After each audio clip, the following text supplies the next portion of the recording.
There we go.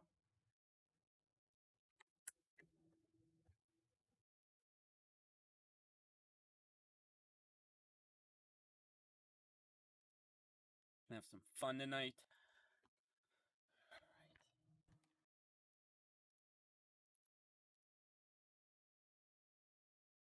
Alrighty, how's everyone doing today? Nuts are going live here. We're gonna go over a lot of stuff today, guys. We're gonna have some fun here.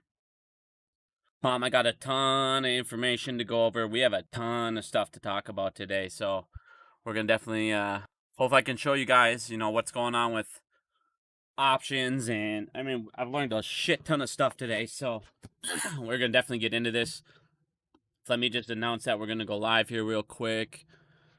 Give me 2 seconds. We are going to talk about a lot of shit. This is going to be a very, very live, long stream, my friend. So, got to go get something, go grab it. If you gotta go to the bathroom, now is the time. We are going to break down a shit ton of stuff.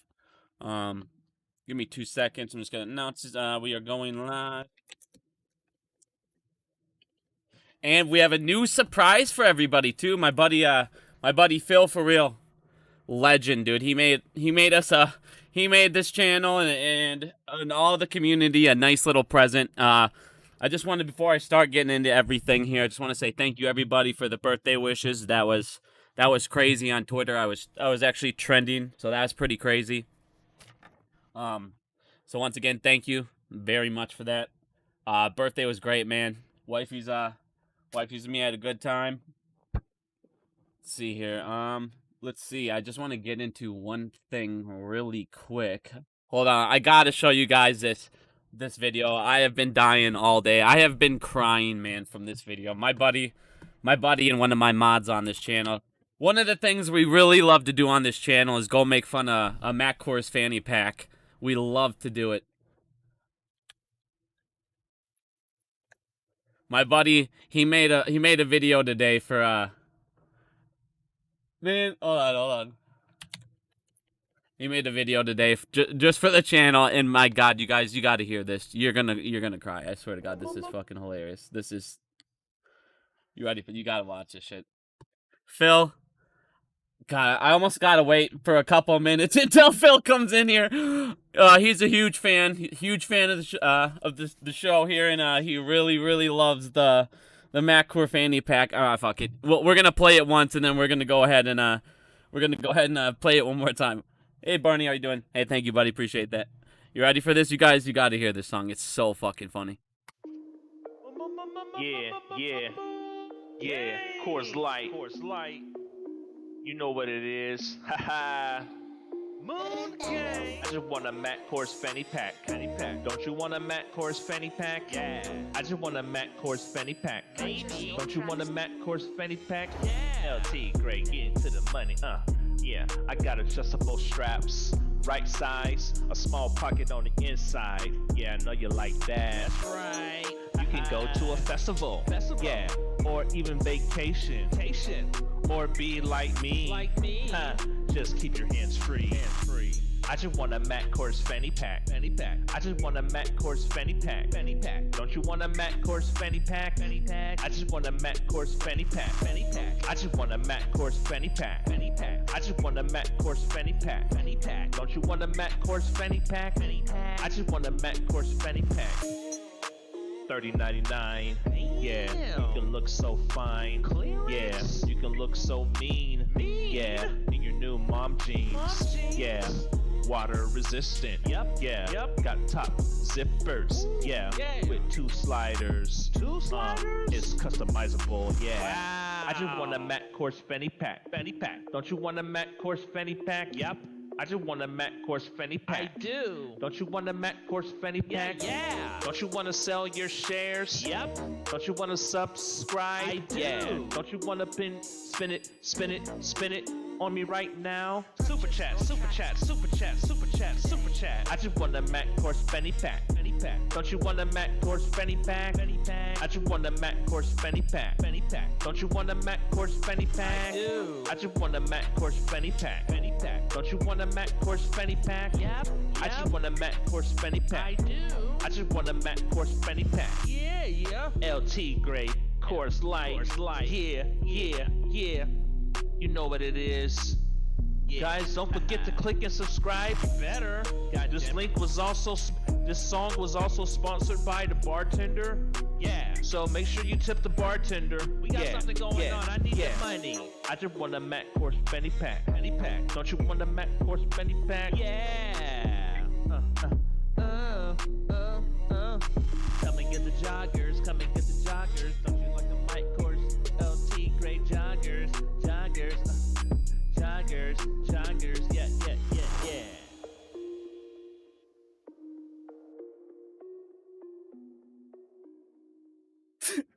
Oh my god, dude, that shit's fucking legendary. This is my buddy Phil, for real. Please go to his channel. Dude, subscribe to him. He's fucking hilarious, man. I love Phil. He made this video. He said it was because of watching all the videos here and how much we go over the Matt Course Fanny pack. So I definitely want to give the dude a shout out. That was hilarious. I will be using this in a lot of my videos going forward. It'll just be small clips, but that was fucking awesome, Phil, man. Like I said, that was hilarious. Those lyrics were pretty fucking hilarious, man. So before we get into anything else, I figured we'd just have a good fun time here before we crack down in all these shenanigans that's going on this week, because good grief. Let me just go ahead quick. I'm going to just take one hit quick, and we will get right into options and what is going on, because today I'm hoping Randall Cornett is going to join me here very soon. I've been trying to get a hold of him here. There's a lot of information I found out today, and one of the things that he did was put on a phone call, and he actually delisted this phone call because we found out, and I mean, you guys, we never want to put an ape in jeopardy. Legally, if they go out and get this information for us, we don't ever want them to risk themselves.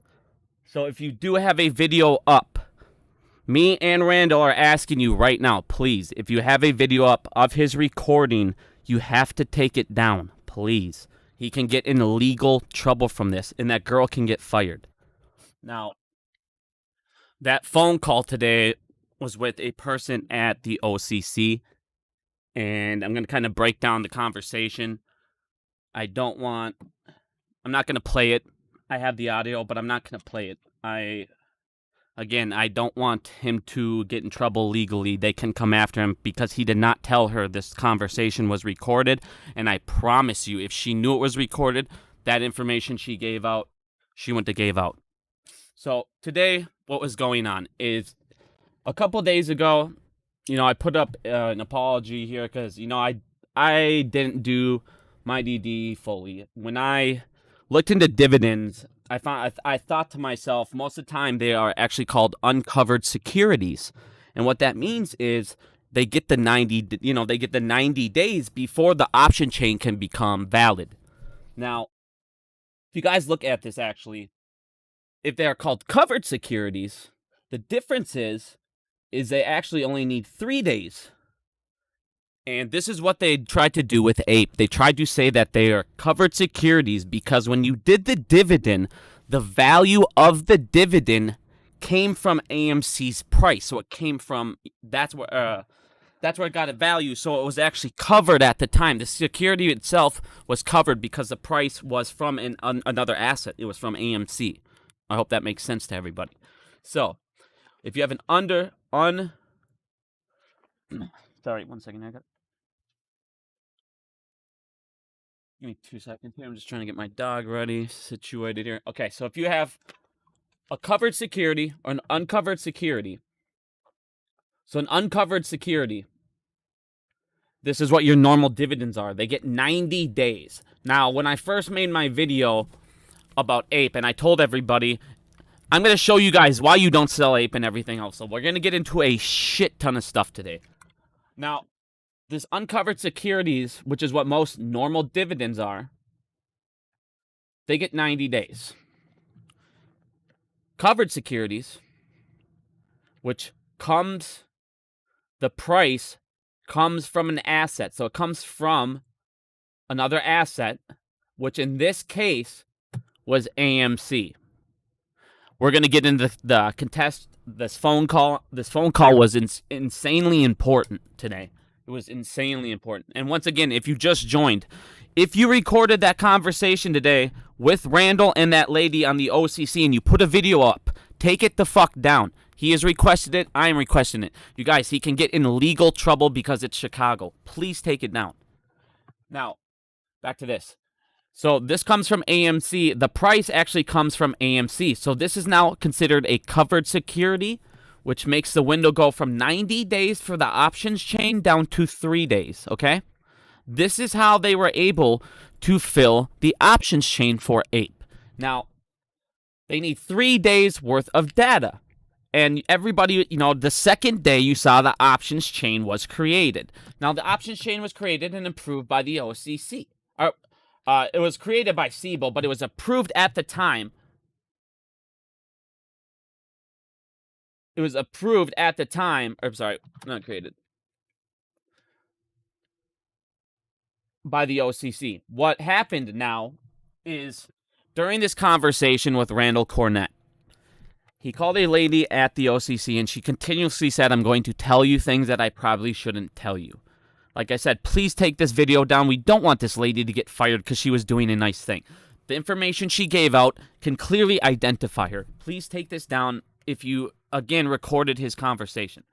But in this conversation, she said that she was in the field in the OCC in the options chain for 27 years. And what happened yesterday, she's only seen one other time in her entire life. Now, Ape was approved, created by this, and what ended up happening yesterday is an exchange came up, and I'm going to break down the different ways and why that they contested this, and maybe why we can win. I want everybody to listen because the Ape's option chain might not happen.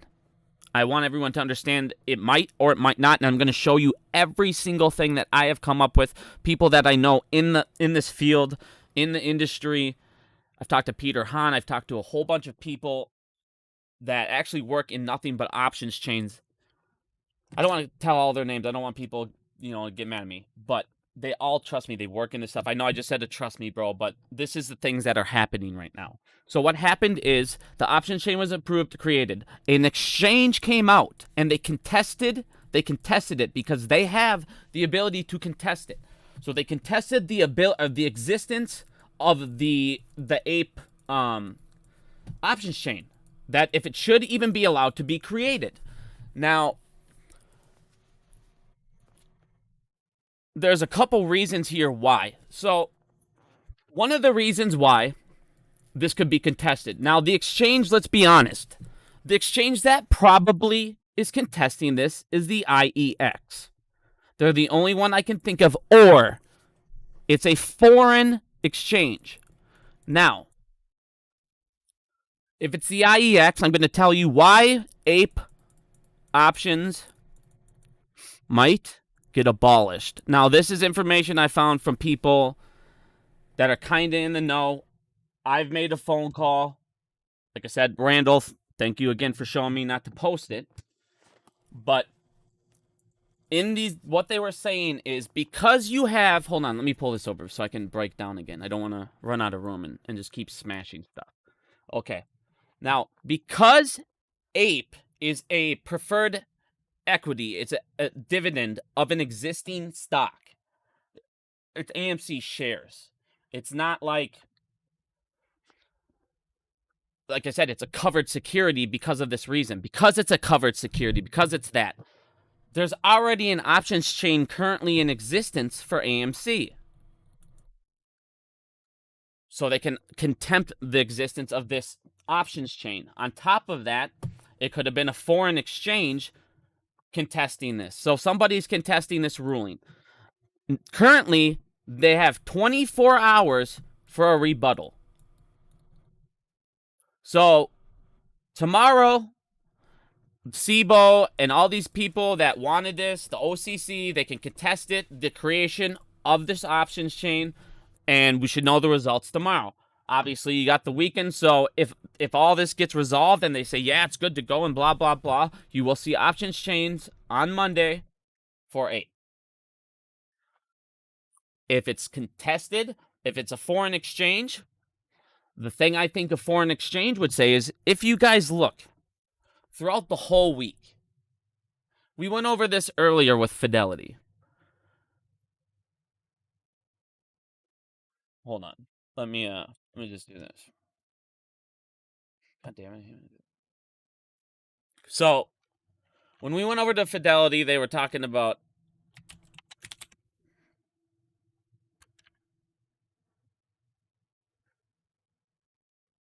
okay. This is why I told everybody when Matt Kors, all these people sell your ape and buy back into AMC. And I'm just going to, God, I mean, it was the dumbest thing I've ever heard. Literally the dumbest thing I've ever heard in my life.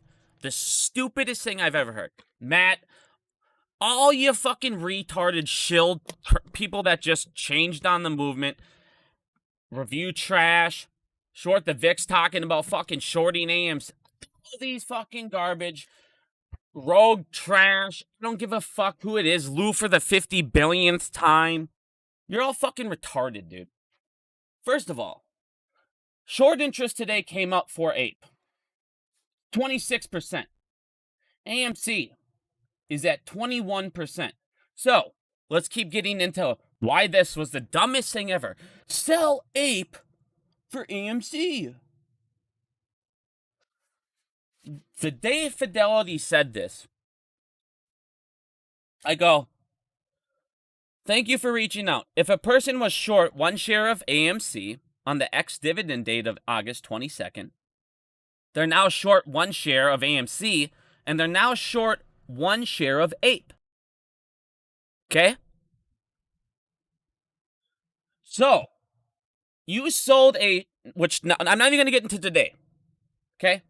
Let's just break this down. Let's break this down quick to show you how dumb these idiots are. And this is why I want people to be educated. Stop following these fucking morons. They're oh my God, the stupidity that people are just falling off ledges is just unbelievable to me. Okay. So they said so the day ape was created, you had AMC and you have ape. This is the day they were created, okay?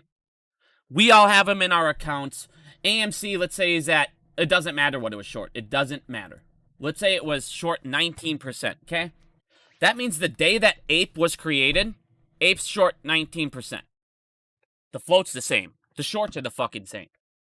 The short, it breaks 1 to 1. This is how it goes. So, if they were short, let's say, AMC, let's say they were short 200 shares, and it equaled the value, okay, of whatever. The value of 100. Obviously, I'm just making this completely simple math. This is completely wrong math. Now, what they did is you would have the value stay the same. But since it's technically like a stock split, okay, what you need to do is make it go to 50 and 50. Well, I'm sorry. You need the value to stay the same, but you're going to do the number of shares. You're going to split that. So you're going to have 100 and 100. But you're going to have $50 here now worth and $50 here now worth. So the short position technically didn't change at all, okay? The value of the short position, because they still have it here and here, is still the same value, but it's split. So for them saying that all of a sudden the day of, like I said, for them to go, well, now you don't, there's no short squeeze potential in ape, but there's a short squeeze potential in AMC. Well, what the fuck's the difference? Like I said, the day of, what's the difference? They're both shorted the exact same number, the exact same everything. So why can you tell me that that was that? Now, on top of all this stupidity, you have review dumb. Oh my God. I'm telling you right now, the second you push sell, the second you hit sell, it's a taxable event. You're taxed. You are fucking taxed. I don't know what these guys are talking. Oh man, you can do blood. No, you're fucking taxed the second you hit it. I'm sorry, I'm pissed. I hate how these fucking grifting pieces of trash are fucking taking advantage of all of these people and have done it for so long. And I've been trying my hardest to stop having people jump off a cliff. It's like everyone's jumping off a cliff, 100,000 people at a time, and I'm trying to come out with a fucking parachute. If I grab too many, dude, we're all going down. You guys, we gotta stop watching these idiots, man, and stop saying it's for entertainment. It's not entertainment when it physically affects your emotions. That is half of this play. You now have people that made a stupid move. Now we're gonna keep getting into again why this was also stupid as fuck to sell Ape to double into AMC. Like I said, it's now the second you did that, it's taxable. It's taxable. You fucking sold your position. You sold your position, dude. It's basically like you went in and said, all right, I'm going to sell half of my AMC position today for this price, whatever the hell it came in at. You basically sold your AMC position for $17 or whatever the hell the day it was created for. And now you're taxed. Guess what? Your capital gains tax, it just reset. It just reset the day you rebought, the day you, what these guys like to say, doubled up on AMC. No, you didn't. You basically repurchased your fucking thing. You now have changed your cost average per share. And guess what? All those guys that sat there and talked about, oh my God, that's where the squeeze is. It's an AMC. Ape has more short interest right now. Right now, it has more short interest than AMC, and the cost to borrow is way higher. So technically, like I said, the day of Ape's creation, I said, Ape has a better chance. I was the only fucking person, and people, oh, you're an idiot. Ape has a better chance of squeezing than AMC for momentarily. I said I feel Ape will squeeze before AMC, and no one fucking did it. All the signs are there. Think about it. Think about it if you're a short. Let's just think logically, okay? I'm a short. I see Ape and I see AMC. Why do people short stocks? Think about that to yourself. Ask yourself, why do people short stocks? I short stock because the fundamentals are trash. I don't think it's gonna last. It's got a whole bunch of debt.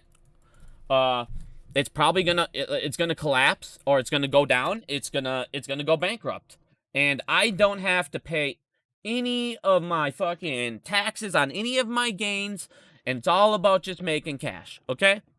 Now, if you're a short and you see AMC and you now see Ape, ask yourself these questions. What are the fundamentals of Ape? Truly, what is the fundamentals of Ape? The fundamentals of Ape, and we're going to get into the brokers and all this shit, guys. It's going to get crazy. The fundamentals of Ape are apes. That's it. We are the fundamentals of Ape. The second we stop buying, Ape dies. The second the movement ends, Ape dies. That's technically the second we don't want to buy these shares, Ape dies. That's the fundamental of fucking Ape. It's us. It's apes. That is literally why it is named Ape. It's all about us. So, to make it more, we're going to get into the preferred, a whole bunch of stuff.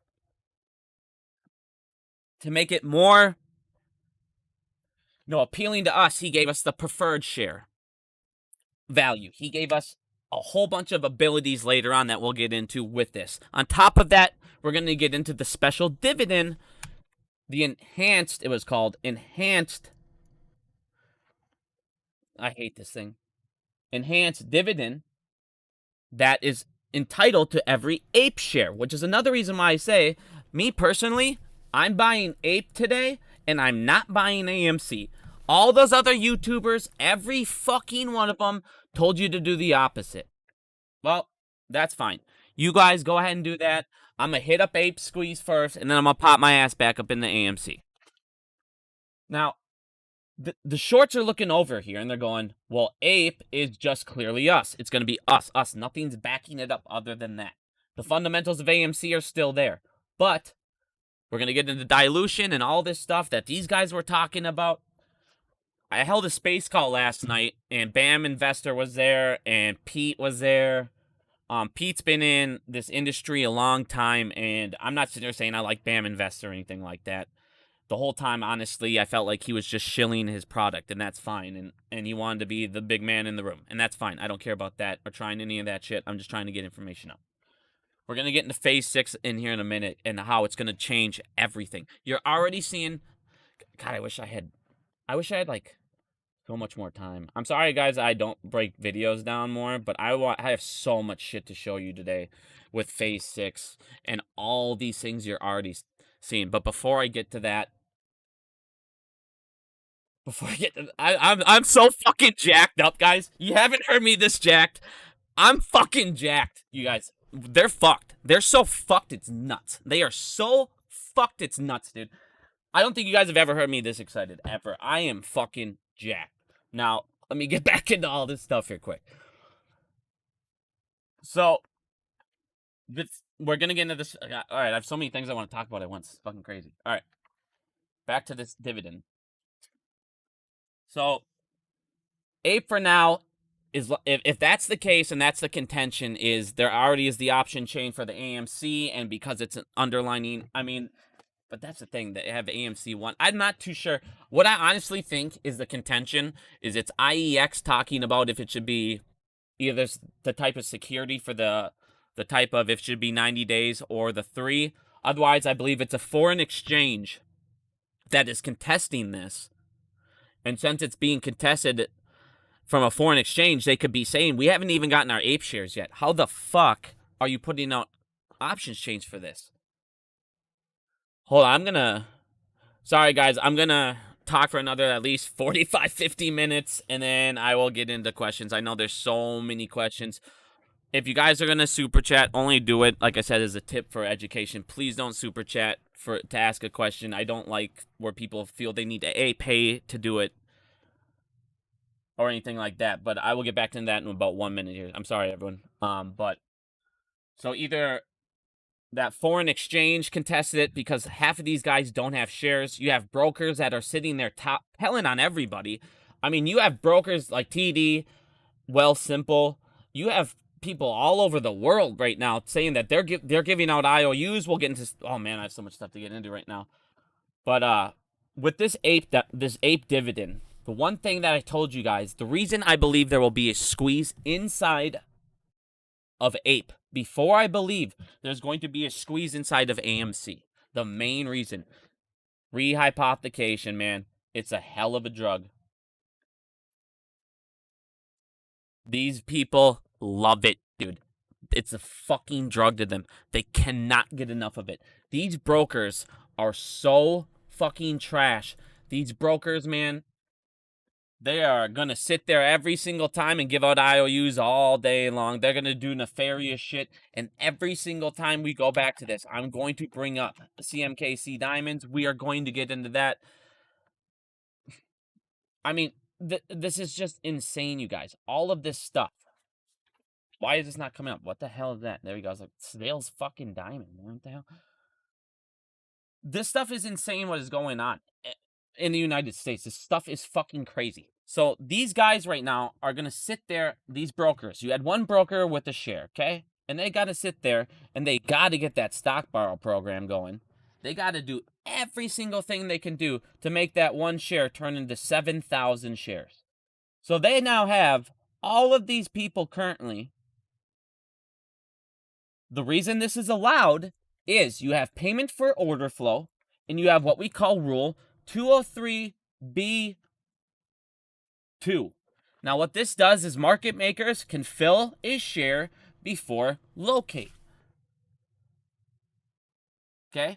Now, what that is causing is every single time you are on a payment for order flow platform and you are ordering a share, it goes over the counter. Now, what that does is it goes straight to a market maker. That market maker now has so many options that I've showed you guys before.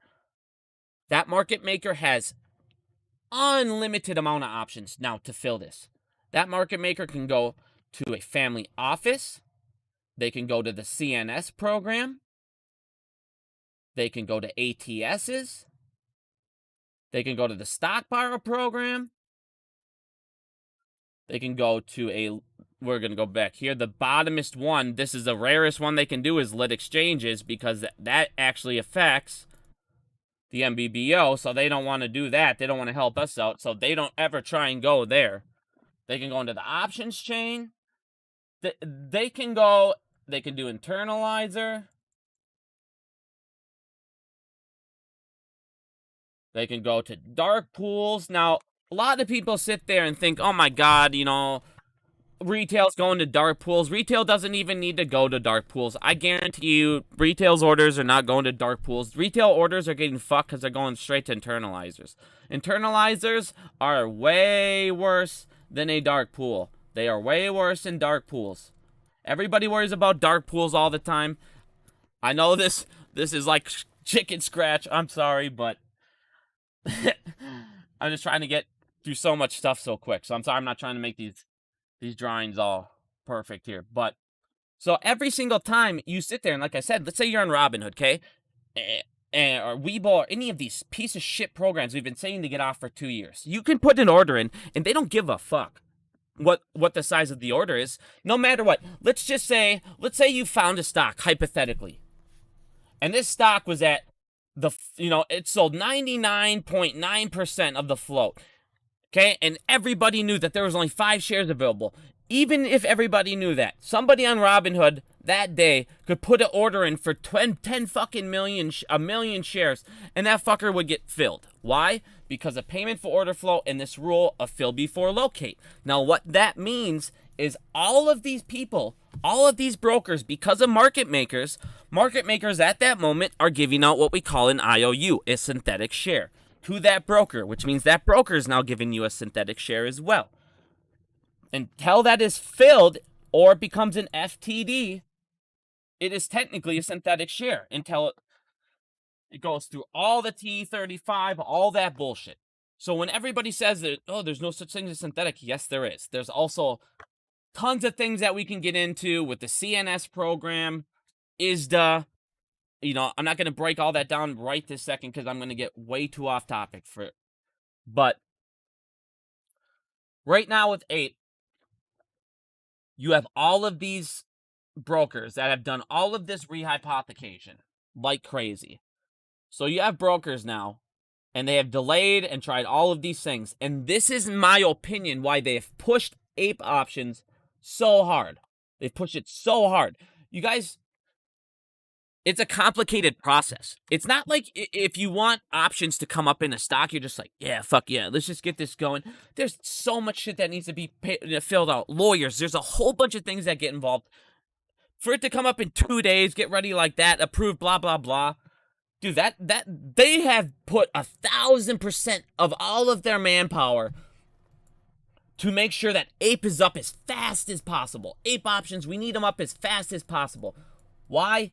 Because options are where most of the fuckery come into play. Now, if we look at the Overstock lawsuit,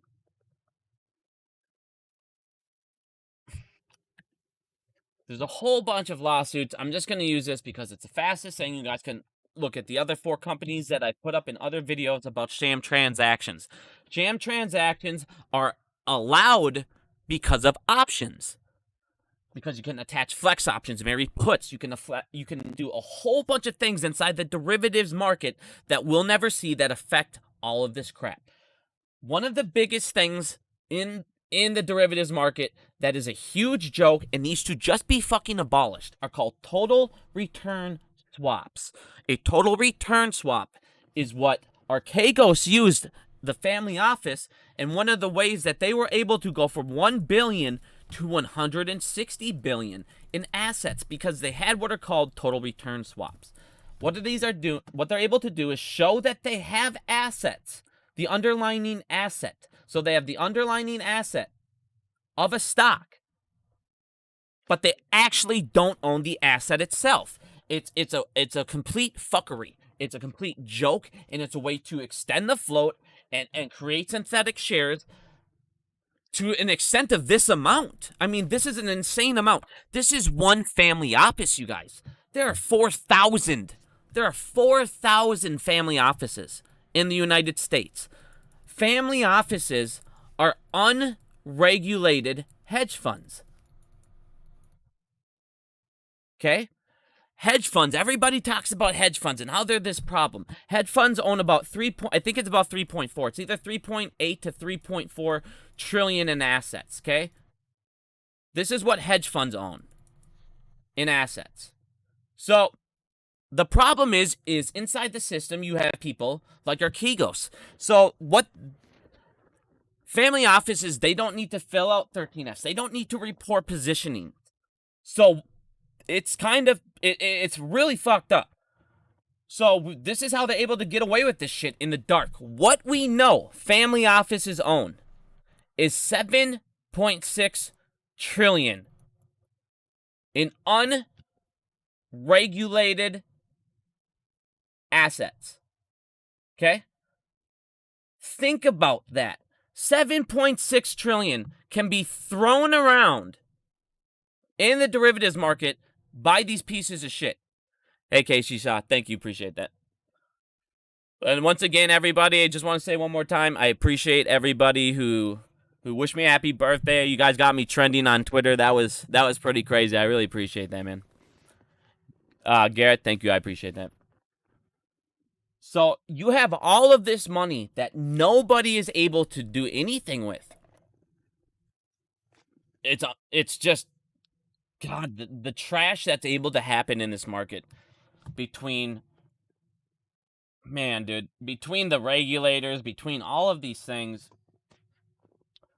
All of this is going to be started to happen when phase 6 happens and these COVID exemptions, which we'll get into in a minute, when these all start coming down, you guys, we're going to start seeing a whole bunch of dominoes come crashing down.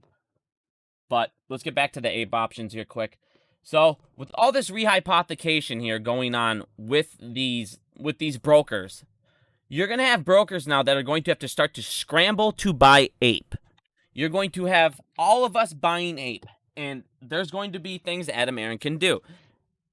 Dilution is not a bad thing when it comes to ape. And a lot of people think, well, if they do ape, that's going to kill the squeeze. It will do a whole bunch of things. Not necessarily. Adam Aron, when he did those, diluted the stock, helped out with Mudrick, I already showed you guys the reasons why he did that when they bailed us out, when AMC was going to crash. And the only reason they were able to survive was through Mudrick, Adam Aron. He had to pay them back. He does not owe anybody else any more shit. It's all about us.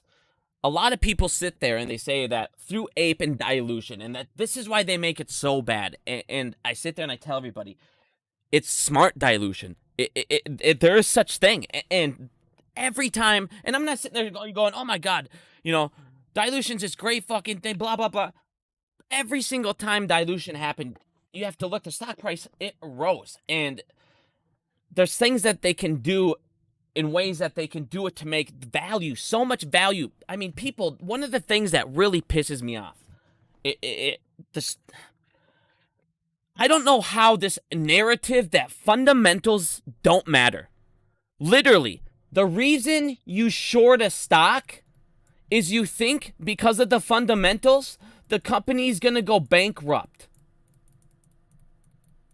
AMC, fundamentally, I have told you guys this so many times.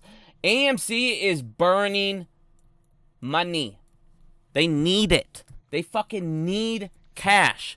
This is why I say it all the time. But all these YouTubers that you're now fucking seeing are pieces of shit, grifting, don't give a fuck, which I've been saying for how fucking long.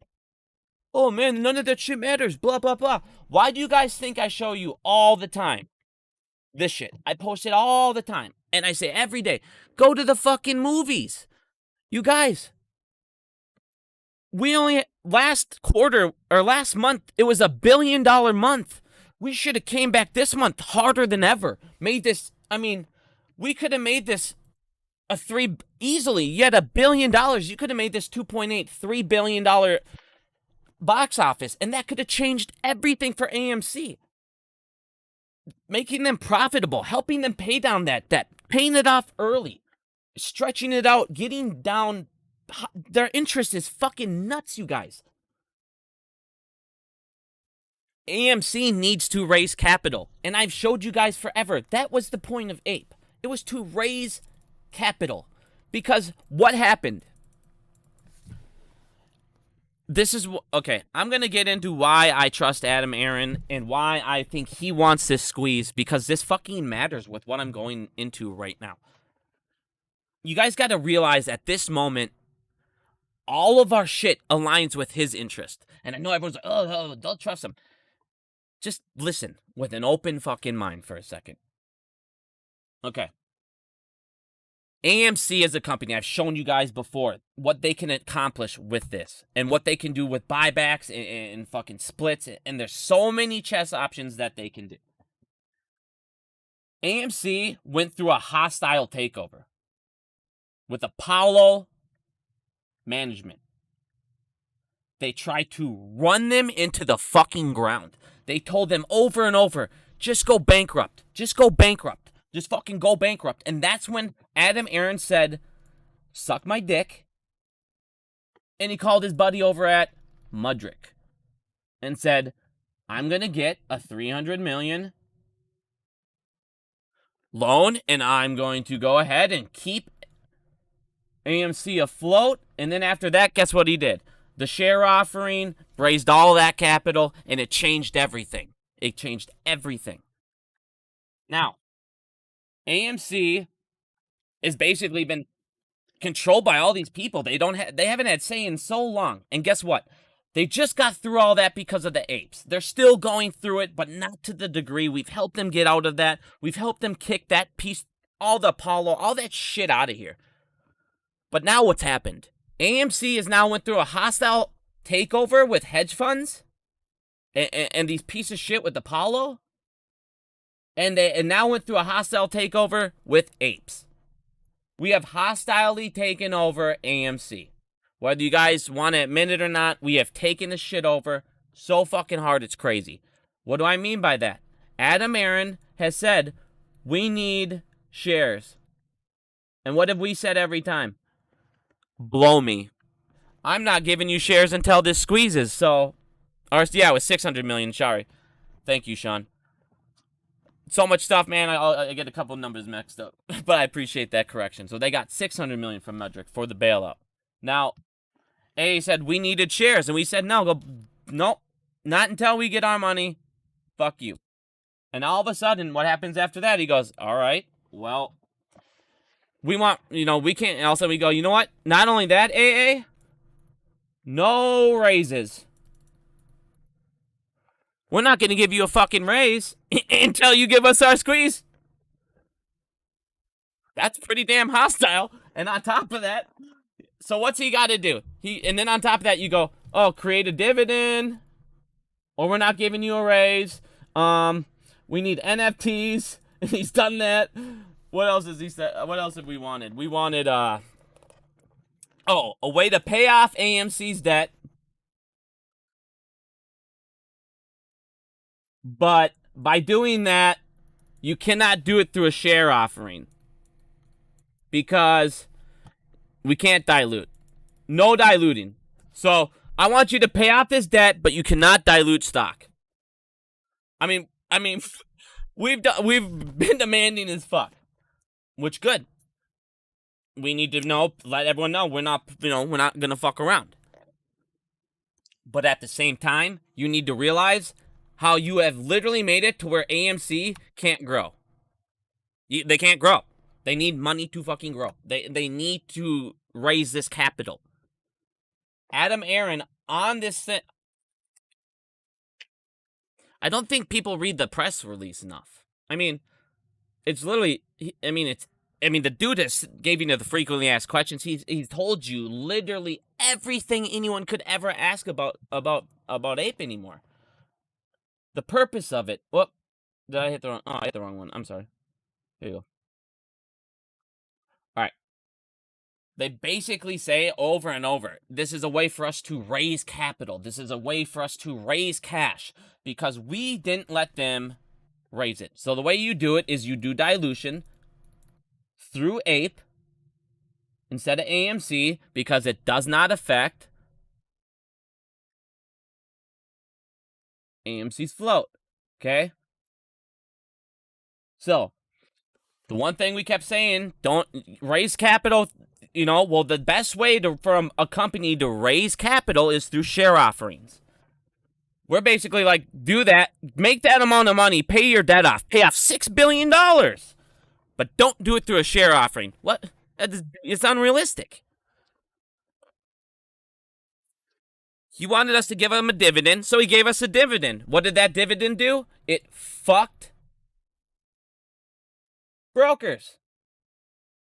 They're fucked, dude. Oh, brokers, dude. They're fucked. All the rehypothecation, they got to fucking fill it all, dude. And they love it. They have to fill it, and they have to scramble. Demand for ape. I don't know what they're doing right this minute. I really don't. Oh, yeah, I do. Half the fucking world has ape, but you can't buy it. It's sell only. You have people that don't even have their shares yet. You have people giving out IOUs. We don't even know how many apes been IOU'd. I mean, there's so much shit going on. It's ridiculous, dude. The demand of ape is being suppressed by this stuff that they're doing, by delaying it, by saying, all right, brokers have 5 extra days, 6 extra days, 3 extra days to issue it. You have people to this day that don't have ape. They don't have it. I've seen people send me their screenshots. I've seen people show me a dividend paid out in cash. I mean, dude, there's been some crazy shit going on with ape. And it's all this foreign stuff.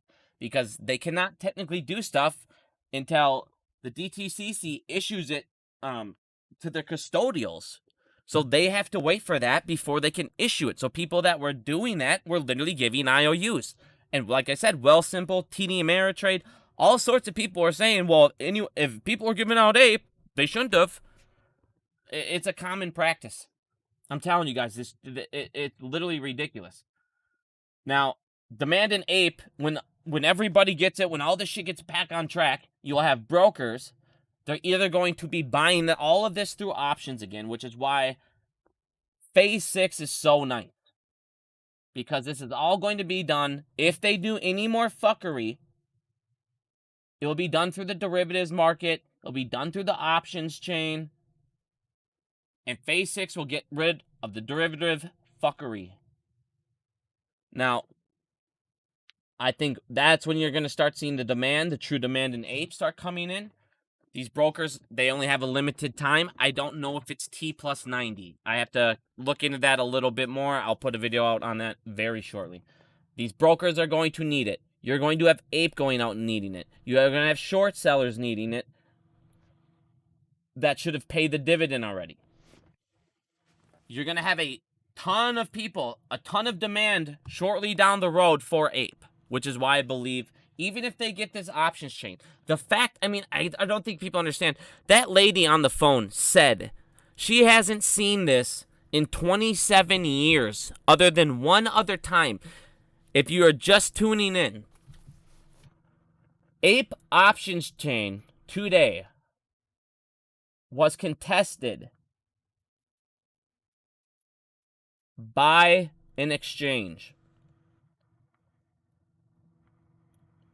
Today, we actually had somebody get inside what's going on in the back end. This lady knew, said she shouldn't be saying this. Like I said, please, if you have a recording of Randall Cornett's video, please take it down. He can legally get in trouble. He recorded her without her knowing. Please take it down. He has requested it as well. But like we said, in this phone call, she said that they had Ape's options chain all approved by the OCC. It was created by SIBO. AMC has no say if it can be made or not. It's completely up to the exchange. So it was listed. Then suddenly an exchange contested the fact that it existed, and they had to take it down. Either a foreign exchange contested it because people don't even have shares, so how the fuck can you have an options chain for it? Or it was the IEX, because we know the one thing, IEX is for retail. So either they also contested it, and the reason they could have contested it is because there's already an options chain, and it was Ape's price. So we'll break this down because we have literally 1,000 more people than we had before. Ape's option chain. Well, this fucking mouse. Ape's options chain is called a covered security because it comes from AMC's price. So it comes from an asset, it's covered, that price is already covered from something. Because of that, it gave them a 3-day data of they needed it to be above $3. Or I think it's it's like $3 or $4. Sorry, it was like $3.50. I'm sorry, I forgot the number. It's like $3.50 for 3 days, and that makes options valid. That is how they were able to get Ape's options chain up so fast, is because it's considered a covered security.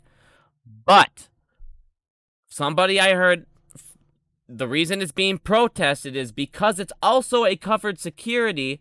The underlying asset comes from AMC, which already has an options contract attached to it. So unlike those other securities, it broke out from AMC, so that's what they're maybe contesting, is what I've heard. Otherwise, like I said, it's a foreign exchange. But until this contention is resolved, which SIBO has 24 hours to do a rebuttal of the contention to see if that ape can be created or not. So this is why it was made, and this is why it was pulled down. This is why you have all the brokers saying it's not our fault, blah, blah, blah. That's why you had TD Ameritrade come running out, oh, we saw that you were posting about this. It actually isn't our fault. It technically is not the broker's fault. It was already approved, but somebody's like, dude, this is some bullshit.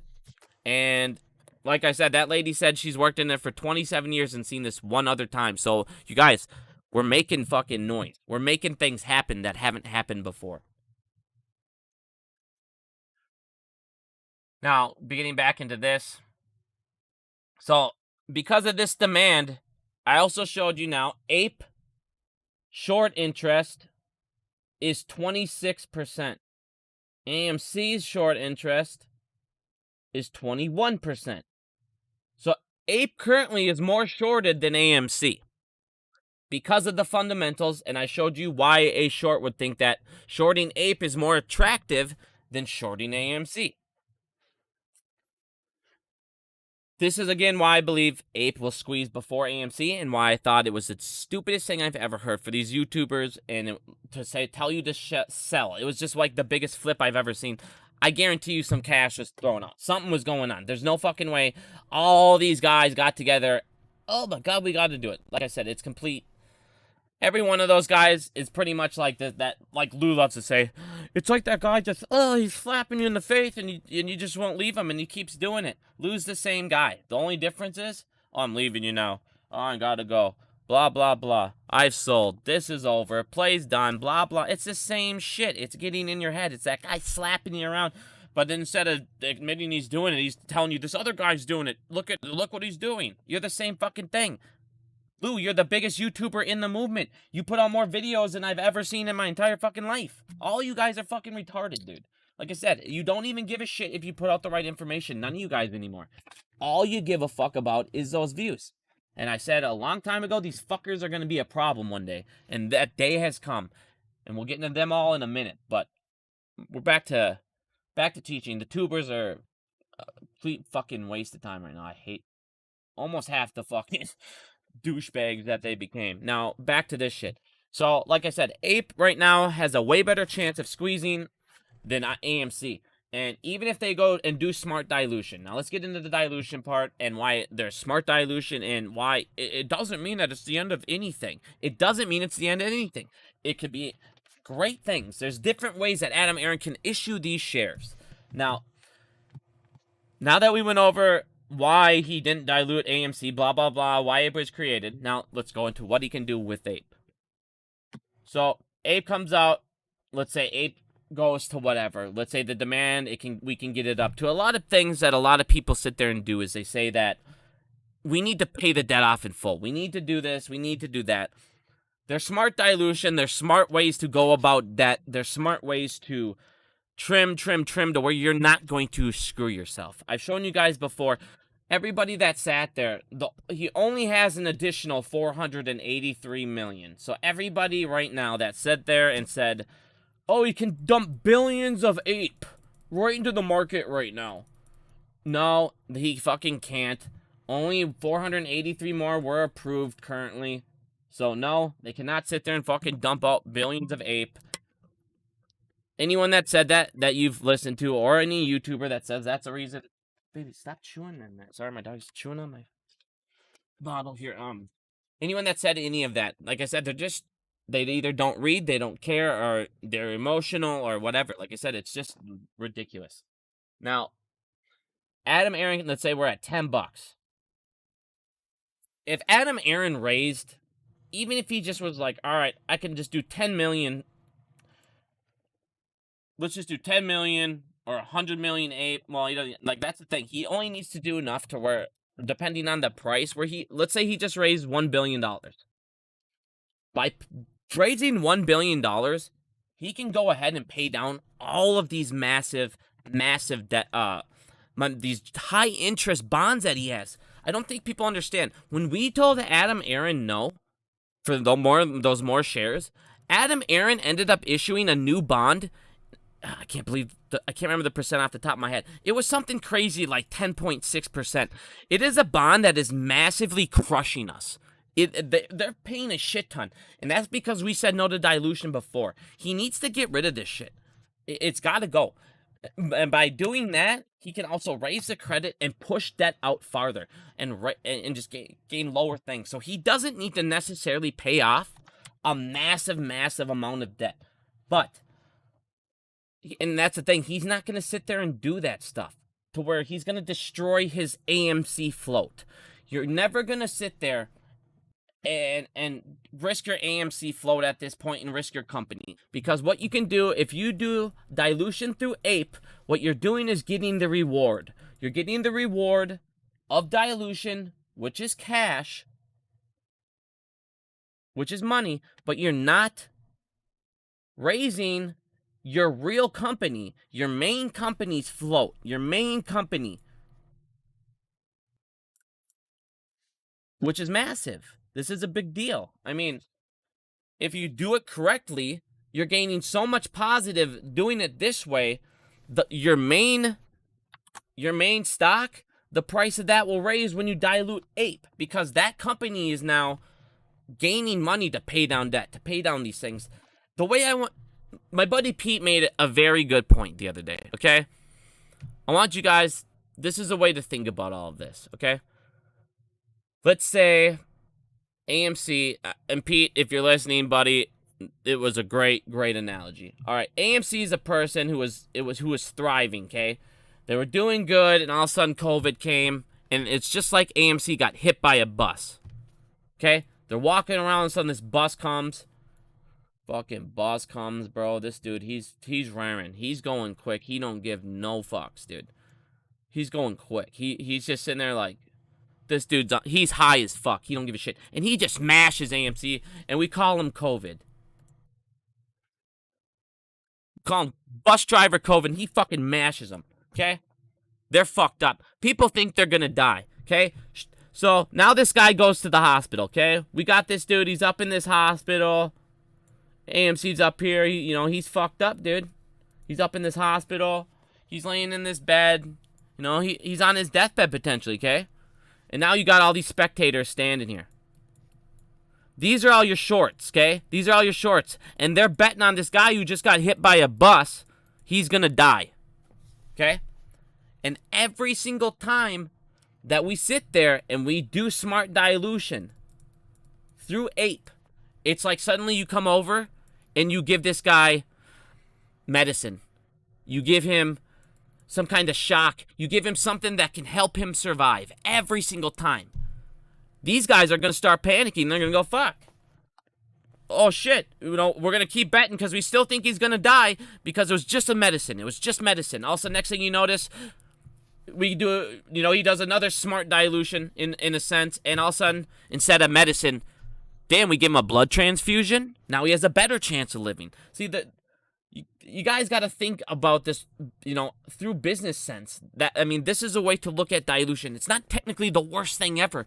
It doesn't help the shorts in such a dramatic way that all these people sit there and think, because they'll continuously reopen their position, because they'll go, I think this fucker is still going to make it. I still don't think this guy's going to make it. I still don't think this guy's going to make it. And they're going to, and if in the ways that he can dilute it, he can give it to us. It's not like he can sit there and go, oh man, I'm going to dilute, and it has to go to fucking hedge fund. It has to go to my short sellers. Aron, CEOs hate short sellers. Why?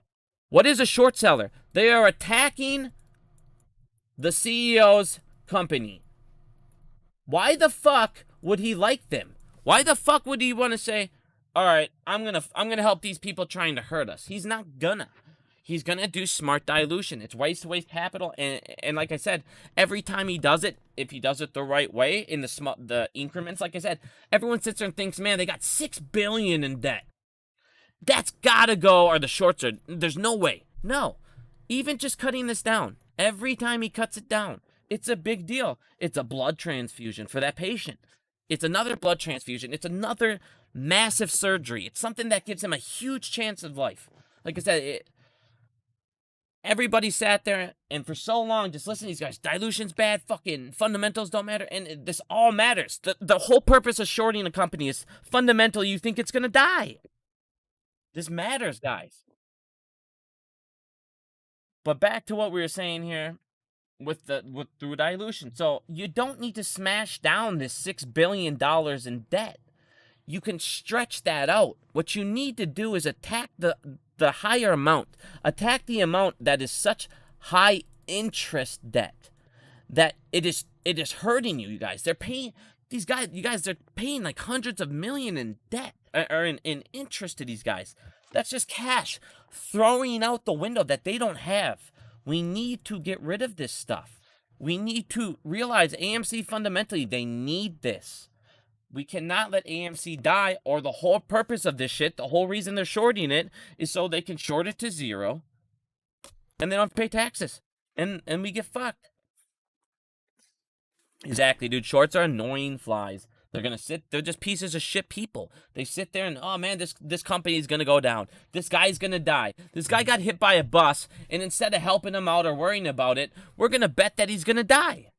They're fucking garbage, dude. And it's all these banks and all these, like I said, we'll get into regulators in a minute. But Ape was one of the best things that ever happened to AMC. It's basically like they got a fucking black card, and as long as we trust this fucking guy. The biggest problem I have with everybody in this movement, and I get it, you should not trust, you don't just blindly trust anybody. Don't fucking listen to everything I'm saying right now and go, all right, Bigum said I need to do that. No, you should never say Bigum said. You should never say a YouTuber said. Go look at what we said and make sure we're right. That's one of the main problems. Nobody does that. Listen to this information that I'm giving you. Take it in. Think about it for a minute. And then make your own judgment on stuff. If you think I'm wrong, go look it up and see if I'm wrong. Don't just sit there and go, all right, he's right, and that's it. And that's what we've been doing for so fucking long. We just trust everybody. We trust these fucking kids. These children. What were these fucking children before it? What have they made you? I told you the day Matt Coors quit his job, and I will name every one of these fucking pieces of shit. I don't care. Lou, all of these fuckers. If they tell you I quit my job, what does that mean?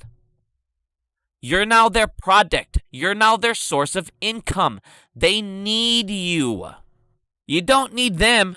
They need you to put food on their table. They need you for all the fun toys they want. They need you for the clout. They need you to maybe get on TV and do all these fucking dumb things. They don't give a fuck about the movement or us. I've told you that forever. If they did, they would put a little more time into this shit. I put more time into this than all those fucking children.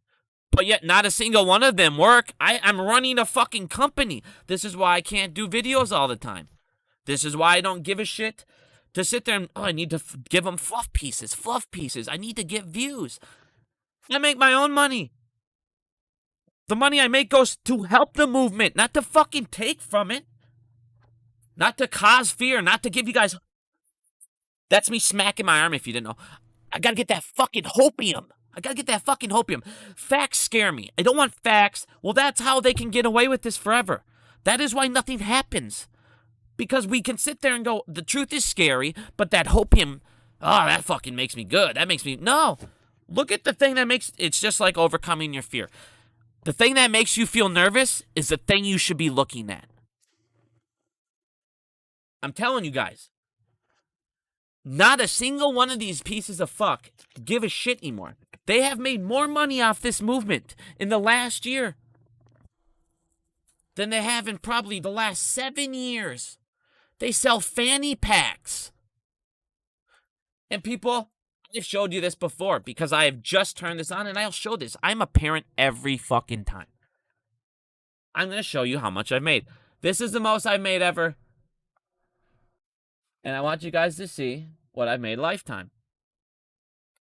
I've made $7,587 on YouTube. I don't care.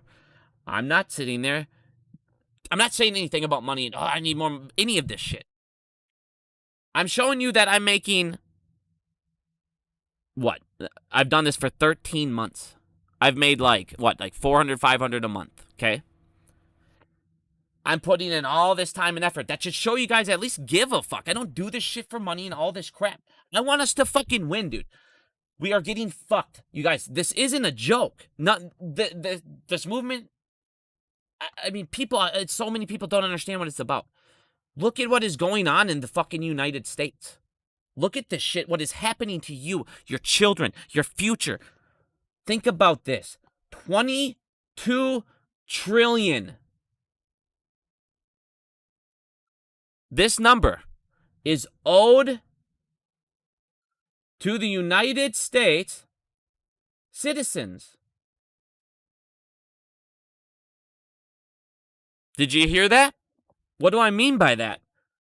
The U.S. debt is at $30 trillion. Everybody sits there and they tell you and they make it seem like, we owe it to all these other countries. We owe it to all these other people. China, all these people. We owe China $1.1 trillion. We owe about $8 trillion total to other countries. Okay? That's it. We owe $22 trillion to us. The United States takes it from insurances, pensions, Social Security, all legal. They take, and they borrow from us. And you guys, you know why they say the national debt is no big deal. We're in no rush to pay it back. You want to know why? Because that would be paying you guys back.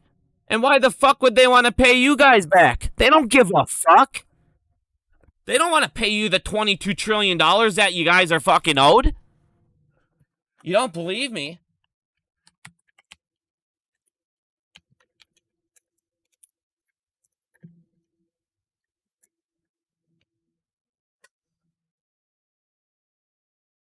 Oops. They owe the public, every one of you listening, a part of that $22 trillion. And when they say, we don't give a fuck to pay it back, it's no big deal, it's because you're not going to do anything about it.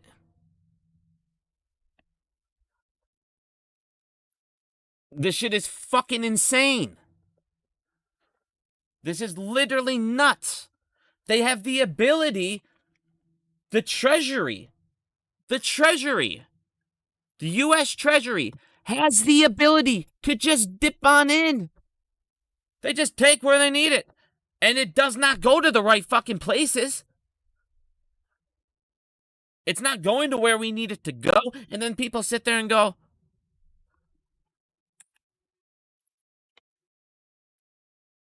well, here. Here. Look at this. Oh my God, it's 30 trillion. And then it breaks down. Oh, but it's all owed to us. Oh, I got an idea.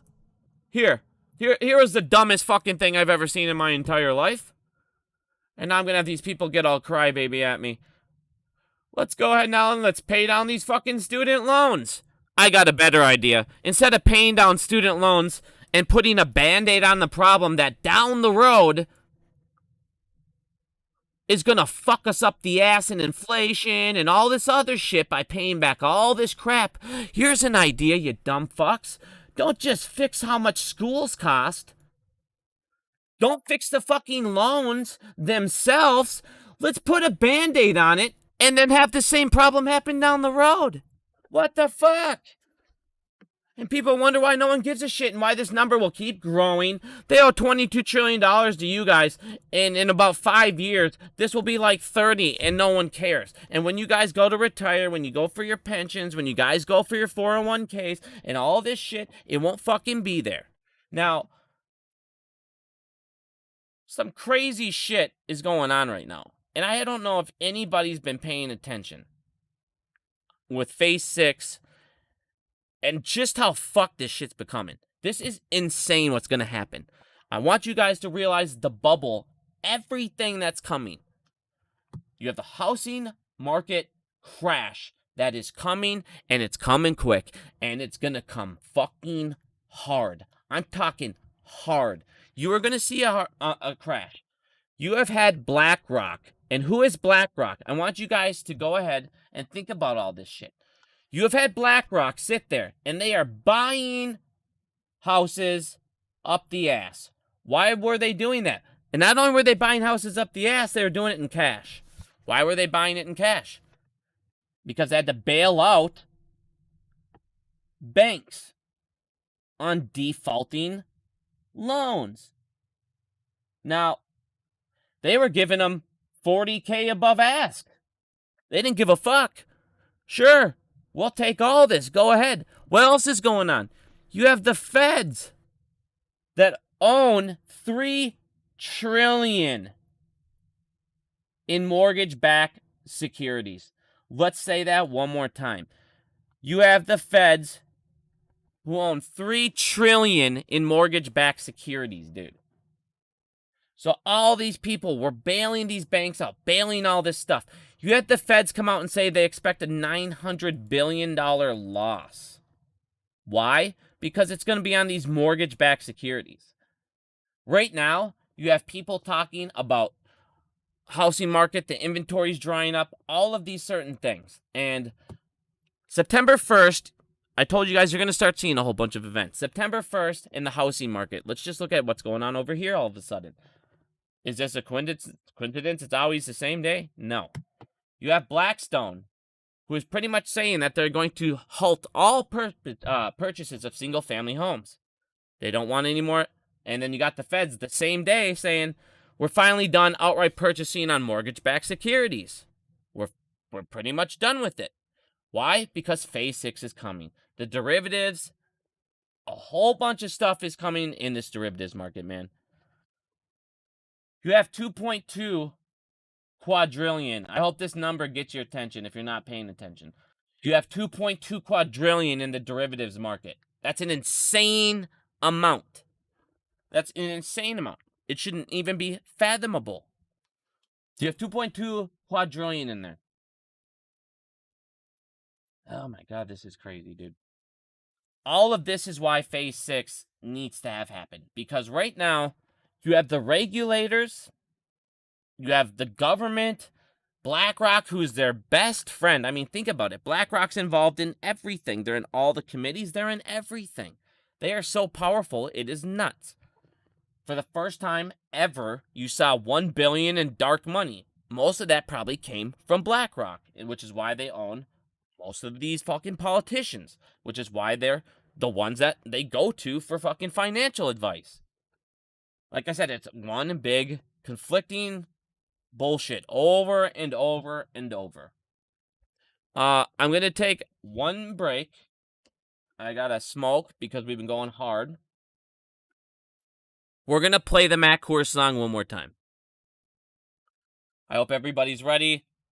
It will definitely be on quite a bit. We're going to go ahead and I'm going to play this for about 1 minute. Maybe we'll get the whole thing in. There's a lot more people that joined that haven't heard yet, so let's go ahead and pop it off. I'll be back in 1 minute. Yeah, Coors Light. You know what it is. Haha. Moon King. I just want a Matt Kors Fanny pack. Don't you want a Matt Kors Fanny pack? Yeah.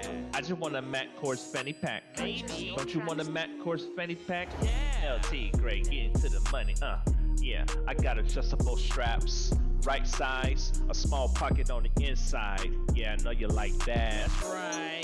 You can go to a festival. Yeah. Or even vacation. Or be like me. Just keep your hands free. I just want a Matt Kors Fanny pack. I just want a Matt Kors Fanny pack. Don't you want a Matt Kors Fanny pack? I just want a Matt Kors Fanny pack. I just want a Matt Kors Fanny pack. I just want a Matt Kors Fanny pack. Don't you want a Matt Kors Fanny pack? I just want a Matt Kors Fanny pack. $30.99. Yeah, you can look so fine.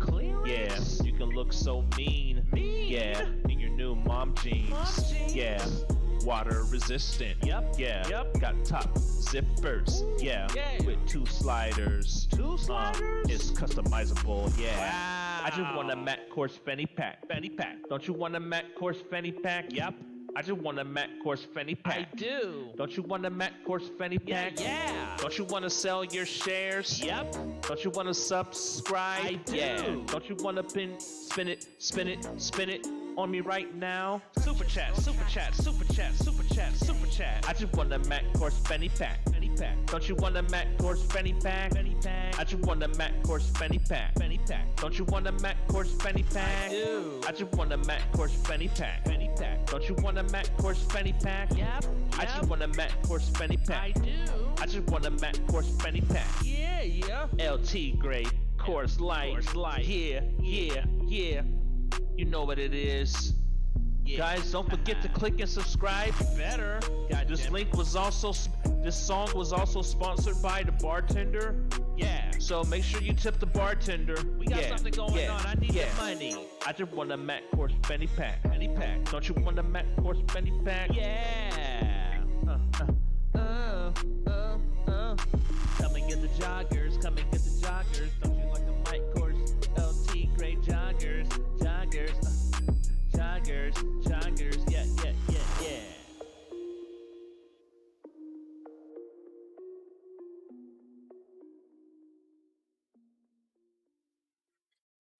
Oh, Phil, buddy. I love that shit, man. That's going to be on a lot of my videos going forward. Phil, we're going to do a remix very soon. Whenever you're ready, man, you let me know. I'll definitely be doing one of those. That'll be fun as fuck. And if you guys don't know, I mean, I can't just fanny pack and not show you guys the good stuff here. These are the grifters that we talk about. And we like to break it down and we like to show you guys the stuff. You know, let's check it out. Now, one of the things that I learned in the Matt Kors fanny pack video that I had no ideas, he has joggers. He has Matt Kors joggers. And I've never seen something so cool in my life. Where are these joggers, dude? Oh my god. Like, look at this shit. I mean, for Christ's sake, there's this joggers. Hold on, we'll get into more. Hold on. Those aren't the good ones. I can't find those joggers you found, Phil. Those were fucking epic. Let's get into accessories. Now, I want you guys to understand, this isn't any kind of fanny pack that we're rapping about. This shit's water resistant. Look at this shit. It's on sale. I'm going to go ahead and do my commercial bid quick. Here we go. $30.99. $30.99, you guys. On sale. Limited time offer. I can't keep giving this shit away for this price. Please order now. 4 interest-free payments. 4 interest-free payments. You guys, 100% polyester. 2 zippers. Water-resistant material. Like he said in the video. Hands-free. You can go anywhere hands-free. Fucking, this is real, you guys. This shit is fucking real. This is real. This is what I tell you. He needs you guys to fucking watch his videos, buy his fanny packs. This is the shit I've been saying. Get the fuck away from these trash. This shit's crazy. When the fuck was the movement this? You got Lou makes his own website. I mean, to sit there and, oh my god, dude. This shit's fucking classic, dude. This shit cracks me the fuck up, dude. Alright. Matt Coors fanny pack. Alright, let's get back into some good stuff here. So, on top of that, in the housing market, you guys, they're talking about the inventory drying up you're seeing because of BlackRock. I don't think people understand. When BlackRock sat there and they bought up all these areas, bought up a whole bunch of just houses, like crazy money. Like I said, 40, 50K above ask. What that ended up doing was a domino effect, and it sat there and it drastically raised the prices of fucking houses. Well, what's the Federal Reserve's plan for this? I got an idea. Let's go ahead and make interest rates go up. Let's go ahead and raise rates. Raise rates. No one, and then they sat there right now, and the average house was 500K for the average house in the United States. Well, who the fuck has a $500,000 laying around right now when they're already showing, Wales puts it up almost all the time. If you don't follow Unusual Wales, please follow Unusual Wales, dude. This dude is fucking amazing on what he shows and what he uncovers. This dude will constantly show this information. I mean, if you don't already know Wales, man, definitely a account you need to follow if you're on Twitter. But the housing market is going to have a whole bunch of fucking problems here. They're getting low inventory. You're already seeing a whole bunch of people talking about their mortgage department. I've shown you.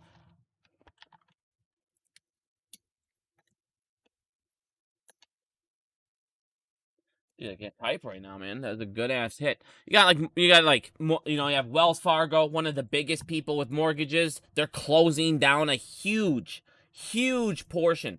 So you got mortgage. You have places that do mortgages closing down. They're closing down the wings. It's like I said, you have drying up, and prices are too high, and nobody can afford them. Wales, like I said, I couldn't find any right off the bat, but he was showing, about 50-60% of Americans are living paycheck to paycheck. No one's got a fucking $500,000 to just throw down. So you should start seeing here in a couple months, as he was showing Occupy the Street, you're going to start seeing the Federal Reserve stop bailing these people out. They're not going to be able to come in here and do all these things that they've been doing in the derivatives contract because, face it, you're now going to have regulation on the regulators, on all of this derivatives crap that they sit there and do what we call securitization, which is repackaging.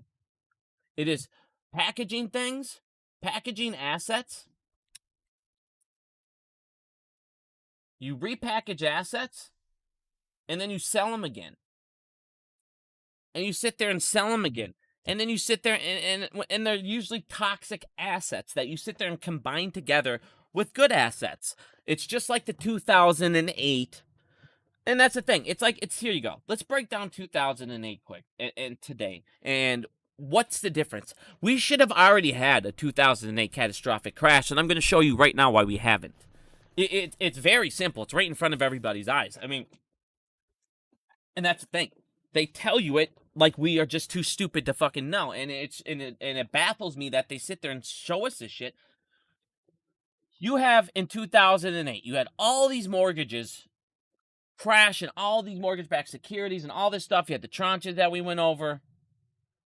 You had a whole bunch of people that couldn't afford mortgages, and all they did was make them BBB rated, blah blah blah, and they threw them in with A's, double A's, and the way these are graded is chances of defaulting on a loan. So the higher your chance on defaulting on the loan, you would be lower on the pyramid. But the only reason they were able to get those loans is because they were attached to people with higher credit and higher income. And it was called securitization that we're going into right now. It was a massive part of what happened and contribute to the 2008 crash, because they sat there and did what? Nobody's going to be able to default on their loan. They have to live they have to live somewhere. So they're not going to default. They're going to pay their mortgages no matter what. Well, they didn't, because you gave them too fucking many. So down came the bottoms, and obviously the tops couldn't fucking support the whole thing up anymore, and down came the whole thing, and bam, you had the 2008. Boom, boom, boom. Well, nowadays, if you guys look at what's happening, the reason it has not happened yet, what you have now in 2022, you have a 500K average. Okay? You have interest rates on top of that no one can fucking pay. You have high interest rate or higher interest rates with a higher average. You have people with less money, so your citizens have less because of COVID and inflation. So people have less. So you had COVID or whatever. So you had COVID hurt people.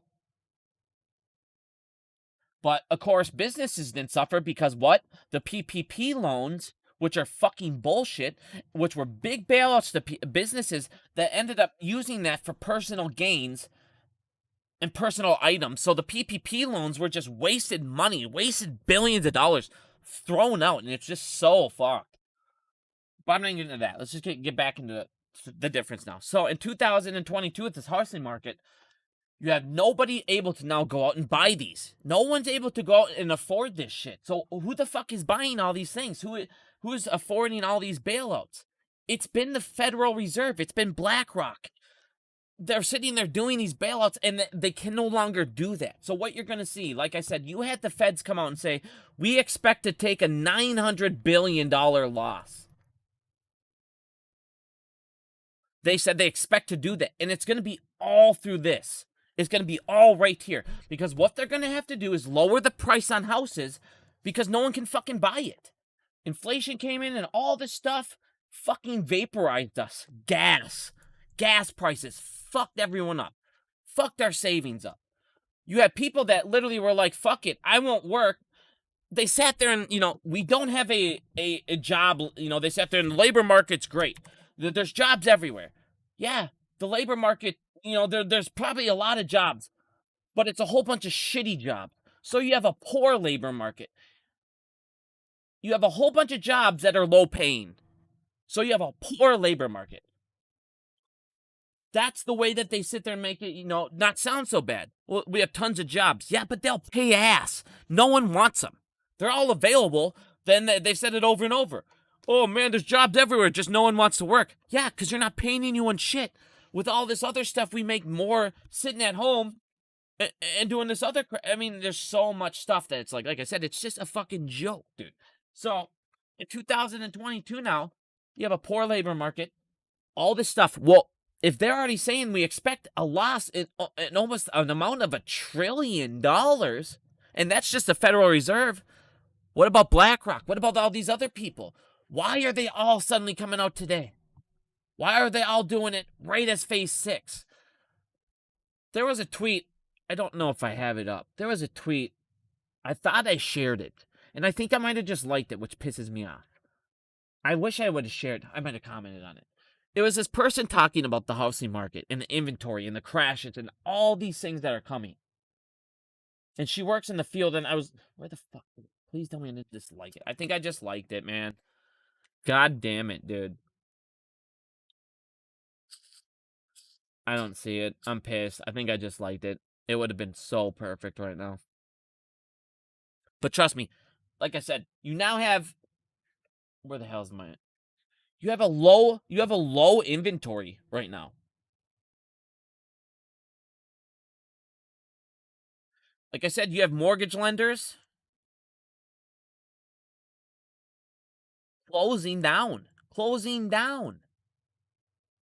Already saying it's not worth it. They were one of the biggest ones out there. Boom, boom. You see what I mean? It's having such an effect, and nobody's seeing this shit. And it's like, you guys, it's all right there. It's all right in front of your face. It's all right there. The only difference right now, is the Feds own $3 trillion in mortgage-backed securities. BlackRock was doing all of those silent bailouts. Those are what we call silent bailouts. With cash buys $40K over ask. Those are huge bailouts. These guys cannot sit there and keep doing that. They're holding it up. It can't happen anymore. They can only hold it up. They're holding it up so long, just praying something. And this is what I've been showing you guys. These pieces of shit will do anything just to pray for one more fucking day. One more day. Let me just do this and I can survive till this. And one of the things that, one of the problems here,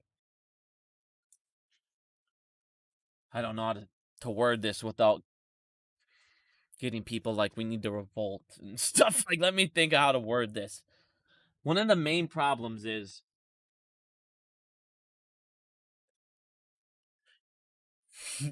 all right, you have, God damn it, I don't want to word it this way because last time I said something like this, I got fucking banned, so I'm not going to say this. I'm just going to move on. I'm not just going to move on. I think that's the best way to go about this. Sorry.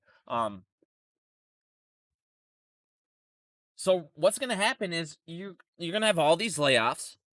What happens about most of the people don't understand is you got these layoffs in departments and like these most of these people are the people who fucking have these mortgages that have them. They get them through the company. Most of these Wells and Fargo's employees, they got their mortgage through them. They just lost their job. That's more that are going to go on the market. That's more people that's more defaults. This is my point. There's so many signs that it's coming. There's gonna be a crash. There's so much stuff they can do. It's just like, all right, the reverse repo program.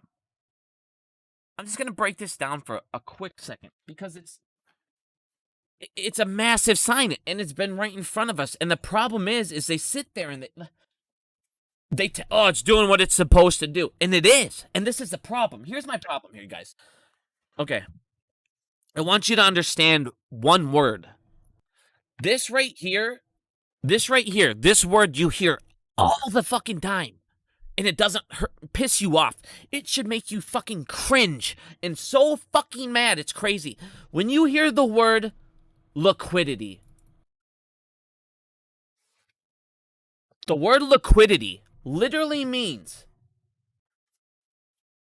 I'm going to provide fake something to keep the ball rolling. It's fake. It's synthetic to keep the track rolling. Just to keep the ball rolling. It's all you hear every time. To provide liquidity. It's to provide something that's not there for a moment when we need it to be there. And down the road, we'll go ahead and take care of it. That's what liquidity means. It is the term fake. It is the term to lightly quote fake. Limited fake. Limited this. Limited borrow. Limited blah, blah, blah. It's to provide something that is not there. That is what this means. To provide something that doesn't exist. What do I mean by that? Market makers. Here, look at this. Look at this number. It's fucking insane.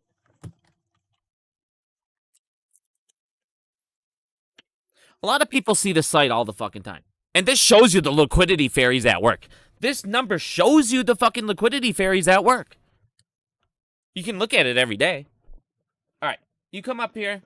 A lot of people, the first thing they do and the only thing they do is come look at this, and that's all they give a fuck about.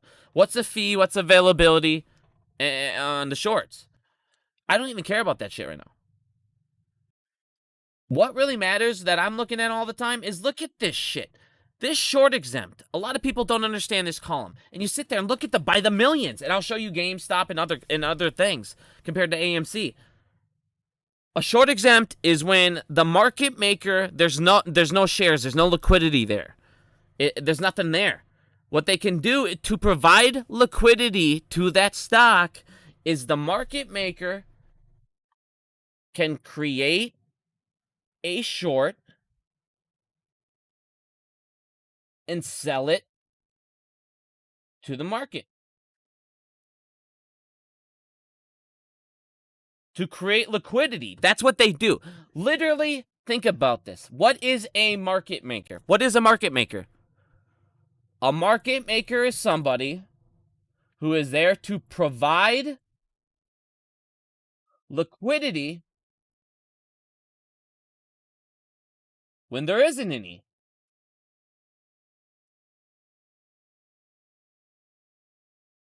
That's what they are. That is literally what they do. That is the definition of a market maker. They're there to provide liquidity when there's nothing there. Think about that. What does that mean? You remember this number? 65 billion in securities sold, not yet purchased. That means that Citadel was able to sell to the market $65 billion worth of securities to provide it when it was not there. Now, let's make this even funner. The way that they word this is at fair value. Now, let's think about this. What the fuck does that mean? Who the fuck says what's fair value for stocks? Their little boyfriends who's giving them fucking hand jobs in the background in the derivatives market, the DTCC, the banks? Is that who fucking says what's fair value? What is this number should be way higher. This number should be way higher. You know they're not giving them the real price. If they were giving them the real price of the stock that they sold it at, that would be how it would be worded. It wouldn't be worded at fair value. Know what I'm saying? What the fuck? What the fuck? Citadel can sit, and this is from Rule 203B. This is your market maker exemption that I've shown you. Fill before locate. Go ahead and fucking, hell, let's just sell shorts. When there's nothing there, that's my point. Every time you hear the word liquidity, it's to provide fake shares. It's to give them a way to use derivatives or use another form to cover some other bullshit is pretty much what's going on. So I'm saying, man, it's complete fuckery. This entire market is made to make all the wheels keep turning for all the fucking elite versus us. That's it.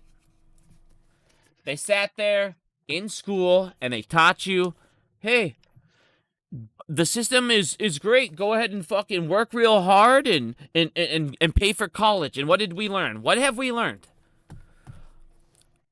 They took such advantage of you financially in college. And it was so fucked up for all of us to go to college.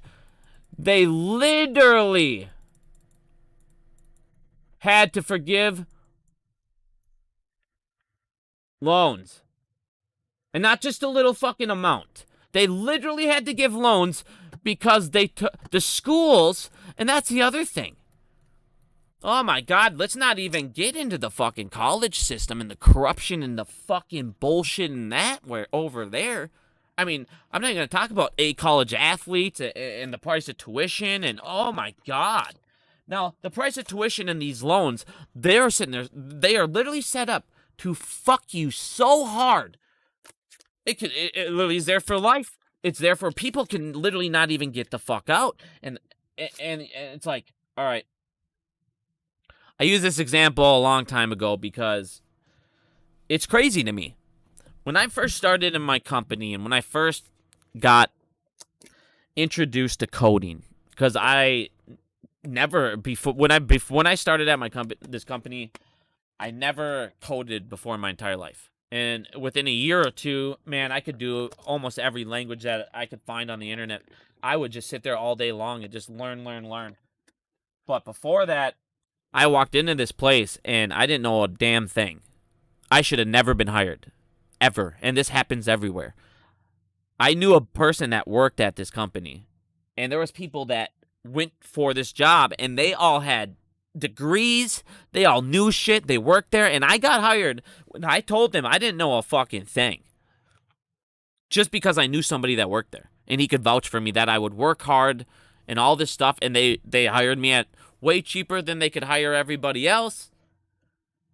And that's my point. They make it to where you sit there and think if I go to school, I have that advantage over everyone else. But the problem is everyone else has that fucking exact same thing that you have. So now an advantage that suddenly matters more than that degree at that exact moment was the fact that I just knew somebody. That mattered more than the like I said, 50, 60, 70, 80 grand that they went to pay for schooling.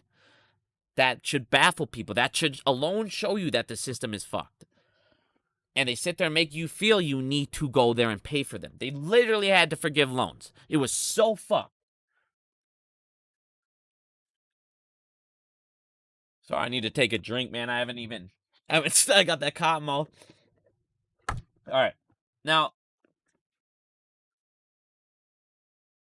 you have... I want to get into that actually right this second here. I need to... Hold on. We're going to hit this one more time. Because we're going to get into some fucking deep shit here, man. Because this is what's fucking going on around you. And nobody's watching this. And it's just crazy to me. Like, I mean, when I first started talking, a lot of people sat there and, you know... Dude, it's way worse than people think right now in the United States. It is way worse than people see. And... it all started, I mean, it's just getting worse and worse. This dark money is a big deal, man. And a lot of people, I mean, I'm not going to get into politics. We're not going to talk about a single side. I'm not going to get into any of this crap. I just don't care. To where people are going to get all mad. It has nothing to do with this. We're going to get into the banks here in a second. I'm going to get into the corruption in the banks. Because this shit is fucking blowing my mind. That... like I said, I mean, how people haven't revolted at this point is fucking nuts. And I'm not trying to instill them because, like I said last time, all of a sudden I got banned. So, like I said, I don't even care. Ignore this. Fucking ignore this. It does not matter. Anyone that sees this word and is instantly thinking about, oh, politics, I don't give a fuck. I don't care if this said Democrat. I don't give a shit if this said Republican. It's the same shit. In the United States, there is this thing, and nobody seems to talk about it. And it's a fucking massive deal. It is called dark money. What the fuck? This is, and this is literally true. Look at the last 3 elections. Dark money, every time has decided it. There's stats, there's everything to show it. What dark money is, like I said, I don't even care about any of this. We're not even going to get into the numbers. What dark money is institutions can come in and they can donate to these fucking politicians. They can give them money. And we can never trace who gave it to them. We can't check it out. We'll never know. We don't even know the amounts. So what happens when some guy goes into public office and this dude makes $250K, but he spent $2 million to get elected? That dark money suddenly comes over and says, hey, if you kind of do what we want you to do, you guys, you need to be like a corporation to be able to do this dark money shit. They come over and say, I'll give you fucking $8 million. I'll go ahead and wire it to your fund. $8 million cash. Whose best interest does he have right now? All politicians. I don't care. Like I said, I don't give a shit about what side. Pick a politic. I don't give a fuck. Google them. You'll find corruption. You'll find they're rich, and they shouldn't be. You'll find that most of them don't even have other fucking jobs. They don't have these companies that they should be multi-millionaires, but they are. Where do you think that extra fucking $8 million on their net worth came from? Oh, dark money? Why do they not have the best interests at heart? Now, you have fucking corporate, what I call... See, here's the thing that we all learn. You can't have monopolies. There's no such thing as monopolies. They're banned. They cannot fucking happen. They become too powerful. It's worse than that. You have what we call now corporate empires. You have people that have more reach. More reach. These companies have more power in more countries, more money than nations, than any fucking empire, the Roman Empire, all these massive empires you've ever heard of. They have more money than them. They have more power than them, but you don't even really hear about it. BlackRock owns everything. BlackRock owns everything. What? How is that not a monopoly? You have a monopoly on the world. On the United States, you own fucking everything. Google gets 94%. 94% of search traffic.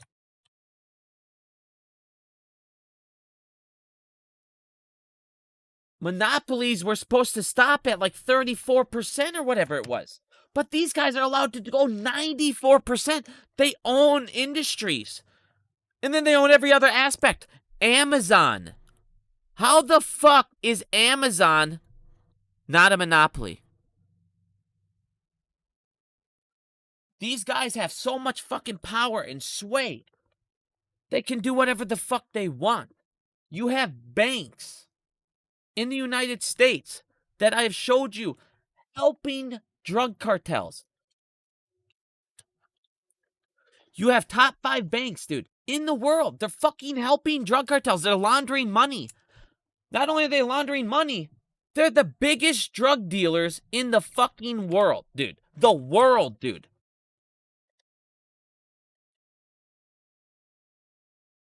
And no one gives a fuck. These guys are over... I mean, think about this. Just think about this number. You have a bank out there that is over-leveraged 200 to 1.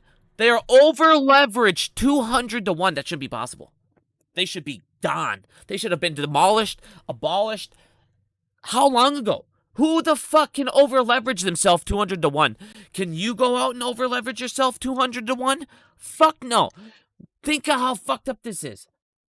They will give you a student loan that will trap you forever for fucking $200K, but they won't give you a house loan for $160, $260, but they'll make sure that you get fucking this one. Why? Because they can trap you, and in this one, not only if by the time you get paid off, you now own something. This, you own a degree. That, I mean, yeah, you see what it's worth. It's worth what somebody thinks about it in the business field at that time.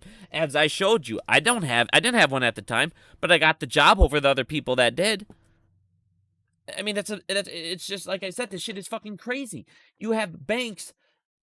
Banks have done 7,000. Think about this. 7,000 violations from 10. Just 10 banks. This is violations in 10 years. Think about this. When these guys, I want you to understand this. When I say violations, that's felonies. That's felonies. Every time they violate, it is stealing. It is theft. This is the only place in the world because it's the elites. It's the rich. It's the powerful. It's your politics. Your people you think give a fuck. It's banks. It's all of these people that control everything. Front running. It's stealing. It's theft. When you do it by the millions, when you do it by the billions, when you do it by the trillions, what the fuck? And no one cares. Think about this. Think about this right here. If you walked into a bank, you stole from a fucking bank, you robbed them, you robbed the bank. What would you do if, like I said earlier, what would they say if you go, dude, I'm just front running my check. It's okay. No, you're in prison for fucking life. The dude in 2008 who crashed the whole fucking United States, he got fucking, what was it, 30 months? Oh, whoa. The dude stole fucking like hundreds of billions and he got 30 months? You might get, what out of a bank? Nothing. Maybe $1 million, but you're there for the rest of your fucking life. Like I said, what the fuck? The GameStop report. You guys, so many people read the GameStop report and have read it 6,000 times and don't really understand what they said in it. And they miss a massive portion of the whole fucking big deal. Everybody heard this number, and then it stopped there. And I don't get how it stops there in everyone's eyes. All right. In this GameStop report, they talked about Citadel. They talked about Robinhood. And they talked about a thing called a fee margin. And what they said, it was 21.9 billion. Buddy, stop chewing on that pen. Sorry if you heard this noise. My puppy was jumping on a pen.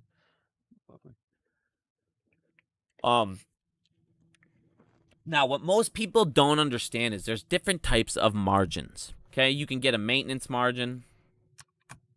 There's a whole bunch. I'm just going to show you a couple examples. You can get like a maintenance margin. You can get a fee margin. You can get a portfolio margin. You know, just to show you a couple. You know, there's tons of more margins that you can get. So when people read the GameStop report, what they saw was this margin for Robinhood and Citadel. Well, what ended up happening is Citadel and Robinhood, they had a rebate system set up, okay? And this was for their payment for order flow. Now,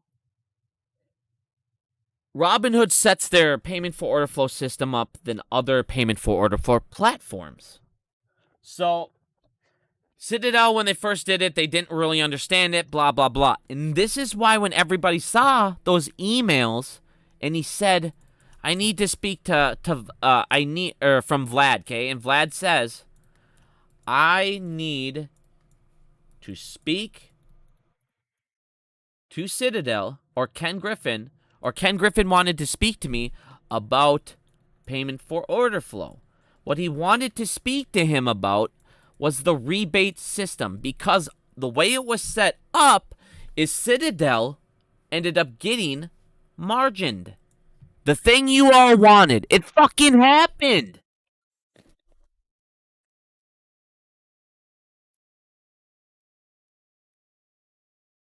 Okay? And then what happened?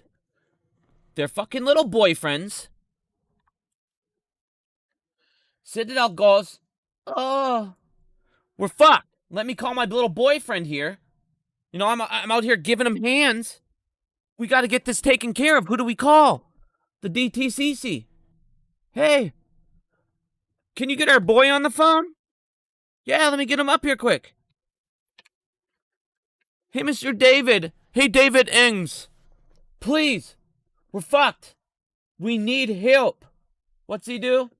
Oh, I got you, bro. Where's this fucking piece of shit? There's this fag. I hate this fucking loser. What's Big Davey do here? He goes, here, let me go ahead and get my fucking boyfriends. the other douchebags on the DTCC, the bankers, the corrupt pieces of shit, the regulators that are regulating all the derivatives market, all this fucking trash, and they go, hey, David, can you guys make it so we get our margin call forgiven for this day? And of course he does. Of course he does. He goes, yeah, we'll forgive your maintenance fucking thing of $21 billion. No big fucking deal. What? Now, if you get fee margined, I want you guys to understand something. If you get fee margined for $21 billion and you can't afford it, guess what else is going to happen? You're going to get fucking portfolio margined because you can't even afford the fee margin. Citadel had $65 billion in shares sold, not even purchased yet. So you got to sit there and think there would have been that the $21 billion is fucking chump change. It's chump change. The thing everyone got so mad about is actually chump change because the portfolio margin now would have been fucking crazy. It would have been above $65 billion. You would have had like $100 billion margin call on Citadel that day. And the DTCC just go, we're going to forgive the margin fee, and now you can afford your portfolio fee. What? That should have been game over. That was it. The thing y'all wanted should have happened. And they said, fuck y'all, and they turned it off. They turned the buy off. They said, fuck this. We can't even afford our fucking fees as of right now. So how the hell are we going to fill more orders on Robinhood? The most popular fucking app right now. We can't. We can't fucking fill this shit. We're already margin called. We're already margined. So what the fuck? They go, shut the buy button off. Shut it down. We can't afford what we've already done. And according to fucking Robinhood and payment for order flow and all this shit, they have to keep filling it. The market maker's allowed to keep filling it, but they couldn't afford to. They couldn't afford to. But the DTCC goes, holy fuck, this is a somatic issue. The whole somatic thing is gone. The whole thing's going to come tumbling down. They're the largest market maker. We can't allow this. And they fucking bailed them out. That is what happened on the GameStop day. You guys got billions and billions. And if Citadel would have got margined, you would have seen him down to domino. You would have seen that thing that would have might have crashed the whole fucking corrupt piece of shit fucking trash system that's in place. I said, man, that GameStop thing should make your fucking blood boil, dude. Boil, dude. You won, and they just said, nah. It's all right. We're going to let our buddies win instead. If you make a bad bet, you should have to pay for it. Period. I don't care if you're fucking retail. I don't care what you are. Think about this. Think about this concept. No country in the world. Why can't I delete this? You really going to do this? No country in the world is too big to fail. None of them. Every country in the world can fail. They can get attacked. Anything can happen. You can have horseshit fucking politics leading you into garbage. There's a whole bunch of things that can happen. No country in the world is too big to fail, but guess what? You have corporations out there that are labeled that and get bailed out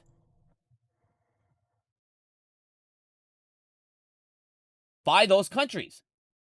Why? We were taught every one of us could fucking lose, right? Every one of us can fail. If you have a bad business plan, that's the way that's part of fucking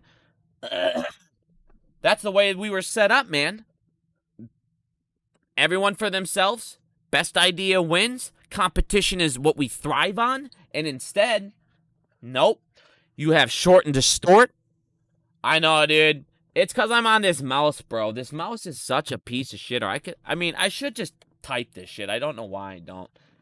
But it's like, dude, this stuff's crazy, man. I mean, this is just unreal. You have corporations, like I said. You guys, they have more power than countries because of this. Because they're called, they're CFI. They're too big to fail. The government will bail them out. The Federal Reserve will bail them out. They'll do everything. Why? They should go down.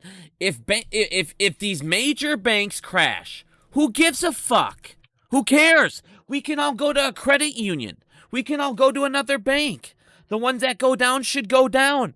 But instead, they have fucked the financial system. The only reason why they need to bail them out, they fucked everything so much in the derivatives market.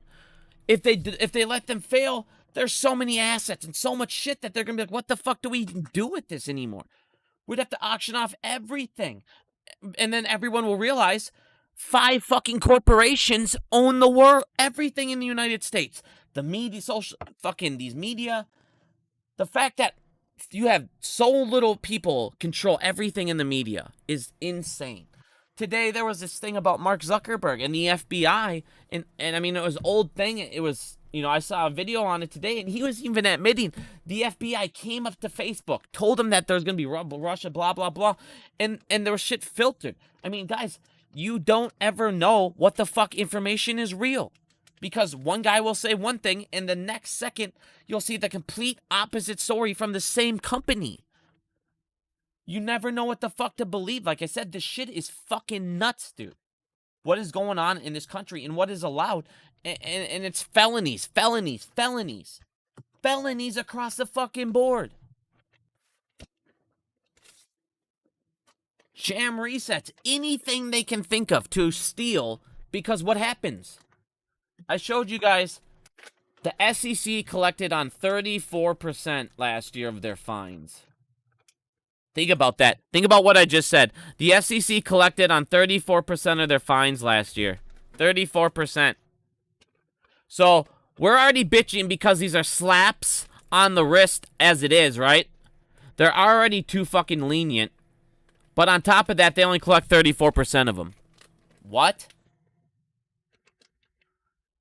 Like I said, they're doing taxation instead of without representation, without representation, because they technically are only representing themselves.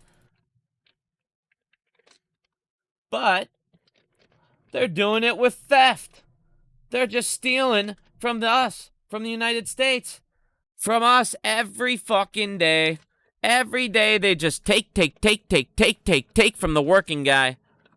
They don't give a fuck. Randall, what's up, buddy? You want to jump on, man? Just trying to get you on here. Let's see here. Let me check if you up on the. Let me see if you up on the. No, my friends. Here you are. Yo.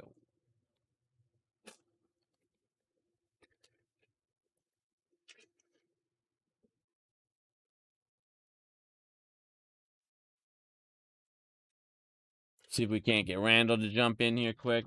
But this is my point, man. And then all they ever say to us is when we're in no rush to pay you guys back. The reverse repo is literally bailing out the evil.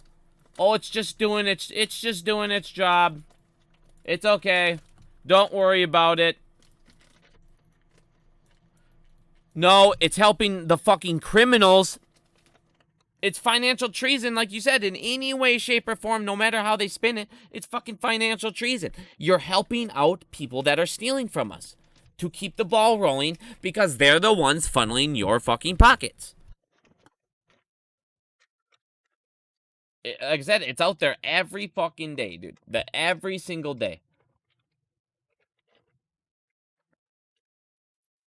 I mean, think about it. How easy is the stock market, dude? Supply and demand is what they tell you it works off. They tell you it works off supply and demand, okay? Well, if that's the case, how the fuck can think about this. If it works off supply and demand, but we find out with all these exemptions, 203B, through synthetics, through the fucking options change, through all this bullshit, CNS program, stock borrow program, if you can make this whatever the fuck you want, how the hell is this ever natural? How is this ever natural? And how is this ever natural? So how the hell can the MBBO ever be real? How can it ever truly, reflect true price action? It can't. It's impossible. With the OTC market, when you have fucking 50, 60% going through the OTC market on AMC, how can this ever be real? How can this ever be true? It can't.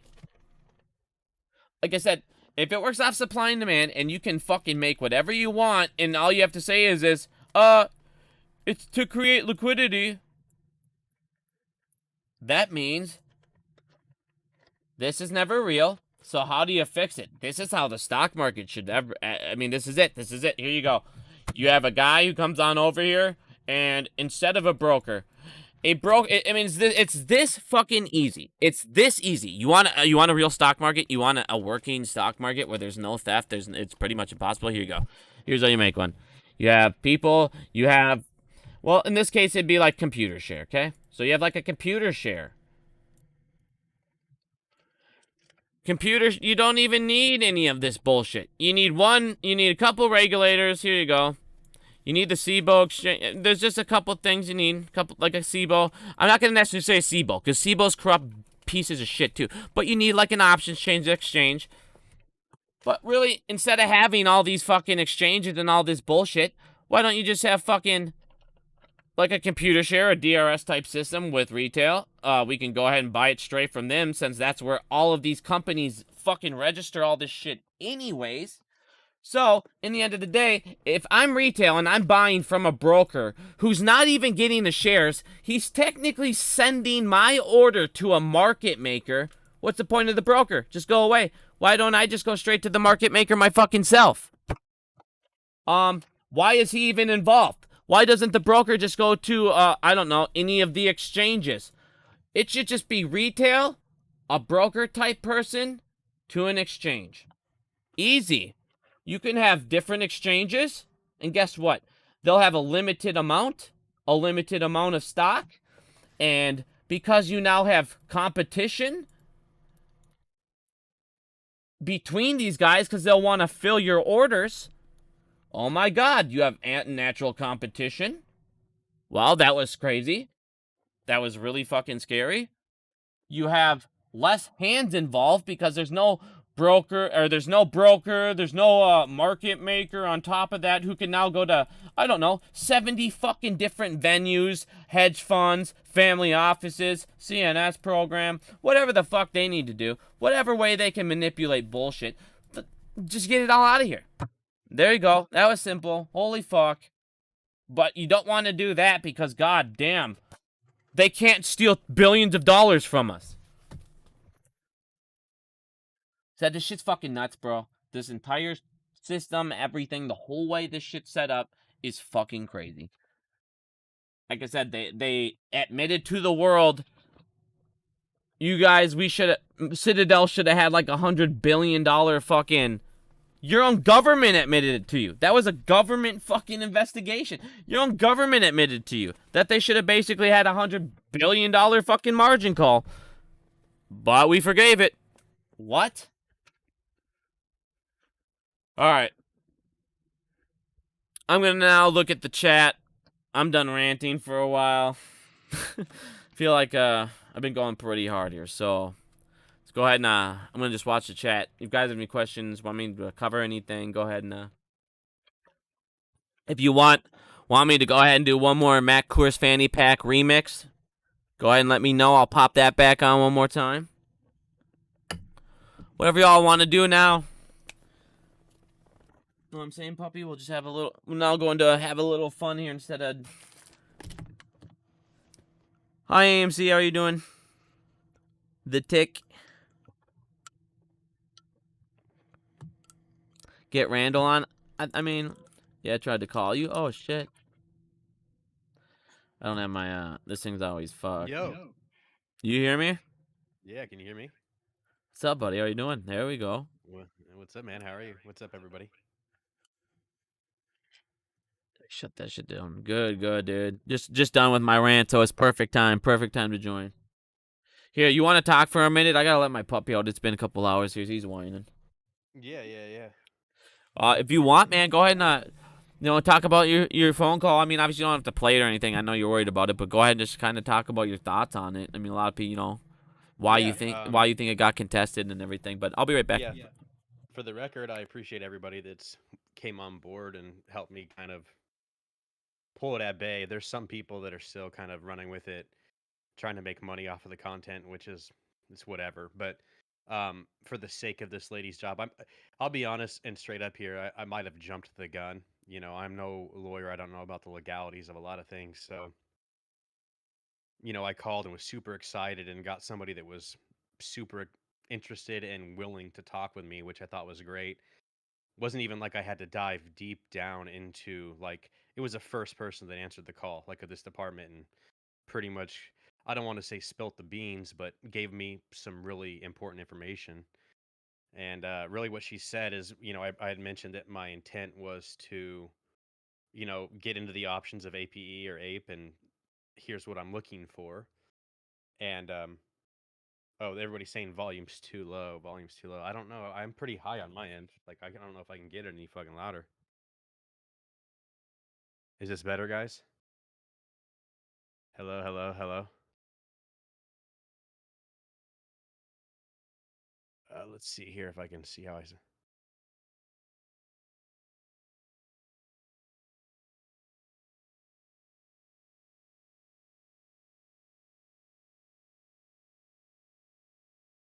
Hello.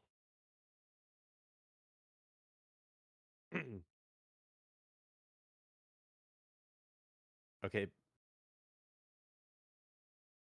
Okay, much better, much better. Yeah, the mic's in my mouth. I'm pretty much talking on this motherfucker. But anyways, so yeah, I don't even want to speak on who's doing it or who's got the video still up. I mean, it's my fault for putting it up there without I jumped the gun. This is what it is. What it is. I got excited and didn't realize. But so I talked to somebody who was really helpful. Has 27 years at the trader desks for CBOE. A lot of people are saying it's the OCC. It's actually wasn't the OCC that I called. It was CBOE.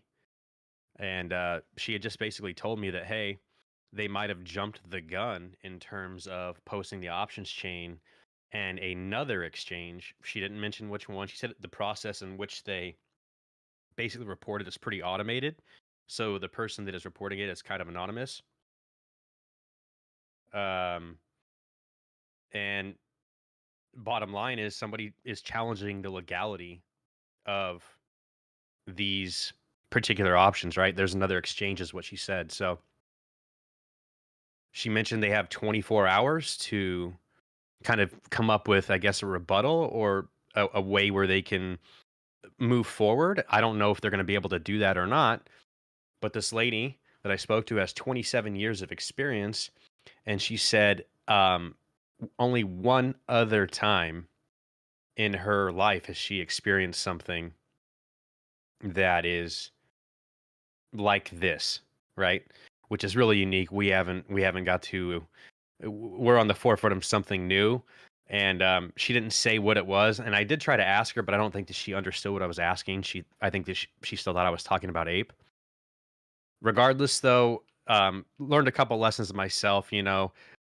For the sake of informing us, because that's really always has been my goal, is like spreading correct information and giving us the info that we need to do. Sometimes I need to take a step back and be more concise, clear, and with my intent and what I'm looking to do. I wasn't trying to cause anybody any grief or anything, and so I did my best. And the ape community did really well in sort of suppressing that traction. Unfortunately, there's some people that are still trying to make some cash off of the videos, etc. And people that I think have personal beef with me. So it is what it is. I would appreciate that you guys, if you see it though, take it, consume the information for what it is, but don't spread it for the sake of this lady's job. And I don't know what's going to happen to me legally. I'm going to wait and see how that goes because this may not be the end of the road for me. That's got back. Yeah, I mean, that's what I was telling everybody. I was asking them a couple times. It's like, just take that shit down if you can. I mean, like you said, in Chicago, And you don't that's want to pretty fuck much it. around, dude. We have these options chain. Somebody's challenge. She said another exchange. So I don't know if that's the OCC. I don't know if it's another brokerage or another exchange. I don't. There's a lot of different things. I don't know if AMC has any involvement in any of this. Um, Oh, we they didn't shouldn't really really get. have She any. didn't really give me any specifics. We didn't even trade each other's names. So I'd be curious to see if anybody else, because she said she had 3 days of calls. Right? She said she'd been getting blown up for 3 days. And if anybody kind of picked her brain the same way. I think I just shoved my string down on accident. Give me 1 second. Oh, no, I didn't. It's like, I think I fucked that up. Yeah, I mean, I think that if it wasn't in another exchange, I think it was going to end up being the IEX. It could be. I mean, somebody is challenging the legality of it, and for what reason, I don't know. I guess it could be a lot of different things, right? Yeah, the thing I was looking at is, I mean, they could have been talking about it being a secured security, or I mean, sorry, a covered security and an uncovered. And most dividends are uncovered, but this one's a covered security because it was a split from their actual share price. So they could be contesting the 3-day compared to the 90. Another thing I was seeing that they could be contesting would be that the fact that AMC, it was derived from AMC itself. And from that point, AMC already has a contract out, an options chain available to that. So they shouldn't be able to make another options chain on top of that. I've also seen it's because it could be a preferred equity instead of a common stock, or a preferred Well, so share. you're even getting more advanced than me with this, though. I'm thinking I saw people in my DMs tell me they haven't received it yet. So that should be to me, that's like a big fundamental problem too. Is like, okay, well, if people haven't received it, so when people are buying options on Ape and they're exercising options, what shares are they fucking getting? You know what I Yeah, mean? that was Right? Like yeah. No, you're right. Like, the, that's the next thing I was gonna say is, that's the thing, is it's gonna be foreign exchanges that would be doing that, because like they said, they're not even getting stuff from the DTCC. So how could they issue options? there's obviously, I mean, the biggest thing that I took away from the call is that I mean, there's two components to it, I guess, right? One of them being that she did basically she said that they had legal issues, right? So somebody is spending some money on lawyers, et cetera, to stop this from happening. Okay, so that's number one. Now, I don't know. I'd frame this in the way that I think, hey, is this a hidden ape? Is this an exchange that's on our side? That type of thing. Or maybe they were late to the party and they're not getting the best of the options chain, so that's why they're putting the cabal. It could be a lot of different things, right? Um, but then also, I'm thinking, is there? You have a lot of these different, institutions, etc., that have funds or they have Ape, right? Like that are the institutional holders of AMC, right? Well, what if they don't want an options chain too? If one of them are involved in like pressuring a broker or something, saying, "Hey, look, we need these shares because we need them, right? We want to have voting rights. We want to do whatever with them. We loan them out. We're not getting them back. We're not able to deliver. We can't be having an options chain on this." And saying and popping it that way as well. So, I really don't know. This is kind of unique territory. And like I said, I mean, the chick herself said, I mean, I don't know anybody in this community that's got 27 years of option experience. Like, I haven't met one person that's been in the market that long, right? And so for her to say that, and she works on the goddamn options trading desk, I mean, that's pretty significant. Oh yeah, I mean, and that was sweet too. That was the one thing about it, and that was like one of the sweet things is we for the first time in the movement, I feel like you got an insight on what's actually going on in the background, and now we can actually get educated on why those options change were there, and then all of a sudden they disappeared. Now we actually know instead of just guessing. I mean, and I'm pretty excited. I'll be curious to see what happens. I mean, if you want my honest opinion, I think that. Well, I mean, she said they have 24 hours to come up with some sort of rebuttal, a way to contest this, a way to move forward with the options chain. What I've been trying to find out today is, let's just say that 24-hour rebuttal, let's just say they get denied again. Is there like a period where they have to wait before they can apply it, right? So like, okay, you do get what I'm saying? Like, hey, okay, you got denied. Now you have to wait another, let's just say 60 days, 90 days before you apply or try to get it on the options chain again. Yeah, I So don't that know. was That would be interesting. huge.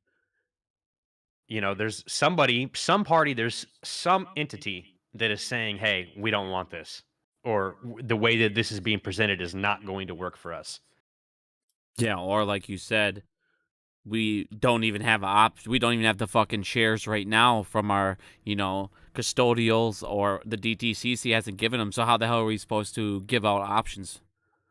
Well, right, and so somebody might be concerned with that, right? And it's like they're seeing, "Hey, we don't want to be able," or it could be a thing where they were rolling them out for like all exchanges, right? And they're like, "No, fuck no, we don't want this on our shit." Like people start buying this, how the fuck are we going to deliver, right? Yeah, And that's that could true. be a concern too, right? Where somebody's coming in saying, "No, no, no, no, we can't have this. Like this is gonna fuck us." Yeah, Maybe we not don't one want of to be these greedy liable. ass. Right, right. And it's like we can see this from a mile away that this is gonna be bad for us. Yeah, that's why I was like, man, this options chain, like, it got me excited, man. Like, this is it's a big fucking deal, dude. Like you said, this is the first time this girl's seen it in how long? Only one other time. She couldn't give you the results, which that sucks. I kind of wanted to see if we could Google that or find that. Uh, but it's like, man, the fact that somebody's out there contesting it, fighting this for us, the fact that, dude, I mean, this could basically stop the options play almost 100% altogether. And if that's the case, I mean, this is the thing. If that's the case, and this is why, everyone that listened to these YouTubers that sold Ape, you already see Ape's got 5% higher short interest now than AMC. If the options chains don't end up coming because of this, I mean, man, the squeeze potential for Ape over AMC at that point, it was drastically higher. And anybody that sold, like I said, you're resetting your capital gains.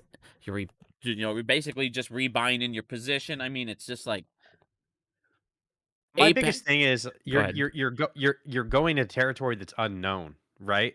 So regardless, it's like, you, me, Trey, boss, anybody who's doing, like anybody who's promoting content, we have our own views on it, right?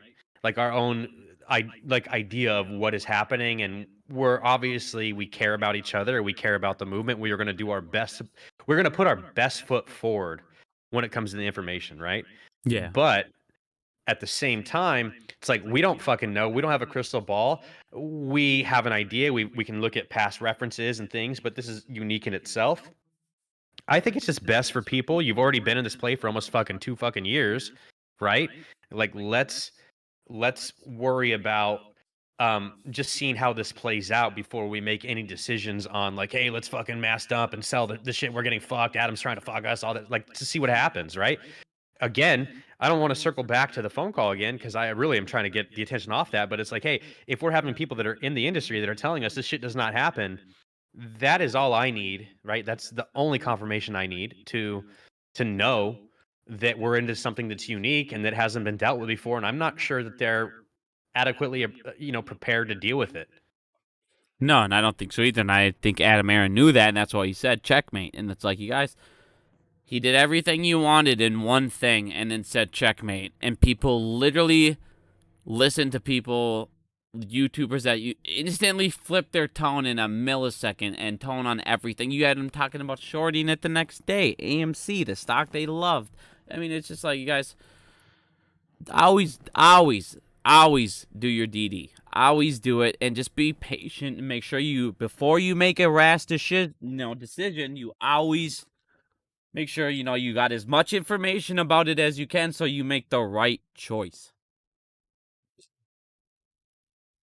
I also think about, in a way, I almost kind of relate this to phase six because how we're talking about, like, Adam Aaron saying checkmate and all these people that maybe these brokerages weren't prepared, people haven't got their shares. Then we see all these issues with the float, right? All these different things.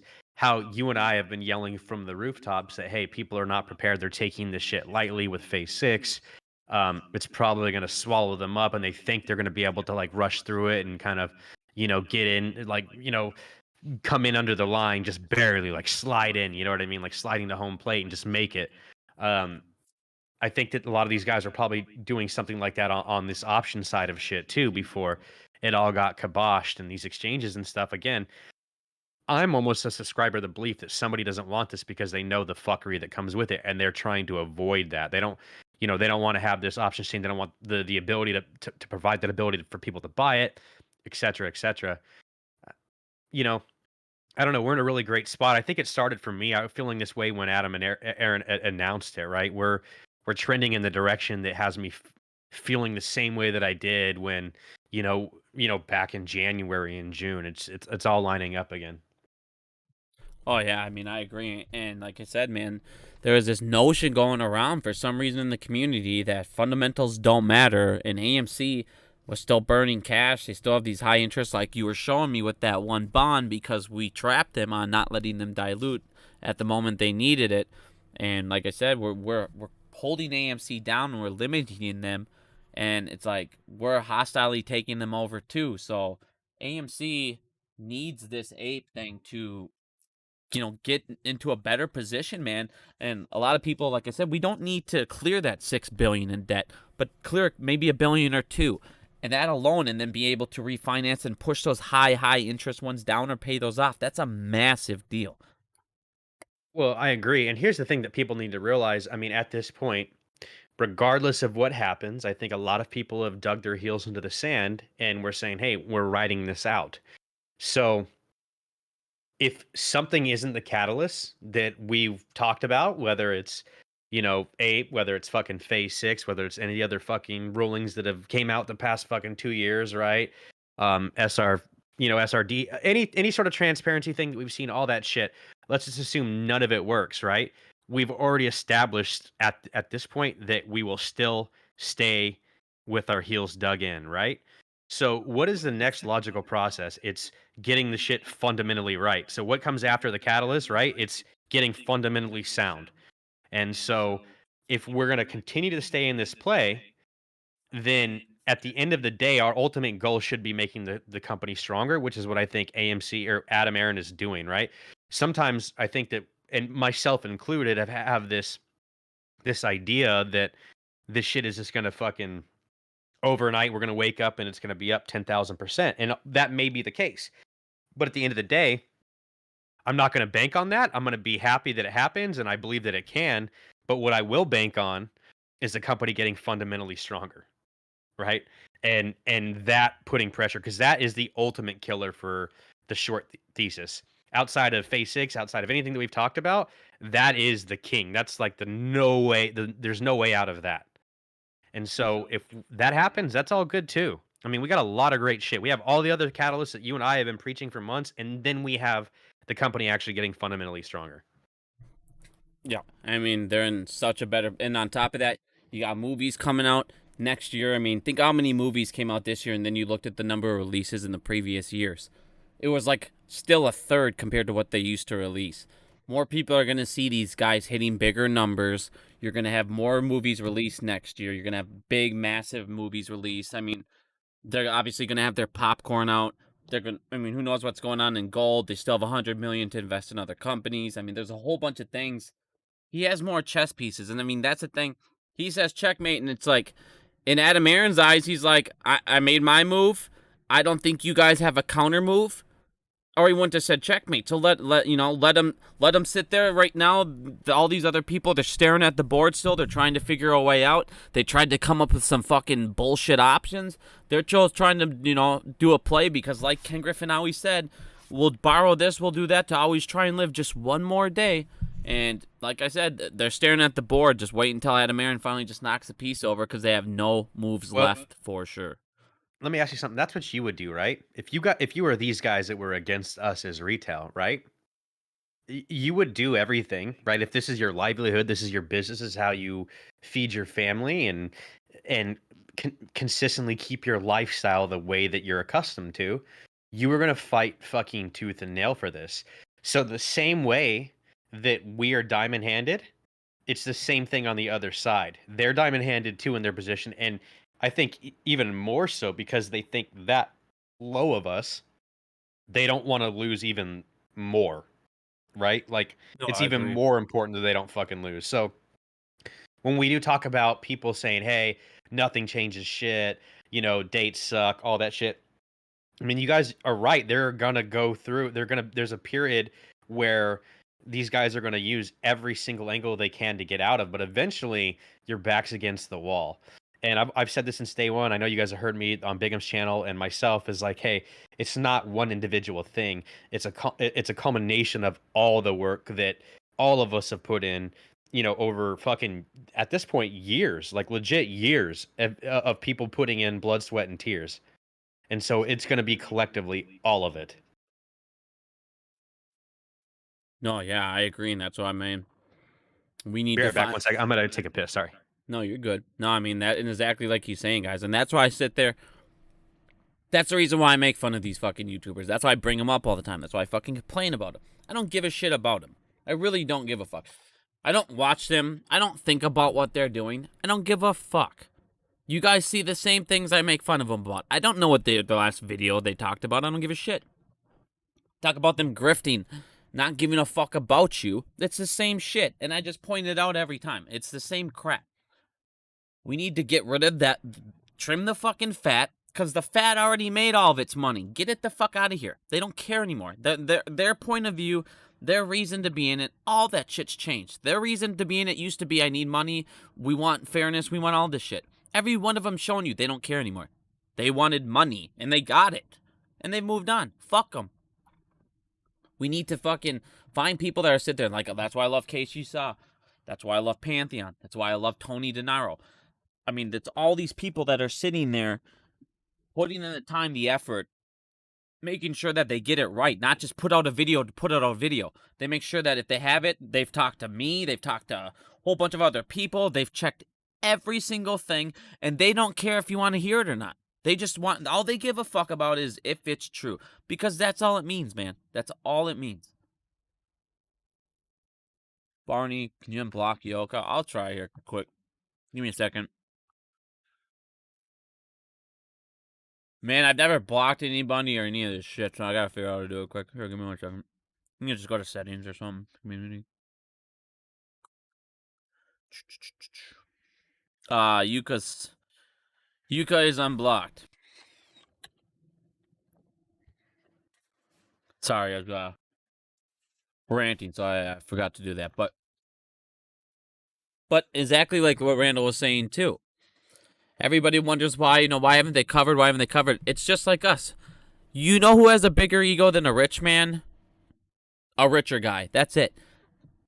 They, like Randall said, they look down upon us. They're gonna sit there and fucking make sure that they will fight tooth and nail, and they won't get fucking. They're not just gonna give up until they get margin. And that's why I am getting so pissed off. Like I said, when I talk about that fucking GameStop report. They should have lost. They should have been margined, and it was just forgiven. All right, I'm back. What up? What up?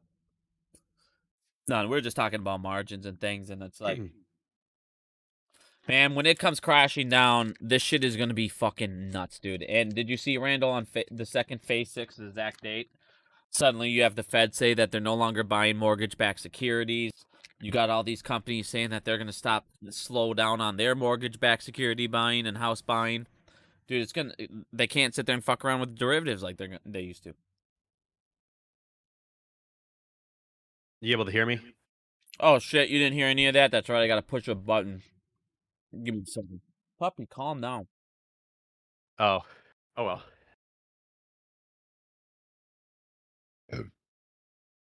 I see Barrett just asked, will phase 6 cause margin calls? Some, for sure. Randall, can you hear me? Yeah, I can hear you. There we go. Now I don't have to push it down. Now I'm just constantly going. Yeah, I thought you did. I forgot I had to push that button so you could hear me. Yeah, we were just talking about margins, dude, and like in phase 6 and the housing market there. And like I was saying with the housing market, man, you have. Did you see that the Fed said that right in September now right away after phase 6 that they're no longer going to be buying mortgage-backed securities because they can't just throw them in the derivatives and do a securitization like they used to. And you have who's that other company? It was fucking it was like Black. I can't remember who it was, but you have one of the biggest mortgage people, lenders, going out there, and they said that they're walking away from buying mortgages right now. It's just too hot, dude. Like, there's gonna be a housing crash, and you had BlackRock and all these idiots coming in there doing these bailouts, buying these houses 40, K, 50K above asking price cash wise, and it's like, dude, why? Because you had the government, BlackRock's their best friend, so they go, hey, we need you to bail them out. You had the Federal Reserve bail them out in $3 trillion worth of mortgage-backed securities. I just feel like there's going to be a massive housing crash. You have Wells Fargo and all these mortgage lenders closing down branches, closing down a whole bunch of units. You have people talking about the inventories drying up. You have the average cost of a house is $500K. You have interest rates raising. I just don't see how it can keep going. What are your thoughts on the housing market? I was just curious. I mean, yeah, I pretty much agree with the whole entire sentiment that you said. I think that outside of the housing market, I've paid a lot of attention. Like the commercial real estate side of things is pretty significant too, which actually directly affects, AMC because of essentially they lease the land that they're on, right? They're renting the land that they posted theaters to. Yes. So the people that own these lands, all of those things is it's all relevant. What's happening, and again, I think that they're just. I don't know if they're using borrowed money to buy all this, if they're just, robbing from the poor to be able to fund all of this. I think that to me, a lot of these firms are trying to use it as a hedge bet if shit does hit the fucking fan, that they have a bunch of property and shit that they can just come and take from retail and Americans and shit. We'll just see all of our shit get wiped away, if you can't pay your bills, and they'll own everything. And I think that we're going to a system that would like to see all of us live in apartments and rent houses and not own anything, right? They don't want us to own anything. And that's the most scary thing to me, right? Like we need to, I think after our squeeze and I get the money that I believe that we're all owed, my goal is to kind of at least solidify that, get myself some property, some land that's fucking mine that they can't take from me, that I own, because I think ownership is key. Oh yeah, I mean that's my goal, man. And I just want to, like you said, get property. I've been telling people about gold, silver. I mean, the one thing I feel like is that Great Reset is still coming. I feel like that's one of their ultimate goals. Is still, we need to crash these economies. We need to crash these fiat currencies, because then at the end of the day, these fiat currencies are all backed by failing countries. They're all backed by governments that are in super debt. You have all these people that are in all these countries now, in China, you have all these people with mortgages. I mean, it's going to, their economies could crash. These fiat currencies could crash, and they're going to look over and go, oh my God, we need these CBDCs. We need these banks, which now basically makes them, each one of them, like the Federal Reserve, because they can now mint, instead of printing, they can just mint their own coins. They can track it. They can program it. They can do all these things. And now they have complete control. If you don't vote the way they want, they can shut your money off. If you do certain things they don't like, break laws, they can shut your money off. They can limit you. They can do a whole bunch of things to people and have just complete power. And there's this word that a lot of people, I used to bring it up a lot because it's what's pretty much I feel like happening, and it's called a corporate republic, and it's where basically the government is pretty much run by a corporation type thing because they get so fucking massive. And I mean, it's pretty much like what's happening with BlackRock, and it's like nervous that this is their ultimate goal is, all right, well, we'll go ahead and we'll eventually, when it comes to MOAS, because I feel like when it comes to MOAS, and I feel it's going to happen, because there's so much owed to where nobody could ever, I don't care how many Band-Aids you put on it. You've stabbed me 95 fucking thousand times. You can put on Band-Aid on it as many times. I'm going to bleed out eventually. And it's like, buddy, stop, please. Fucking dog's going nuts. But it's like, these Band-Aids aren't going to work. And when it starts come crashing down, and this is when I feel like these banks are going to end up hitting it. All this stuff that they're not going to have enough value to pay people out to get these things, and you're going to have people locked out, and they're going to trying to blame this crash on retail and all these things and MOAS, and they're going to come up and say, hey, the only way to bail us all out is we need to introduce these CBDCs because they've already talked about it. They've already introduced them. If you look at the world, all these world organizations things, they put them on their site. They talk about it. They talk about this is our goal and this is what we want. And it's like, they're a big deal, dude. And I hope to God that this shit never ends up playing out the way that I hope, that I think that they're trying to make it be is, all right, well, this is our last resort. If they do win, if they do crash it, if they do take everything, we can try and make that dollar worthless or whatever, and then we'll introduce our new CBDCs as our blackout plan, I guess is what I'd call it.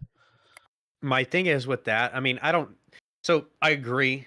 For the majority of what you're saying, I do agree with. I think it's a little bit farther out. I don't think it's immediately around the corner, but I think that there is a lot of merit to what you're saying. I also think, though, that, some of these things could affect life how they know it, too. And what I mean by that is if America, all of a sudden, if we don't have any money, we turn into a situation like what you see in some countries in like South America and shit that are doing their own versions of cryptocurrencies based off their, or to back their economies, et cetera, et cetera. It just, to me, it's a slippery slope. I don't think that it's been done correctly yet.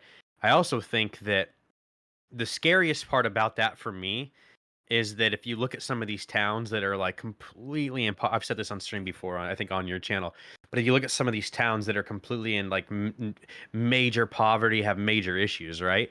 What they literally within a block distance, so in one block you might have fucking people eating out of garbage cans and shit, like to survive, to eat, right? And then a couple blocks away you might have the 0.01% living in a fucking crazy ass mansion and shit. You know what I mean? Oh yeah, I mean, you see And that in this is like Chicago. what, You see that in Chicago. yeah, well, like, so I've never been to Chicago, but It's that type of shit is bad. crazy, right? Yeah, and Right. obviously Chicago's not even as bad as these third worlds, but I mean, you just see that. You see that here. And so, I don't, there's like, that situation to me is like a pick your poison on what the government wants to do, right? If they can't tax us and shit, we have no money, they won't be able to tax. It's hard for them to keep that money train rolling if it's based off of some digital supply of money that has no real fucking value. Then, like, what does them taxing even do if there's no value behind it? And then the second place is like, no, they allow us to get fucking hyperinflated and shit, and the 1% is all fine and we're all fucked. I mean, they'll be fine. They got enough money. They'll be cool. Ain't no slack off their fucking back. But that's, again, what we're fighting for. You know what I mean? Oh, I know, and that's one of the things I hope people understand. Like, that's what the movement's mainly about too. It's not just AMC. AMC is just part of the stand we're taking, and the stand we're taking involving AMC should make you fucking rich because of the bet that they placed against it is a horrible bet. And every day that you guys buy and every day that people support AMC and get them through and do things to help the company, like I said, man, that's a huge bet. That makes their bet worse and worse and worse and worse every time we give them a lifeline. We have a unique opportunity that I think we probably won't see for our lifetime again. Maybe we will, but it'll be because of a trend that we started. But everybody should feel really proud of themselves. I mean, we've come such a fucking far way. And I know that you and I, and even when I started, I'll raising my hand, guilty as charged. I spent a lot of time when I was learning about AMC and getting into this on like dark pools and shit like that, right? And I always use this as a reference. Not so much that dark pools are that important or whatever, because our view has changed on that. But what I will say is I can't remember a time of me growing up my entire life. I just turned 33 years old, and I have not once in my life outside of our movement have seen anybody talking about OTC markets, fucking dark pools, naked short selling, married puts, things like that on the news, right? That is a direct result of us. And so all of these things that we're seeing, I honestly think are just building blocks for something that I think is better in the future should we all have kids or families that want to participate in the markets later, even maybe 50 years from now. That is also kind of one of the reasons why I was thinking about this phone call and shit. And although I still stand by pulling it down the way that I did, but I was also thinking about people were worried about this chick's job and stuff. And I'm thinking, man, how could that be? Like, how could a firm or a company get angry at an employee for just being honest? You know what I'm saying? Like, Because it's confidential information. well, I guess, but is it really that confidential? I mean, why is that confidential? Like, it didn't sound confidential to me. I think that we have a right to know those things. Well, You know what I mean? It's like she didn't say any company's name. She didn't say any specific person or thing, right? So I don't understand if it has to do Well, with yeah, the and she stock didn't that we're invested. implicate anything or anybody. Right, but that's what I'm thinking. If we have if we have something to gain because our money, our livelihood is invested in this, right? I think that we have the right to understand simple things that are going on surrounding our stock that we're invested in, because that's where our investment lies. So I don't see in any world where what she even did was necessarily wrong, is because all she was doing is just informing me about our investment, being transparent about what's going on. Oh yeah, I agree. I mean, and the fucking sad part is, what you just said is being able to get that information. The people who should be able to get that from is Gary Gensler, the SEC, and be able to ask him, why is this way? Why did this happen this way? But instead, they're sitting there fucking making fun of us and talking shit and don't just jump into FOMO. Well, it's like, dude, it just fucking bad. It blows my fucking mind, dude. I have a hard time believing that the SEC doesn't know about these things. I mean, they have to, right? Like, They there's, have there's to. n- They have right. that information. There's no way that FINRA. I mean, the CAT systems, just because they don't have, Phase E in, which Phase E is the one they delayed because Phase E is the one that I've been talking about the whole time. You know what pisses me off? It's all the things that I've been talking about the whole time that are actually going to do shit, and those are the things that actually get delayed. Because if Phase E comes in on the CAT system and it's fully functional, that's A, when some of those market maker exemptions end. B, it's when they attach. I mean, think about how fucked up this is. It is 2022, and they don't know who owns what share and what broker. In Phase E, that's when you're going to have customer information and broker ID. So you'll have a customer ID, a broker ID, and a venue ID now attached to the trade. Think of how important that is. I mean, that stops fucking spoofing. It stops people passing shit back and forth. I mean, dude, it stops so much stuff. It stops a lot of people, being able to rehypothecate or sell things that they're not able to sell.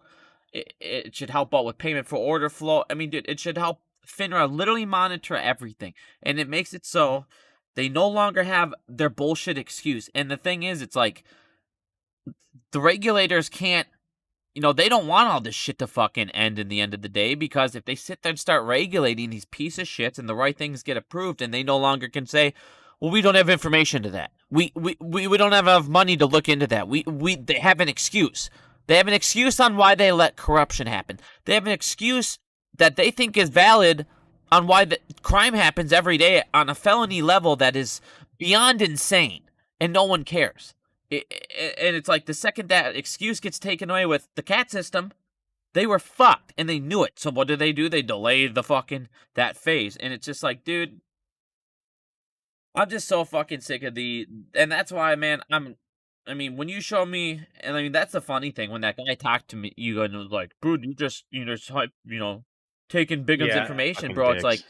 when you show me Phase 6 for the first time, dude, I mean, it was the first thing that ever blew my mind where I'm like, this will actually matter, because it's regulating the regulators who are fucking causing all the crimes and allowing all of this unlimited collateral in the derivatives market to take place when it shouldn't, because that's how they make their money on the side. Is every contract written, they gain money. So they're going to say yes no matter what. And the fact with those credit support annexes and with no deposits, they could say yes every time and just to take the fees and just make money, make money, make money. You nailed it right on the head. That's exactly what they do. And like I said, because these guys, it would be like, let's just say that you're a complete jackass moron. You don't know what the fuck you're talking about, right? And right, like just theoretically, okay.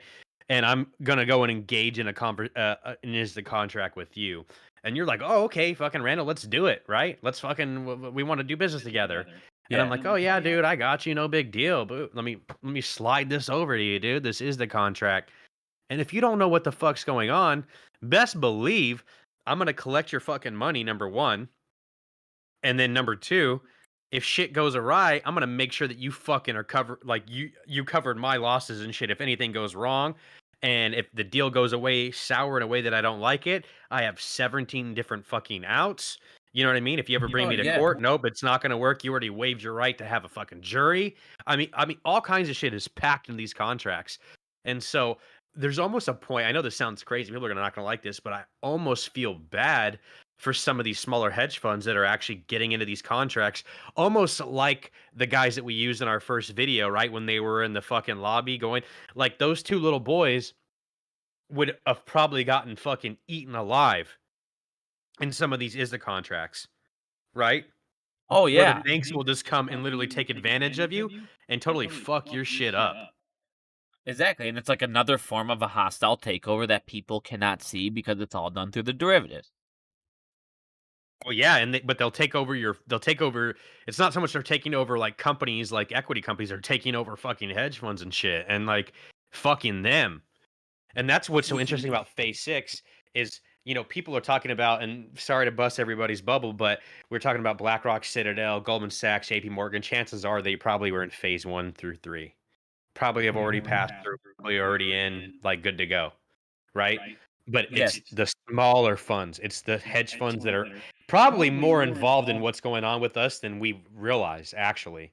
But yeah, but the way that it affects the BlackRock, the way that it affects it does affect Oh them yeah, for it has sure. a domino effect because they're the ones that were on the other side of the contracts written by them, which makes those guys take a massive hit. So phase 6 will still affect those people. Yeah, so I'm not trying to say it doesn't affect them, but what I mean is like that they've already been cleared, the margin requirements, those things not going to affect those guys. It's going to be them losing out the money and cash they've extended to these other people that have borrowed and went way over fucking margin. These smaller funds that are trying to run hedge funds and shit, family offices, probably a lot of family offices included in this.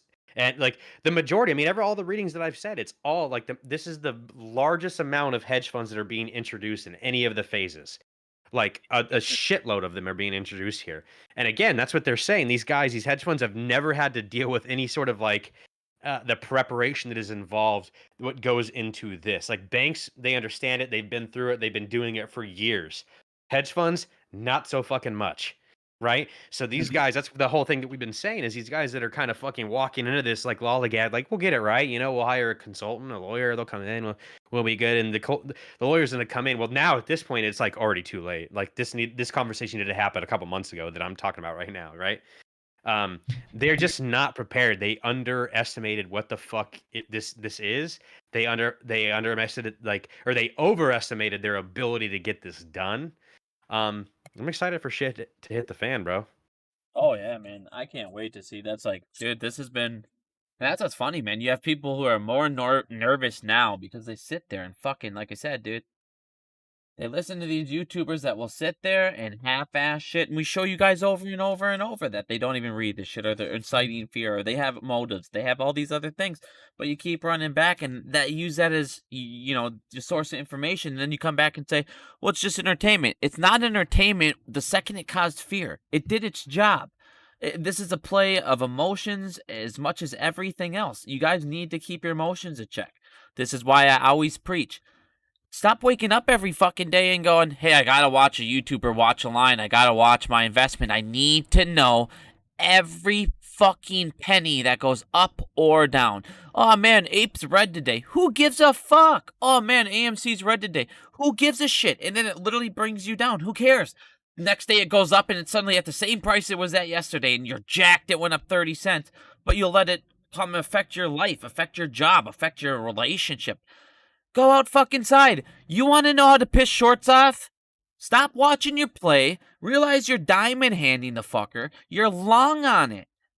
Stop worrying about these small little things. You don't need to know every regulation that got passed.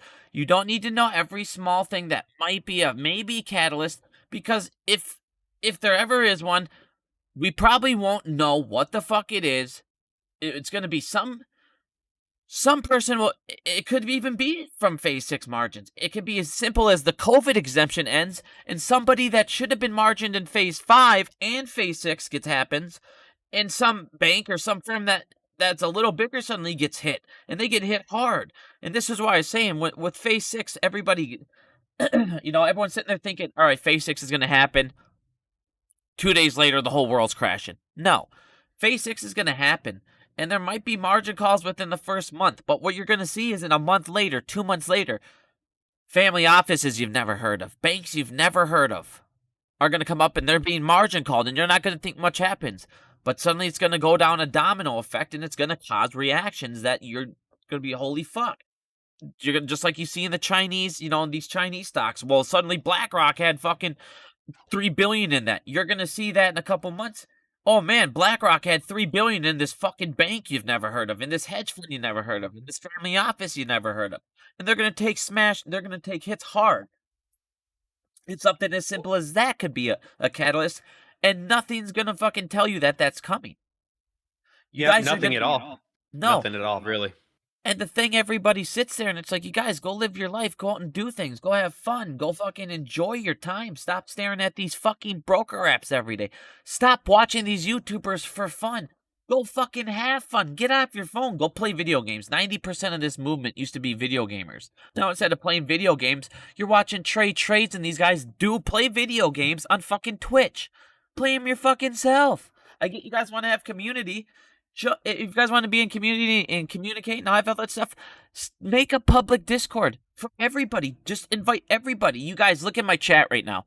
If you owned a public Discord for AMC and you posted your public Discord right now and you didn't charge, it better be free. If you post a Discord in my fucking chat and I find out it is paid it even a penny, I don't give a fuck if it's 5 cents, you are going to be banned from my channel. But just fucking put up a free public Discord. Get together. Group up. You don't need a YouTuber. You don't need people that have a large following.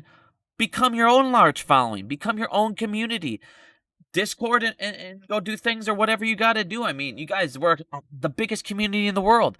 But everybody limits these space calls to, oh man, we need like Terra. We need fucking trades. We need some big fucking name, to host it. Or we can't host one. Host it, dude. People will come. Join, guys. Always go learn. If that's what you want, do that. But don't just sit there and give these idiots views and say, well, it's entertainment.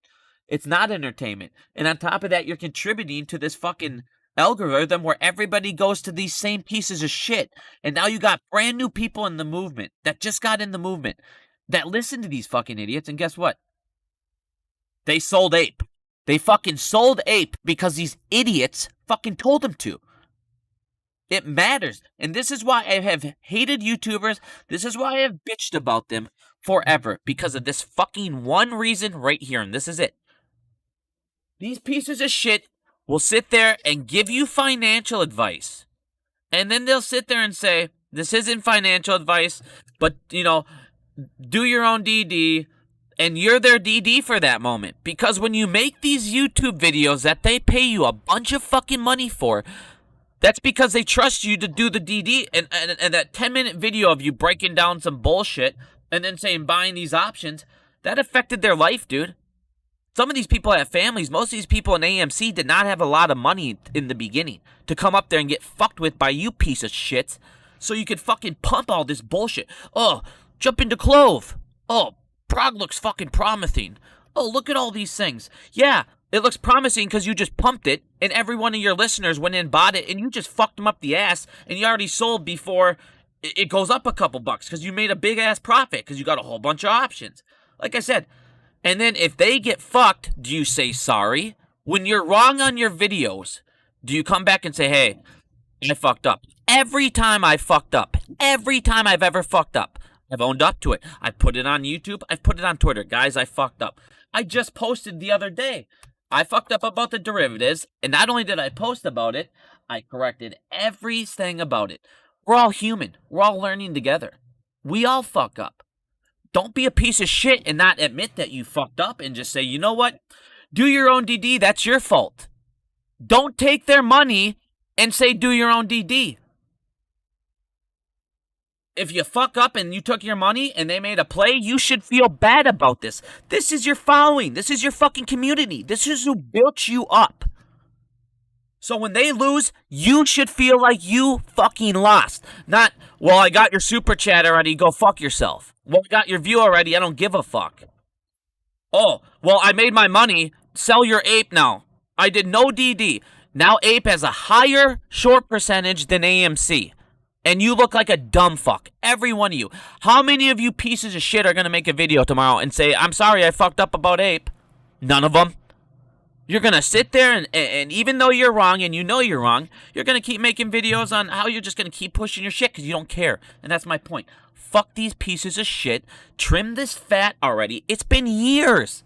Years. It's time to say fuck them. Move the fuck on. And I sit there and say this every day because guess what?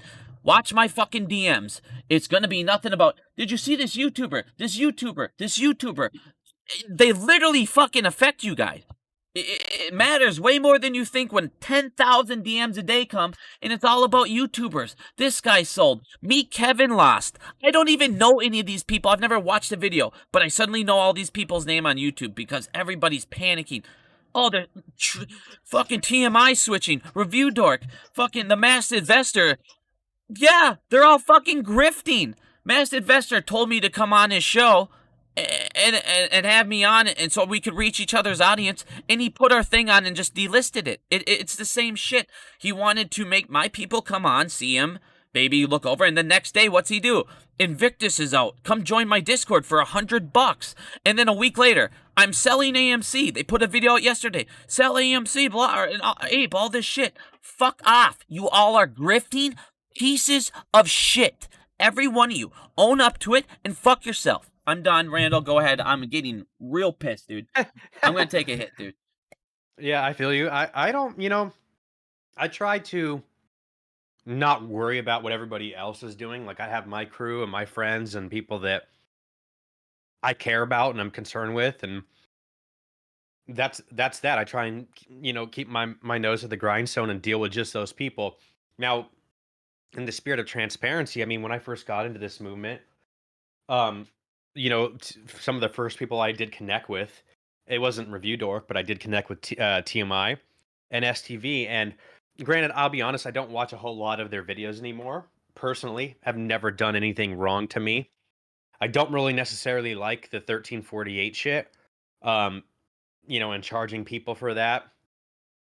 And I wouldn't see. Here's the thing: I wouldn't mind if any of these guys did that, not off the backs of AMC.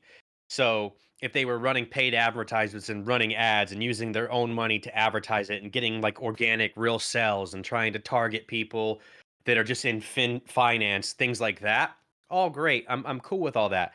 But the fact that they're associated. The one guy I don't fucking like is that Review Dork. I just don't like that guy like on a personal level. And I've never even talked to him. I mean, it's just one of those people that you look at and you just don't like. That's how I fucking feel. And I just don't like his condescending attitude and his cockiness. And one thing that I've always learned, something I learned really young from a young age, is usually the loudest person in the room is the one that has the least amount, right? Like the one that's probably going to get popped in their mouth the quickest, right? I've always been taught that it's the silent guy is the one that you have to worry about. So when I hear that guy talk, that's how I feel. I feel like he's just trying to be the loudest guy in the room. Yeah. And that's that. And like you said, that's true. I mean, listen, look what he said with the fucking taxes. It's okay if you sell taxes. It doesn't matter if you rebuy back in. Yeah, it does. The second you sold, that's a taxable event. Right there. Right there.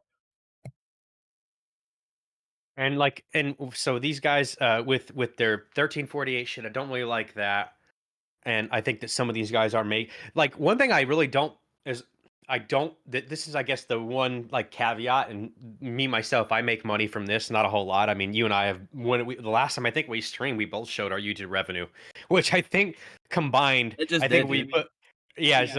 think if we combined my revenue and your revenue, we probably wouldn't even break 10,000, like over 10 years. Or I mean, not 10 years, 2 years. Like, I don't even think that I don't know what yours is now, but I remember when we last time talked about it, I think we combined them. I don't even think we were even close to 10,000. So it's I'm not at- like we're getting. I'm at 7,000 now. With Okay, where well, I'm I'm at 4,700. So we just combined broke 11. Yeah, and that's after 2 years of doing this, right? Yeah, But I nothing also think crazy, that but I think that we put a lot of time into our information. I feel like that we're not clickbaiting people.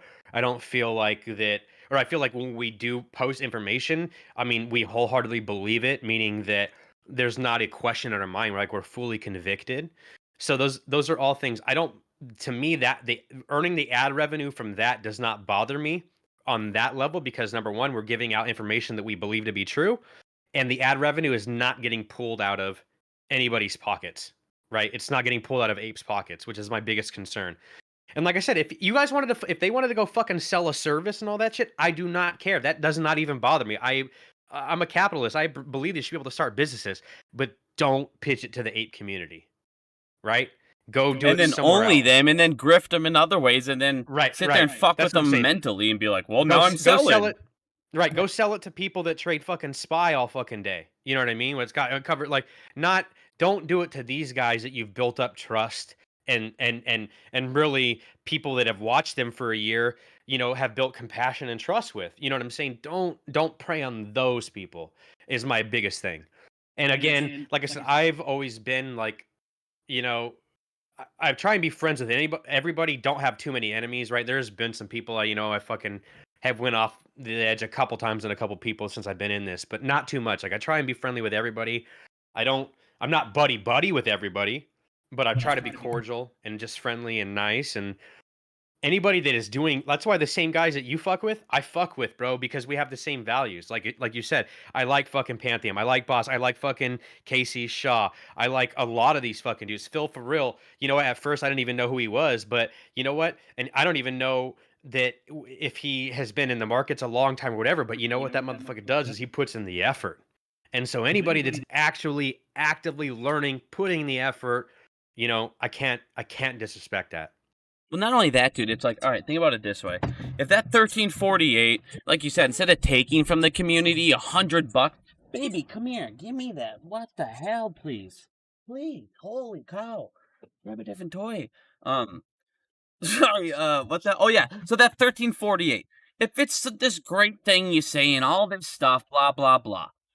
Don't, like you said, don't charge $100. Don't take from the fucking community. Give it to the community. Help the community make fucking money. All of this is about helping the community. All your videos, all your streams should be about helping the community. That's what we make. Help the fucking community. Let them learn for free. Now you have better traders on our community. Now you have people with more money. Now we can buy more shares instead of you taking it from them. And now they have to earn back that fucking $100 a month. It's a month, isn't it? And then they probably got all these special fucking dumb services. I mean, they have 3 different bots. I'm sure you have to pay per bot. It's just like you said. If it's that fucking important, let us all fucking know it. Help the people who built you the fuck up. Dude, and like you said, this is what's fucking nuts, bro. Okay. You know how much they make off streams. Like, all right, let's just say ad revenue, like Lou and all these fuckers. I mean, people don't understand how much these fuckers make off just I have an ad idea. revenue. Yeah, it's pretty good. And now all of a sudden, what are they doing? They're grifting as fuck. Like, hey, sign up for Weeble. Sign up for this dumbass fucking moo. Sign up for the shit that sends stuff over the counter that doesn't fucking help the movement. It actually fucking hurts the movement. But guess what it does? It gives me some free stocks. So you're grifting that way. It's every other way. It's every possible fucking way you can revenue off of us to do it, and then say, well, I'm helping you, or, well, you guys, and this is the problem. This you want to be a YouTuber, you guys? Here you go. Here's how you do it. You jump on fucking on during the day, and you click on. You kind of click on some sites, find out what stock is the most shorted stock and has a low float. And then you come on and you go, hey, everybody, look at the short interest here. It's a high short interest. They're probably going to squeeze. Let's do some TA. And then you're going to draw some lines. And you're going to do shit that is technically in TA done throughout time. But you're going to go ahead and say, you know what? I'm going to go ahead and form a fucking 1-minute candle so it looks crazy. And then I'm going to say that these terms are this when they're not really that. but it sounds nice. You guys know the terms, and now I'm going to be able to draw my chart upward, okay? It's going to skyrocket. It's going to skyrocket no matter what. And then what happens? You get a couple people, you get all your viewers to get in there, and they jump up, the stock goes up, and all of a sudden, see, it went up right away. And the people that went up right away and sold in the first day or two because they swing trading it, they made money. But all the rest of them got fucked. So, but you don't care because you already got your money. They already paid you your super chats for it. And now you sit there and say, all right, you make all this cash, and then you rebuy in and say, see, I still have the positions. I have these positions. Yeah, you already fucking made bank. You don't give a shit. You bought in way, so you'll take a small hit because that was just what you made in revenue. You know what I mean? And then you'll sit there. I've shown you guys over and over. Just because a stock has high short interest doesn't mean shit. Most of the time, that's better for shorts. Because if you look at it the way it is, this is exactly how Ihor explained it, and it makes complete sense. And it's like, that's why these guys are wrong. That's why you guys sit there and you buy these fucking plays, these cloves, this, that. They don't fucking pop. And if they do, it's because, you find out Citadel, like in Clove. Well, yeah, all these institutions have massive fucking holdings. Of course they let it pop. Retail's buying in, and they're going to let you guys go in. Hopefully some more suckers buying higher, and guess what? It drops. It's like, if you see a stock with high short interest, you got to make sure it's the right conditions, set up for a squeeze. If you have a stock, let's say it's stock 1, and you have a short seller, okay, number 1, he comes in, he shorts it at $4. Now it's going to drop down to $3.50. Short seller 2 comes in, he shorts it, it drops down to $3. Short seller 3 comes in, and so on. Well, all of a sudden it goes from 5%, 10%, 15%. Short seller 4 comes in, price drops down to $2.50, and all of a sudden everybody's going, oh my god, look at this stock, it's fucking high. Short seller 5 comes in, it's fucking $2.25, 25%. They're like, shit, this fucking's about to rip. Look at this fucker, 25%, small float, blah blah blah. If we jump in right now, look at this, it's set up. If we all jump in right now with the 35%, why would they fucking cover? Short number 1 is super in the green. Short number 2 is super in the green. Short number 3 is super in the green. Short number 4 is super in the green. And these guys don't give a fuck if retail jumps in real quick. They're going to be like, all right, not enough's going to jump in to where it's going to affect us. And we can hit them up with the OTC and suppress it. And they're not going to thinly keep going out from stock to stock so we can fuck them. There you go. Cutting you off for a second. I'm grabbing a beer. All right. Just because a stock has high short percent, 25 for short and 30, doesn't mean shorts are in the red. How do you get shorts to cover? You get them in the red. They have to be red, or they're never going to cover. They have to be down on that position enough to where they go, A, it's not worth holding this position anymore. B, we're going to get margin called. Or C, it's holding us back from making so much money that it's just not worth it. But when they're in the green, they're sitting there like, fuck it. Why wouldn't it go down? You see what I mean? It's so...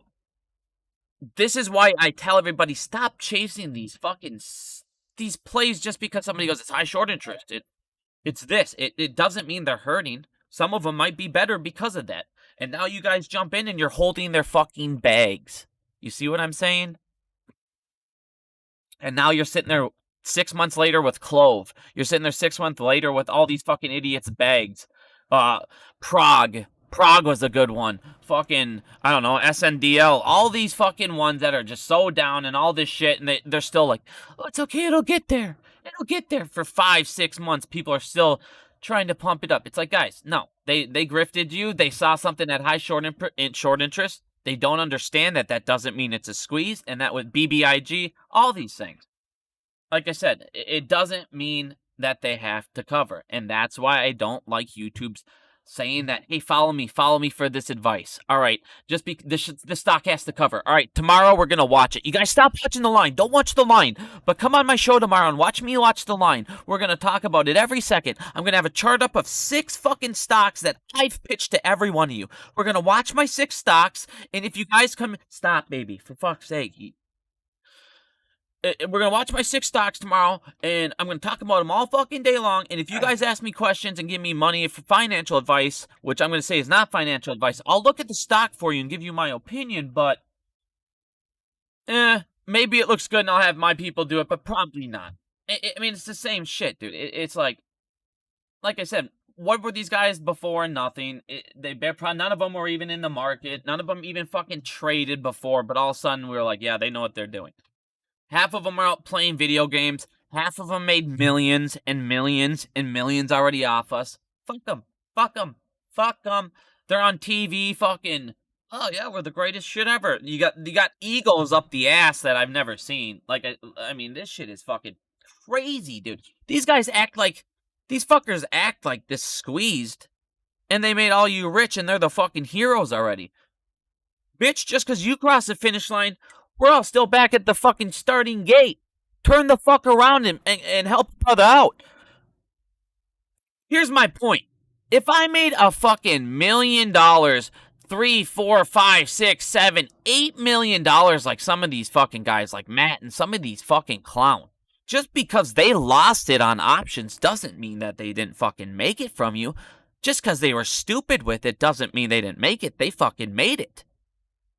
If I would have done that, if I would, like somebody that, dude, I would have been giving it back to fucking you guys. I would have been doing contests. I would have been buying AMC shit up the ass and giving it away nonstop. Instead, they're out there buying fucking fanny packs. Instead, we have to sit here and literally make songs about fanny packs. This shit's fucking real life, bro. I don't know. I think the truth is, I think this stands for. I won't speak for you, and myself included. I think after the play's done, the majority of us will be dust in the wind. You know what I mean? And I want to be, man. We should all. That's the thing. We should all be set up from this to where we can either keep going in the market with what you've learned and go on your own, and you guys should, have that knowledge now what to do, or you should have made enough off the squeeze going up, going down. And that's the thing. Educate yourself. You guys see all these pump and dumps, and this is the thing that, like, you see all these pumps, and all of a sudden everyone's like, oh, it goes up, and it goes flying up, and it's like, okay, so you can't play it on the way down? You know it's going to go back down. I mean, there's so many ways to make money. There's so many things to do, ways to make money that's like, you guys, you should have learned enough by now that if AMC squeezes, there's ways to play it to where you should be set up. Or there's ways to make it to where you should have enough to, all right, now I just need to go make a couple more plays. Don't you know what? Sorry, go ahead. Go ahead. No, go. My bad. I thought you were done. There's a little bit of a delay. Keep going. Sorry, my bad. No, I just got one last thing. The one thing that this thing is like, you guys, just don't fuck yourself. And that's all it is. You guys know your number. You guys know what you need to do. And take care of your fucking self. Don't sit there and just because some idiot or some YouTuber said some fucking astronomical number and all of a sudden you get fucked some way. If it goes up to, 2,000-3,000, everyone, don't be fucking distraught. Play it down. That's a fuck ton of money you can make when it's no longer squeezing. That's like a double squeeze, and there's enough. I mean, there's, like I said, there's things to do, and if people are not teaching you, if you're not teaching yourself, you're doing yourself a disservice. Go ahead, Randall. Yeah, I was just gonna say that I think that I actually believe this, that regardless of what happens with AMC, and I believe that everything that we believe is going to happen, but in a sense, I do feel that we've kind of already achieved a little bit of we've struck gold in terms of the knowledge. I think it just to piggyback off of what you said, I now know, like, and somebody said this earlier in the chat, is like, you teach a man to fish, he eats for a lifetime. All of us should have been doing this for as long as we're in this play, right? For how much time that we spend researching in the markets, doing these things, all of us should have been learning how to make our money work for us. And so, with that being said, yeah, I have full intent to play this motherfucker on the way down. And I plan on taking the information that I learned from AMC, because I learned, we went through the ringer with this. We learned every which way of how shit can be worked. So I feel really well equipped and prepared to move into other stuff. So don't take for granted the information that we have the ability to learn right now. Because we can use this shit. Oh no, dude, and that's one of the one problem that that this movement's done is we don't want to learn. We don't want to take that time because it's just work. And I get it. I get it. You know, you guys, if anyone understands it, it's me and Randall, dude. You think I like reading fucking SEC files? You think I like sitting here? My wife's. I have a wife. You think I don't want to go live with my wife and have a good time and all this shit and do all that stuff? It's like, dude, it's not fun, but it's fucking necessary because A, this is your money, this is your life, this is your livelihood, this is your future. If that's not something to sit down and just say, fuck it, I need to learn this, what the fuck is worth it? Your future, your money, your kids' future, everything, your country. I don't, like I said, I mean, you don't have to agree with me on my views on politics or any of that shit. If you don't, anything I say politically or going on in the United States, if you think I'm not patriotic, I fucking love the shit out of this country. I just fucking am sad because I fucking realize it's been stolen by the fucking mob that I call the banks. And these fucking corporations that people just don't want to seem to fucking acknowledge are richer than nations and have power, so much power that they have more say than you guys realize in elections, in this shit. Dark money matters. It's a big deal. Whether you like politics or not. If you don't want to be political, I'm not political. I can't even tell you a fucking candidate. I don't fucking care. When people, Trump, I don't give a shit if Trump's in office. I don't give a fuck if Biden. They're all dumb. They're all going to sit there and fuck us. None of them give a fuck. And it's like, dude, and the day that somebody does, like if a person like me who came in there and was like, you know what, dude? I'm Minnesotan, dude. I'm not greedy. We're not greedy. We're fucking nice people. And I sit here and I get mad. We're passionate people, but I will open a door for anybody I see. I am nicer than fuck, and I'm not like this. I swear I'm the nicest person you'll ever meet. But dude, somebody like that actually would go ahead and say to me, like, holy fuck, $250,000 like a present? $250,000 for the rest of my life? That's fucking insane. That's the amount of money where it's like, okay, that should be enough to where you go, okay, you should want to do the duty for people and help them fucking out. But somebody like that would get fucking shot JFK'd. He shows it. That's the problem. These guys have so much, and that's why I say, like, man, it's scary and it's fucking hard to say. And it's like, that's why I keep saying taxation without representation. There's so many things. You guys, look at how fucked up this is. Think of how fucked up this is.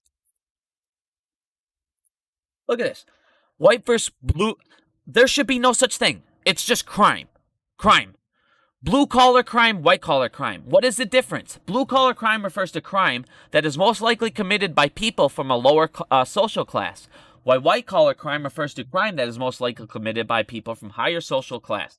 Examples: bribery, tax income, evasion, stock fraud. They should know there shouldn't be fucking. It's just they fucking committed felony. Fuck them.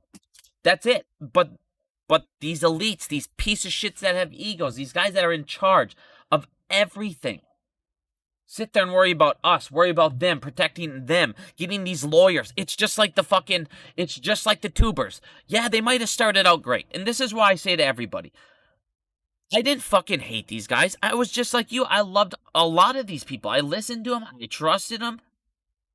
But eventually you see it. Ego, money, all that shit. It gets to people's heads and it changes them. And the day they fucking, like I said, the day they quit their job and said, I'm doing this for you. No, I'm doing this because of you. I'm doing this because you guys are allowing this, and I'm not going to say thank and be grateful for it. I'm going to say, holy fuck, you guys have changed my life. Like I said, with Randall, exactly like he said, we should be teaching each other to fish. If you teach a man to fish instead of give him it, he can fucking feed himself. With this fucking 1348. Yeah, that's what I was thinking. Actually, for them, what they could have done, what I thought would have been a better move for them in terms of like just PR, marketing, and all that stuff, is said, "Hey, look, you apes, you guys are what led us into this fucking 1348 shit, which has been around for a long time. I think people already understand that, but let's just say they did it in a nice format that works, and they got alerts, whatever. You AMC apes, you guys that have been with us since day one." All you got to do is, hey, look, You don't have to show us how many shares or whatever. Just show us that you own 1 share and you get lifetime membership for free because you guys are the ones that got us here. You know what? And the thing is if they did that for apes and the system actually worked, you don't look at how us apes spread the information on AMC, right? Like how much clout we can give to ideas and thoughts and what's going on and how educated. You think if something like that was making money for apes and it was given to them as like a reward for them to be because they are apes and led these people to where they are, you don't think they would go spread the word and tell people like, you guys need to be on this, you guys need to buy this fucking shit, right? Like that would have been so much to me a way better approach. Because again, I don't have a problem with people starting a business and making money. Just don't do it off the backs of the people that got you where you're at. That's just my biggest thing.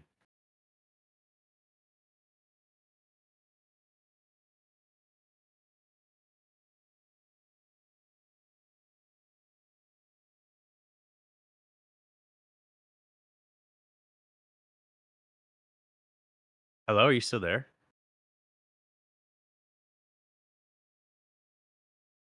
I can't hear you if you're talking.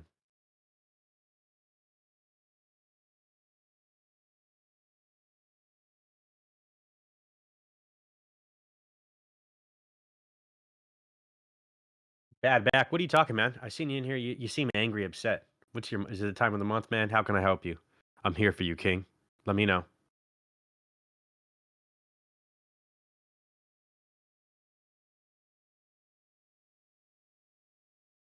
You Hello? might need to plug your mic back There. in and out or something because I can't hear you, buddy.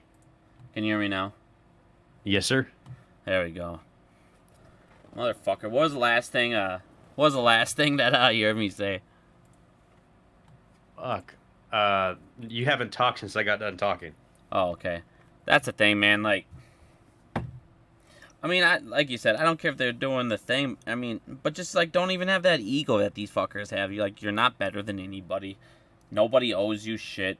And like I said, I mean, that's the one thing that, I mean, I hear what you're saying. Yeah, they got you there, but it's like they got you there, but they took advantage of you, and you need to accept that too, and you need to see that for what it is too, man, and realize you don't owe them anything. It's just, it's like, dude, everyone has a purpose, and at some point, they outgrow their purpose, and it's just like in that Batman movie. You either die a hero, or you live long enough to see yourself become a villain. It's not a joke, man. It's because an ego kicks in. It's because money kicks in. It's because fame kicks in. It's because the reason that you got involved changes. And it's not like it's not necessarily a thing that's fucking insane or crazy. It's just how life works, because people get brought up. But the thing is the way we bring people up, you can bring them down just as fast. If people aren't doing the thing that you brought them up for, it's like, it's not, it's just like, it's like being, you know, just like with politicians, any of these things. Being, oh, this guy said all these things for me, and he said he was going to do these things, and then they don't do them, and they do the opposite. But you're still loyal to them. They were still good because of what?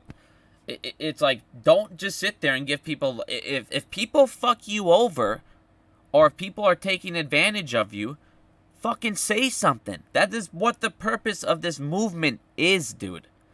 The elites are taking advantage of you. Fuck off. These guys are taking advantage of you. Fuck off. I mean, Randall, you have compassion for these people, and I mean, I'm glad. I'm glad you still do it, and keep preaching your thing, man, but I no longer have compassion for people that are sitting here. I've seen them now I see them becoming the fucking villain. I see them talking about shorting AMC. I see them flipping. I see them literally getting people to flip that watches and follows and now trust them because of these other things. And it's like, dude, that shit fucking matters, dude. Matt Kors made people sell ape. I don't give a fuck what anyone says. He got some people to sell ape, and if people don't, and then to rebuy back an AMC, he changed their things financially, and he hurt the movement. That fucking matters. Why? Because he didn't understand something. It fucking matters, dude. We can't just give people passes that fuck us in the movement and then sit there the next day and then take more money out of it. And that's what I'm saying, dude. Like, that's why I have been the way I've been this whole time. Stop giving people fucking money, views, that don't fucking deserve this shit. We need to grow. Like Randall said, this movement the whole time, you guys. You should have been learning these things to where, all right, when this does squeeze, then what? What are you guys going to do? What are you going to do if the squeeze and all these people you followed, put all your trust in, ones that they already got rich enough to where they're never going to come back again? Who are you going to follow? What are you going to do next? Are you set? Are you okay? That's the thing. Learn that shit to where you don't give a fuck. Learn this stuff to where you don't need to watch the YouTubers. Learn this stuff. The one thing I don't show you guys ever, I've done it 4 times ever, and I've always done it on Twitter. I've never came on this and said, buy this stock. This looks good. I'm going to play this. I think this is juicy. I play my plays all the time. I don't fucking announce them. The only time I've ever announced them was when I knew for a fact 1,010% that the fucking plunge protection team was going to prop the SPY up, and I called exactly, and I did it all 4 times on Twitter, and I'll only do it at that point, is when Powell's about to come out, inflation and all that shit was fucking crazy, and there was no reason for the market to suddenly jump up, and I'm like, dude, this shit's going to jump up. And all of a sudden, I'm like, watch, it's going to jump up about $8-9 on the SPY, and then it'll drop back down the next day. And we basically called it every time. That's the only time I've given financial advice, and it was on SPY, and that's it. And sit there and say, oh, do this, buy these options, get options on AMC. We need a gamma squeeze. The fuck we do, dude. You got to get options to get the gamma squeeze. You got to get options. How much fucking money has been lost in premiums because of dumb fucks that could have been bought in shares? That could have actually moved the fucking movement. And I know a lot of people are sitting there like, oh, man. You know, and most of the people that sit there and it's like, you guys, they sit there and they follow these fucking people. And it's like most of these guys are day trading. And you're sitting there going long on the shit they're day trading. You know what I mean? And they don't tell you that shit. It's just like, you guys, you should want, like I said, this is money. This is millions of dollars. You could make more just by sitting down. Literally. Sitting down and learning options for a week. You could sit there and go, all right, I'm going to learn options. And learn you don't need to make fucking 100,000% an option. Taking a 50% gain. Taking a 10%, 20% if you see it dropping. It's okay. I know you want to hit those massive ones. I know you do. But it's okay. When you'll find these things, it's okay to do certain... There's so many strategies. To sit there, if you're going to do what most of these guys, these YouTubers are doing, these YOLOs, it's just a massive gamble. That's all you're doing. And you're hoping the FOMO kicks in to get it there. Learn... certain things, and you can change your own life. It's so much easier than you guys think. Go ahead, Randall. I've been feasting off the past 4 to 5 months off of 20%, 30% bangers on like several different securities, mostly the indices shit. But I'm literally killing it right now off of 20% bangers. Like I don't like if I see 20%, I see gold. And I'm happy to take it. I don't need to wait. I don't need to chase. I'm like hitting them all fucking day. Like just quick little licks, dude. And it happens fast. And I've gotten to a point where now I'm feeling like, shit, I can get my trading done in like the first 2 hours of the day.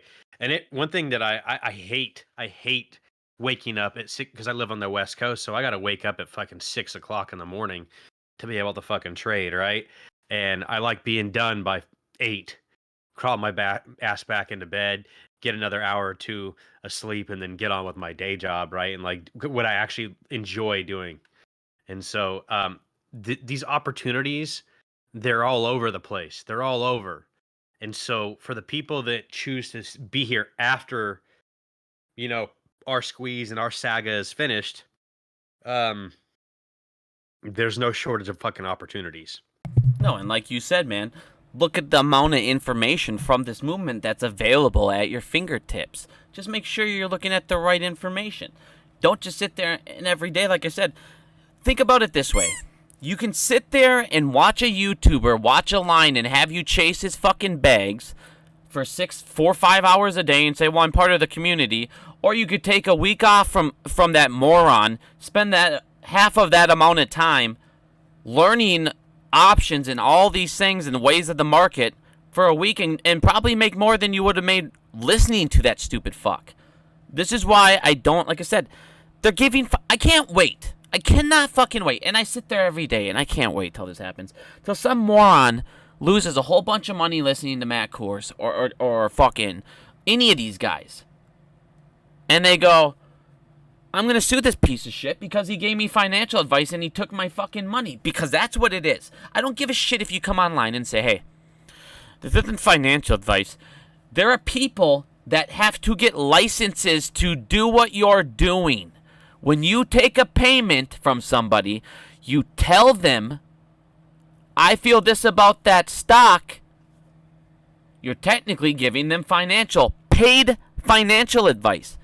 Paid opinion on a stock. You going, this isn't financial advice. I cannot wait because somebody's going to fuck you up. And it might be might be sitting there building a case, and some of the times they build those cases for years because they hope that you make more and more, and every time you make money, they just smile. That's more we get to fuck them over with. You're giving financial advice. This is why all I do in this entire fucking movement, every video I have, and the same with Randall, all we do is expose corruption. That's all you guys need to know. All you need to know is what's going on in the back end, and what the fuck's going on with all this crazy shit like with AMC options today. So everybody, what do? We calmed everybody down with the options. You guys understand why they were there. You now understand why they were gone. And now everybody's, all right, calming down. You realize options maybe not even happen now. And everybody can just relax. Instead of, now what's going to happen? All these fucking YouTubers, I've probably made 60 fucking videos. They're going to fuck us with the options. This is going to happen. You need to worry about this. This is a definite. Everybody, blah, blah, blah. And it's just FUD. It's panic. It's bullshit. It's Lou. I need Lou. You call people YouTubers and not yourself, but you let out 9 videos a fucking day that get 30,000 views. Why do you do that? Because you need to make, you make $30,000 a week. Randall, he makes $30K a week. Oh yeah, I'm aware. But he's not a YouTuber. He makes more in a week than we make in a fucking year. And I don't even care. But it's the fact that everybody, but it's just entertainment. No, because again, he makes you panic every fucking time. When has Lou ever shown you guys a filing, shown you proof, shown you anything other than my face and, hey, I heard at a fucking dinner table? All that shit. Like I said, all you guys need to be knowing about is the back end shit so you're comfortable with the play that you're currently in. Learn options, find people that, know what the fuck they're talking about, and learn things like that where you can improve your life. It's about like that in every way. You don't need to go to schooling to learn coding. You don't need to go to schooling to learn mechanics, any of this shit. You guys, you can Google, YouTube, anything. Literally anything. Think about the technology at your fingertips. But what you choose to do with it is watch a YouTuber talk about a fucking stock and watch a graph. You could be learning so many different traits in life that it's crazy. You can, if you want to go learn something, go do a subject, go be in a field. Trust me, half the time with shortages and this and that and this and that, like I showed you, the job that I got hired for, my last coding company before I got mine, I did not have a degree. But a degree was required, and I got hired over people that had a degree because of my cousin. You can go in and show them you know things that people with a degree would know, and sometimes they just let that exception go. There's things, like I said, you guys can change your life. There's so much stuff at your fingertips. Just use it wisely.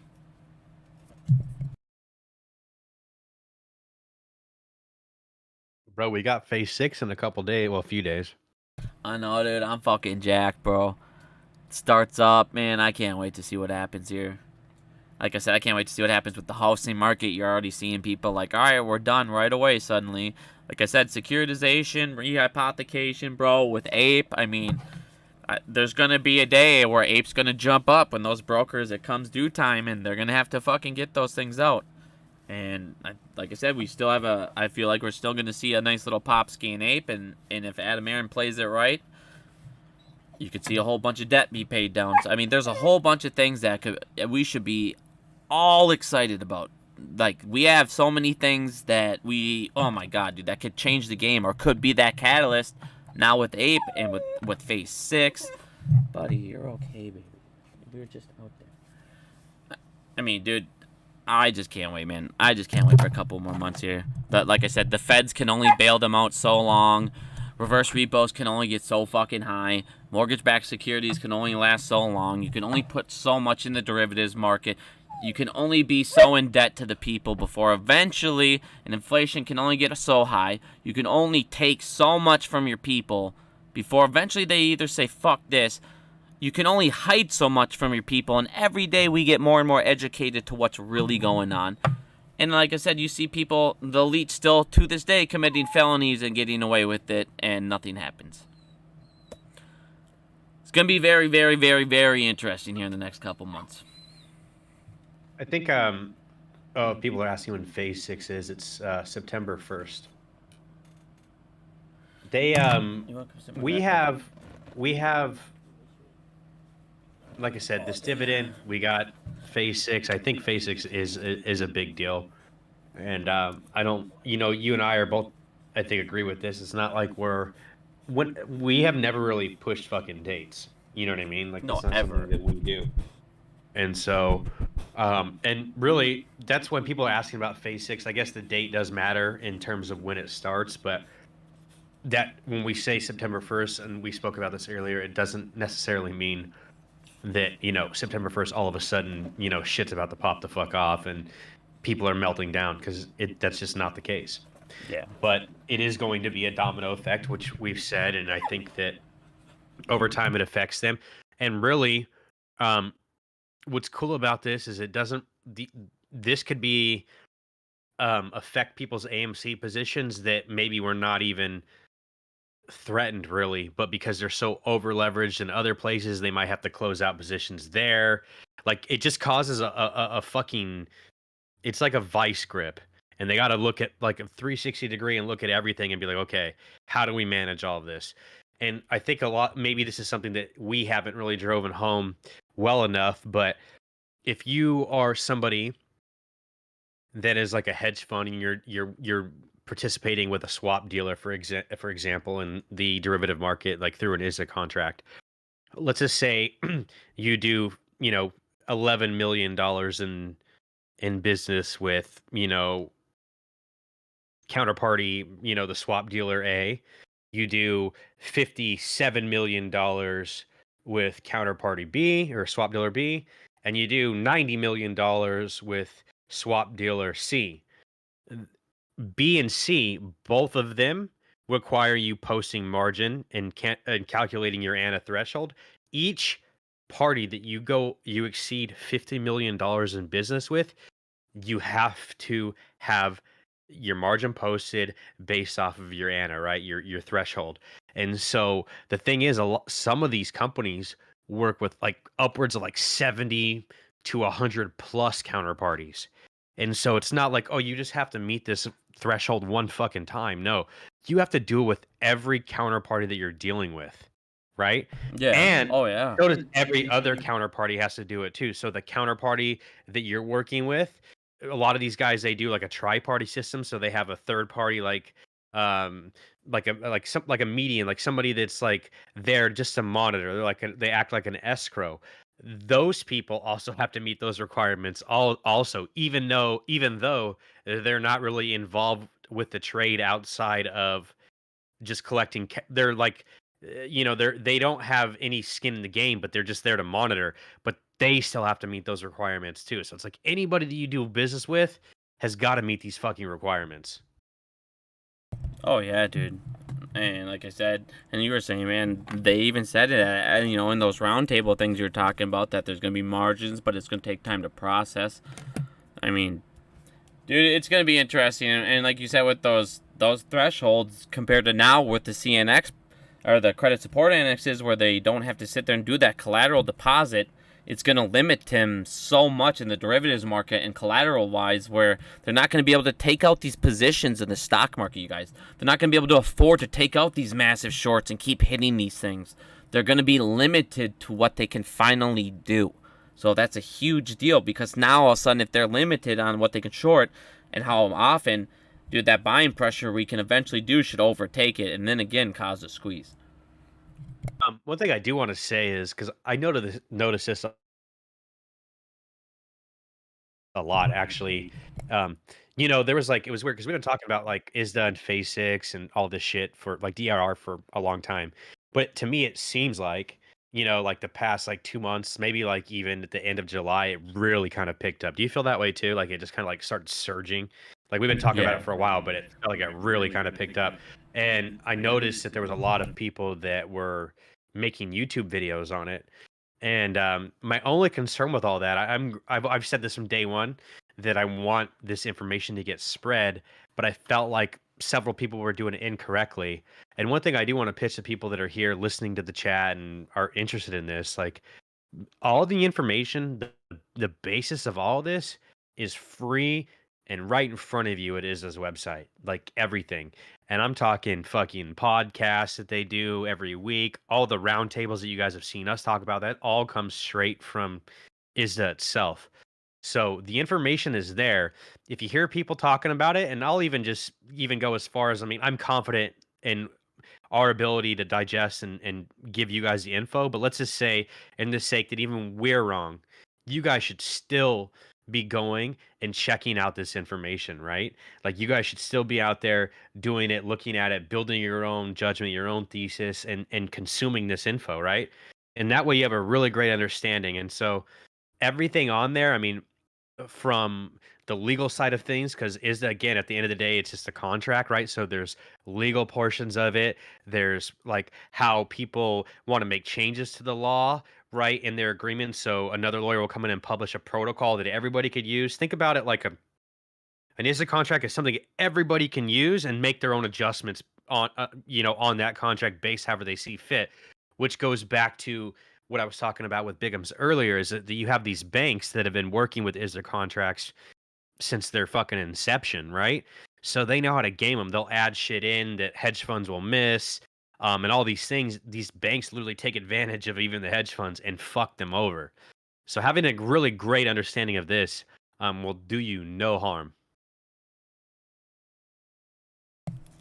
Oh yeah, and that's the thing too, and that's the reason why it's like in all of our videos too, we make sure that we post our links, we show you guys the links at the top, we show you guys forms, we show you guys everything that we're looking at, so in case we miss something or we read something incorrectly, you can go ahead and fix it or correct it for us.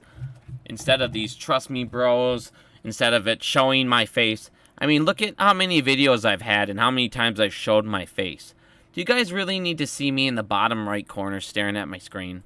I mean, if you really want me to, I can do it, but all that really matters, I'm not important. That's the thing. Like, that's what I want these YouTubers to understand. That's why I don't put me in the video, my face and the shit. I don't need to be in the video. You don't need to see my face. What you need to see is the information. So that's why I make sure my screen is nothing but whatever the hell I'm making or whatever I'm going to show you. Because that's all that matters. That needs to be front and center. That needs to be the star, not me in a little box.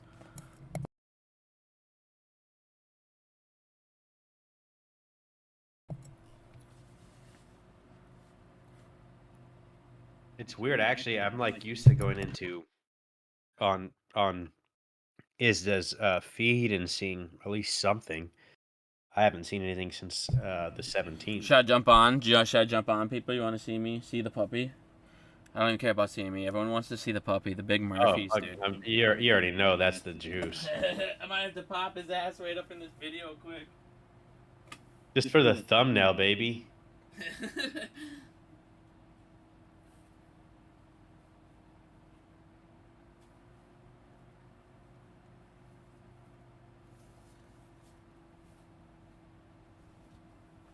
You know, it's funny people saying to show your face. Like I've gotten both sides of that. I've done videos both styles, and some people are cool with it, and then some people tell me some people have like a trust factor, like they don't trust you if they don't see your face. I know. So some people said that. They're like, I'm not gonna say you if I don't see you. I'm not gonna trust you. I'm like, all right, I guess. But I mean, if you really need to see me, there's videos of what I look like. If you really care. Yeah, I think it's just one of those things that's like programmed into the psyche for some people. You know what I mean? Yeah. Yeah, I'm trying to get this camera set up. We're gonna put the Murph dog in here. Get him going. What's that? His name's Murphy or what? Yeah, the wifey's got to name him. I had the last dog. I like that name. Oh, dude, I love that name. We call him Murphy Brown because he's I mean, he came out brown, but he's a lab and a golden retriever mix. So That's a lot of dope. people think he's a chocolate lab, but he's actually a Labrador retriever, and he's brown. So we call him Murphy Brown because there was a TV show called that back in the day. Trying to get his. If I get a dog soon, I will. I think I want to name him DOG. DOG. Oh, I got Dog. you. That's pretty funny. Okay. Let's see here. Let's see if we can get this puppy going.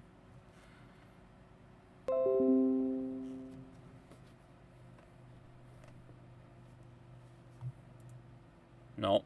Looks like this big ass thing's coming up. Let's see here. What you got going? I gotta fix this shit here. I'll get it fixed up here quick.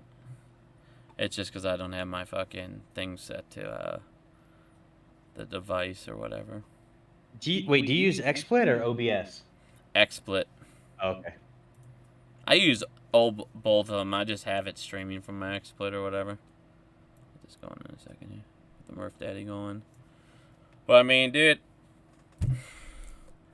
Like I said, man, I'm pretty jacked up. Finally, I haven't been excited about this movement in a long fucking time because there's just all these regulators. It's just like, it just felt like they could just sit there and do whatever the fuck. And it's like every time I read a filing, oh grief, give me that one.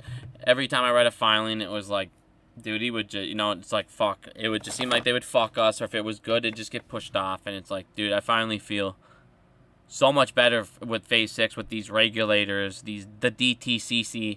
I mean, like I went over earlier in the GameStop, Randall, it's like the $21 billion was just their maintenance fee. It was just their fee margin.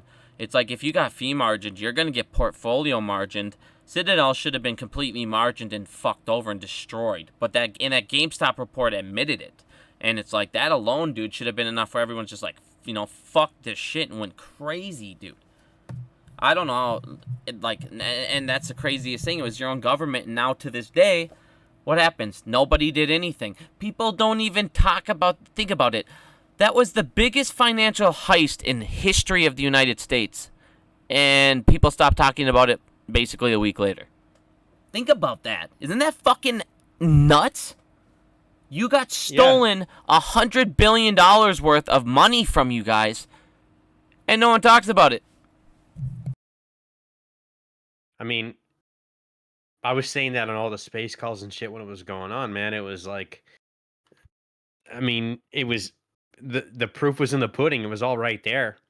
But it's sad too that knowing that the financial committee, all these people that are pretty much at the highest of high in terms of like ranking officials in our country. I mean, they're aware of this.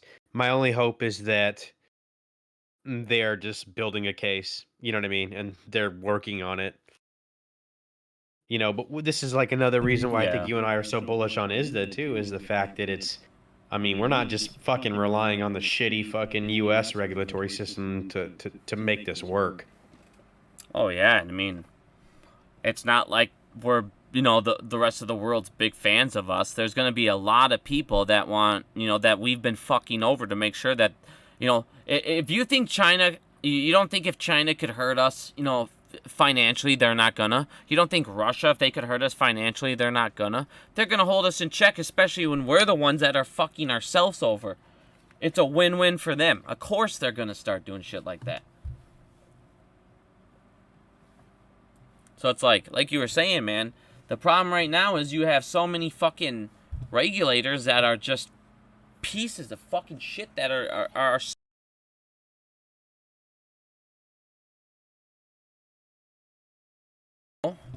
figure out, Right. how we can really ever win this shit. Buddy, you're fine, baby boy. Just relax yourself. Everyone wants to see you on camera anyways. You're getting set up here, puppy. You're about to be live in front of all the fans. Are you ready for this? He says all the puppy fans. All these fans of you, Murphy. You have all these fans. The living legend, Murphy.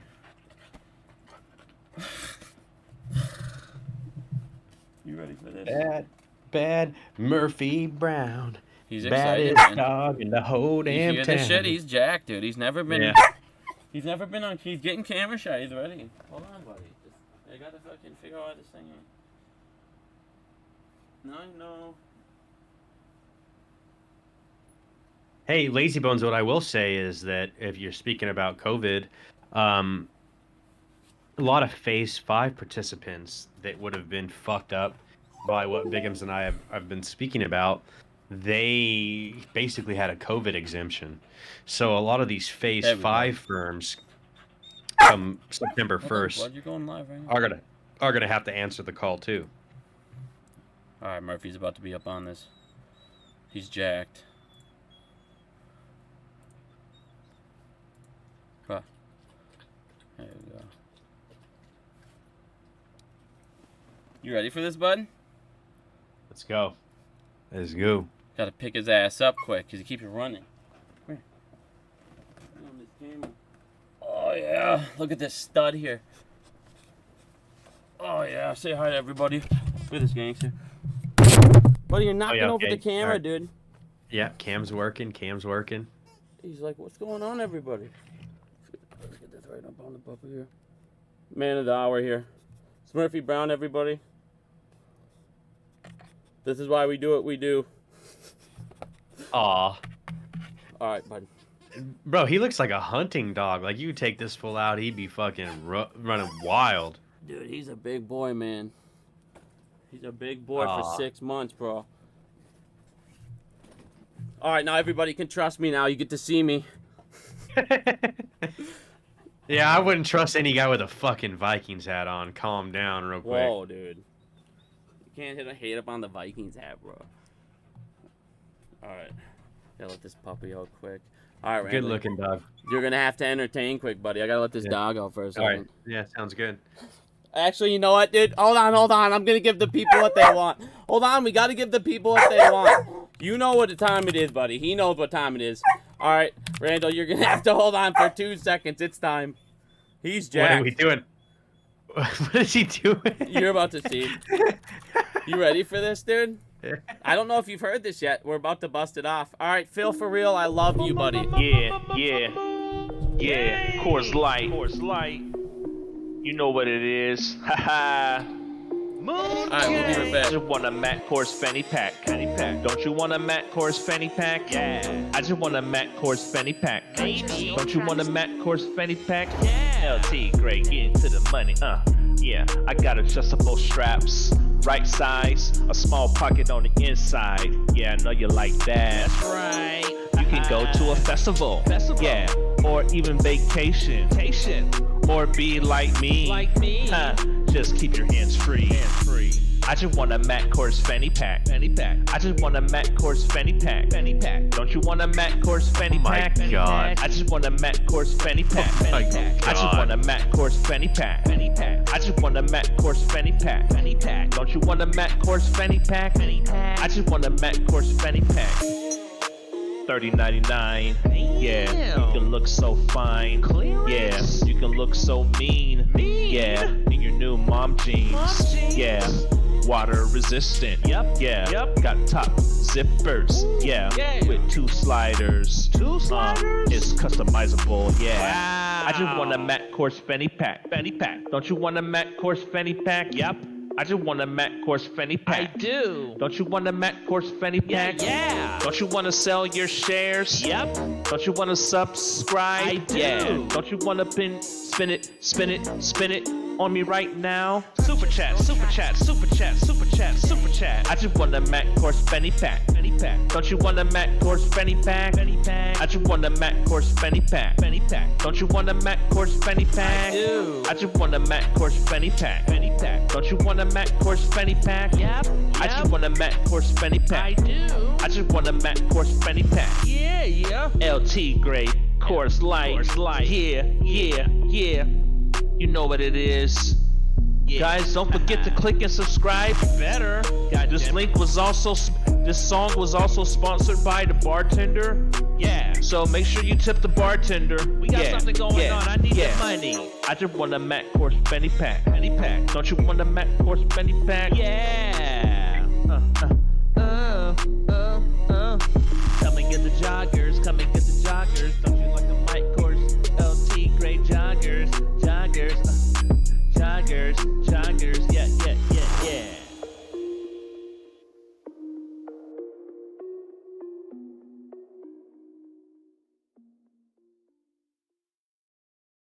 Bro.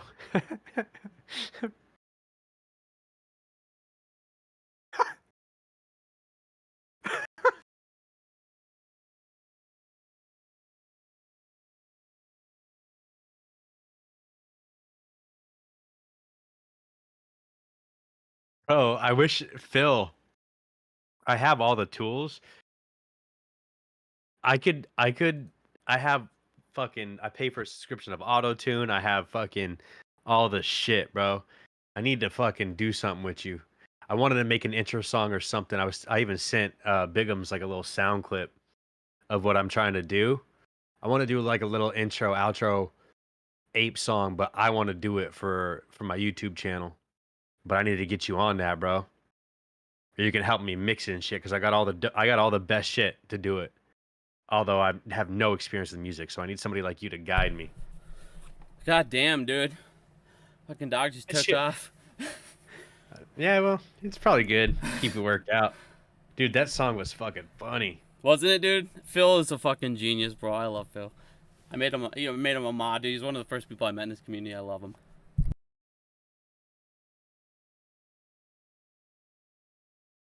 Ah, that was good. And actually, to be honest with you, it was kind of like I was like that shit will stick in your head. Dude, it's bumping, bro. It's definitely catchy. Like, if he wanted to, Matt could have definitely made that, like... That's what I'm saying. If I was actually Matt, I'd be like, yeah, I'm on game with that. Let me get it. What do you want for that, Phil? Even though it's a parody song, which is fucking hilarious. No, I know, I get that, but it's like, dude, if I was Matt, I would totally embrace that. It's fucking perfect. Oh yeah, dude, it's funny, man. Phil's fucking a genius. We're gonna do a remix version. I'll be on it too. It'll be hilarious. Bro. That shit was funny.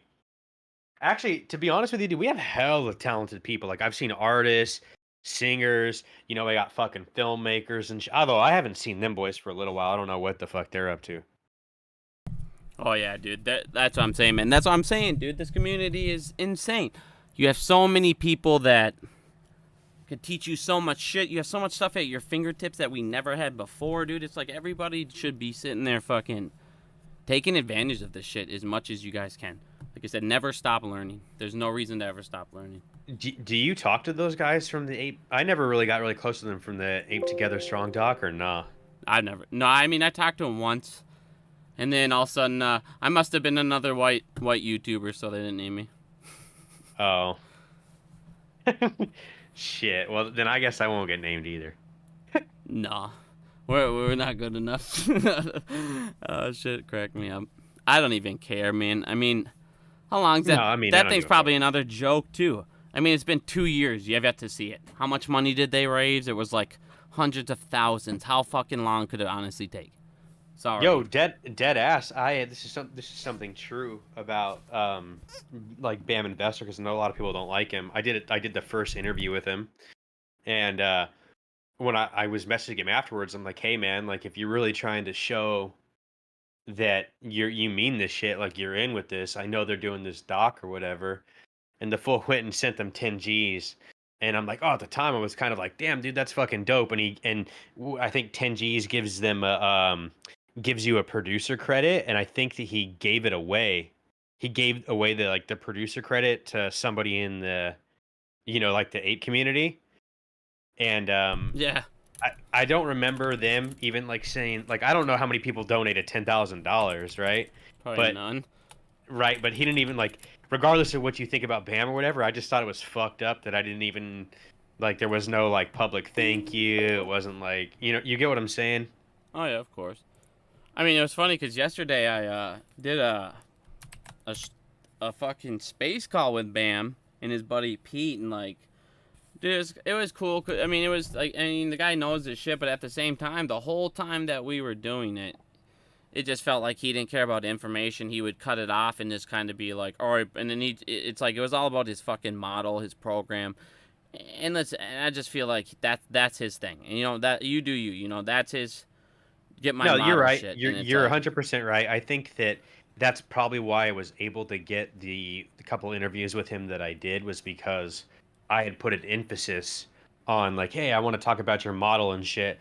But at the time, I'm thinking that, this guy worked for a hedge fund and shit. I'm like, I'm gonna get the best of the best of the best info. You know what I mean? So I was like, Oh yeah. at that point, I was down to just do whatever to like secure the interview. Definitely get what you're saying about that 100%. I also will say though that he does like the guy his experience is there too. Like I've spent enough time talking to him to know that he's not 100% full of shit. So I know people that have views on him and stuff, but the guy has been in the markets for a long time. I just think that how you get information from it, you got to have a little bit of tact, right? And doing it in the environment of like a space call and shit like that is not it. Like if you really want real info, I think you got to just kind of talk to him behind the scenes kind of shit. No, yeah, I agree. I mean, that's a thing. And I mean, the thing is I mean, when they invited me, it's because they wanted to learn about Phase 6, but he was also talking, I guess, to subscribers. So his whole thing, like, I might have said it was about that, but I mean, the whole point of the thing was to inform his subscribers. So, of course, he kept talking about his model and shit. So, I mean, it was also the thing, like, I don't have anything. Did you talk about Phase 6 or no? Yeah. Were you able to? Yeah. And what did they say? He said, he ended up to basically just saying, like, that's getting a lot more macro, and I want to get, talk about more, what's going on with AMC and stuff like that. And I was like, well, the macroeconomics is going to end up, coming into this. So how does it not matter? But he wanted to do his thing. And he said, well, let's just open up another space call and get into all that sometime. I mean, like I said, I don't mind the guy. I just don't know anything about him. I don't follow him. I don't talk to him. I don't really. But, I mean, in that space call, I mean, he knew what he's talking about with stuff. But it's like, I just don't care about people like that. That, like I said, I mean, he's clearly pushing his model. He's in it to make money. He's in it to get this and that. And, I mean, like I said, you guys do your thing. But, I mean, it's always been that way for me. It's not like AMC came. And that's the thing. It's not like AMC came and then he made his model. That shit was already, all of that shit was already set up for him way before any of this shit started, too. You know what I mean? Yeah, but he did. He identified an opportunity here. Like I said. Oh yeah, he identified an opportunity, but he's one of the ones that actually had this shit. So it's like I just don't care about that kind of. No, garbage. I agree with you. I just think that a lot of people that already had it took advantage of what's happening, and what I mean by that, I mean fucking Fintel. I mean fucking Ortex. All of those people, fucking S3, right? Like all of these people are all people that preyed on our community. Every single one of them. Oh yeah. Right? Like you can if you were here from the beginning, like I'm sure a lot of people are here from the beginning, but if you're not, I mean, when we first started the shit, like Ortex data and all that shit wasn't like the biggest fucking thing. And then it grew and it grew and it grew, and next thing you know, you start seeing fucking Ortex, be religiously followed. Yeah, like, well, that, but I'm talking about them coming out and posting fucking AMC updates when they were never talking about any of that shit. Oh, yeah, right? yeah. Right, all of a sudden, like, every single one of their posts is about AMC short interest, and so I think that's two parts. I think it's number one is probably them trying to, meet customer demand if a lot of people are signing up and people want that information, so I get that, whatever. But then also trying to sell apes on the service, too. And so there's been a piss ton of products that have come out that are like that, right? That are have gotten big basically off of AMC's back. Oh right? yeah, definitely. And that's the thing. It's like that's why we say, man, make sure you're giving your time, your attention, your money, your views, your everything to the right places. Because, as you know, and as you can see, everybody just cares about number one. They will take advantage of you every time you let them, because all you'll do is bitch about it on the fucking computer screen. Just make sure you're smart to where just don't put yourself in that availability or that vulnerable spot.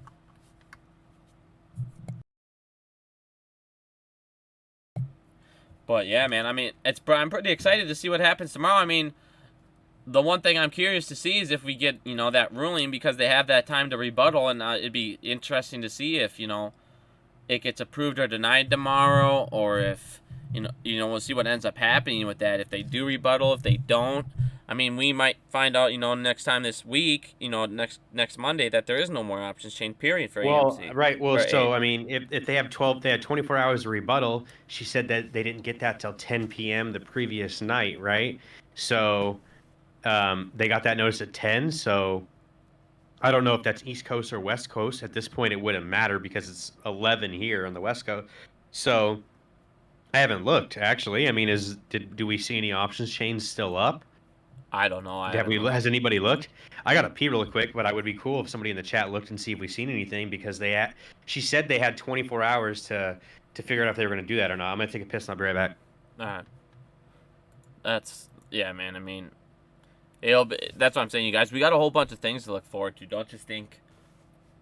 I mean, like I said, this is the stuff you guys should be watching. Don't worry about I mean, we've said this forever. Every single day price action doesn't matter.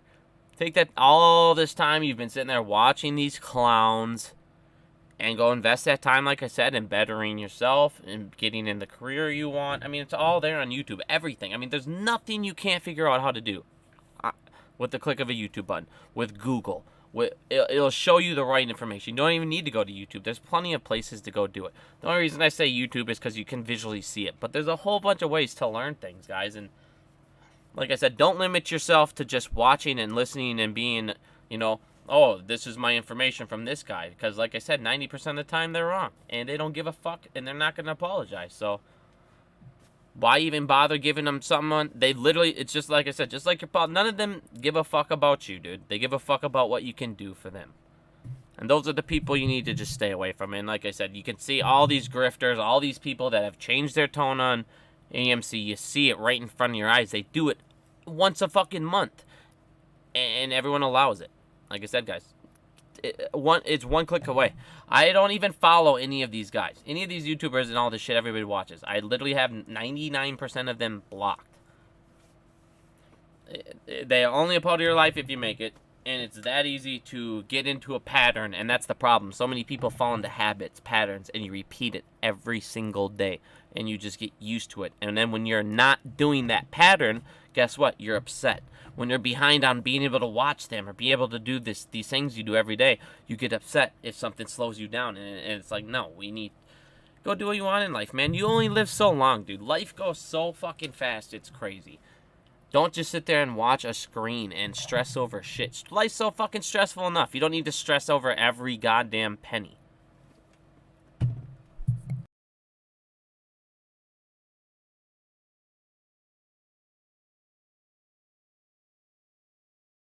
Alright, sorry. Again, been a long stream here. But, like I said, man, patience is the key. You guys got to realize you're long on this stock. You got to just get over the hatred for Adam, Aron. And you got to see this play out if you're going to, don't just sit, like I said, don't just sit there and fucking listen to all these clowns, man. Like, you should have been everybody should have been past our hate and all this shit. And like I said, and realize that he does matter. These guys do matter.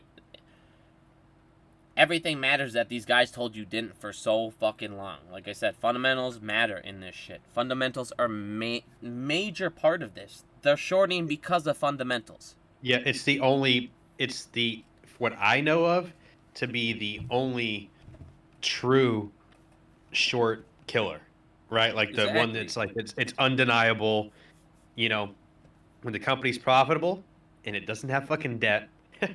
I mean, you can't short it anymore, and so that's. I mean, you can short it, but what you guys get what I'm saying? It'd be dumb as fuck. Yeah, like it kills their thesis. Exactly, and that's all we need to do. That's what I've been saying forever. You need to focus on killing the short thesis, which is fundamentally changing it. And if that means a little dilution in the way that he's presented it, that's not a bad fucking thing if he does it right. If it kills the thesis, it's not, like I said with the hospital analogy, it's like they got hit by a car, they're on their deathbed, you have all the short sellers on the side betting that they're going to die. It looks like they're going to die. And all of a sudden, every time they get this influx of cash or this, it's like they get a blood transfusion, they got a little more hope. They get an extra thing of medicine, they get painkillers, they get all these things that give them a better chance of surviving. And every time it happens, the short sellers actually go, and then they might double down and they do all sorts of things, but it's the things that make them nervous because you're giving them an extra chance at life. Hot take, and I spoke to you about this in private, but I'm not afraid to talk with the Ape fam. I mean, we're all the same team. As I've grown, and I told Bigums this, I think that we might have made a mistake last year by not approving the shares. I don't know if we even are in this situation right now. I think that they're able to clear up the majority of the debt that we denied. I think that we approve it, the debt gets cleared, and we're not even in the situation. And I think we're better off. But I mean, what's supposed to happen will happen, and I think that's kind of what we're seeing. Oh yeah, and it's like that's the thing. It's now everybody's gonna get mad about, you know, oh my god, dilution's bad, and they said that there was cover. Yeah, people that don't understand a lot said that that means that it's bad. Doesn't mean it's true. I didn't know either. Like I said, I mean, that's the cool thing about all this, right? Like we don't, our opinions can change, right? If you say one thing, it doesn't mean you have to fucking die by it, right? We're learning more every day. Oh yeah, and just because one day information was presented to you and all of a sudden some new ruling, I mean, if you made an honest mistake, like I said, it's okay to fucking admit it and move on and correct it. Stop having these fucking egos. And no one's perfect. And if because you're wrong, it doesn't ruin your credibility. No, it improves your fucking credibility. It shows that when you make a mistake, you're gonna say it and you're gonna, you know, give out only right information, and that's what fucking matters. We learn together. We grow together. We have the same enemy.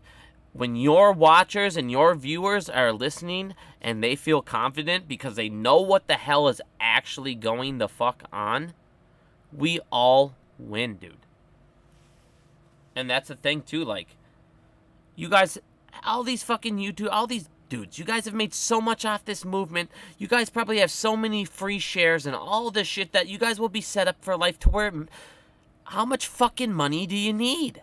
Fuck. Actually, Bigum's on lighting you too, because I don't know if you know this, but because I actually am I do affiliate marketing for a living, so Yeah. like what those guys do, like because they're part of Weeble's affiliate program. What happens after a certain point, if you send them enough traffic, it doesn't just become like shares, right? They give them what's called, like, let's just say like over a month, let's just use Weeble as an example, and Weeble has realized that you sent 50 new depositors, right? What they'll do is they'll give you your free stocks, and that number goes up to each time you tier up, like you'll get more and more free stocks. So that's one bonus. And then the second thing is they will also give you what's called a CPA, which means a cost per acquisition. So they might say, hey, a depositor is worth, like, the lifetime of that depositor, let's just say over 10 years, if they stay in the stock market, is worth $2,000 to us, and what we make in payment for order flow, whatever, right? That customer's worth $2,000. So they will give the affiliate, in this case, the YouTuber, right? Whatever whatever you want to plug in for that. They'll say, okay, we'll give you the free stocks, but then we'll also give you a $250 CPA, which means, you know, cost per acquisition. So they get $250 every time somebody deposits, and they might get fucking, you know, 8 free stocks. So it's a cash bonus as well.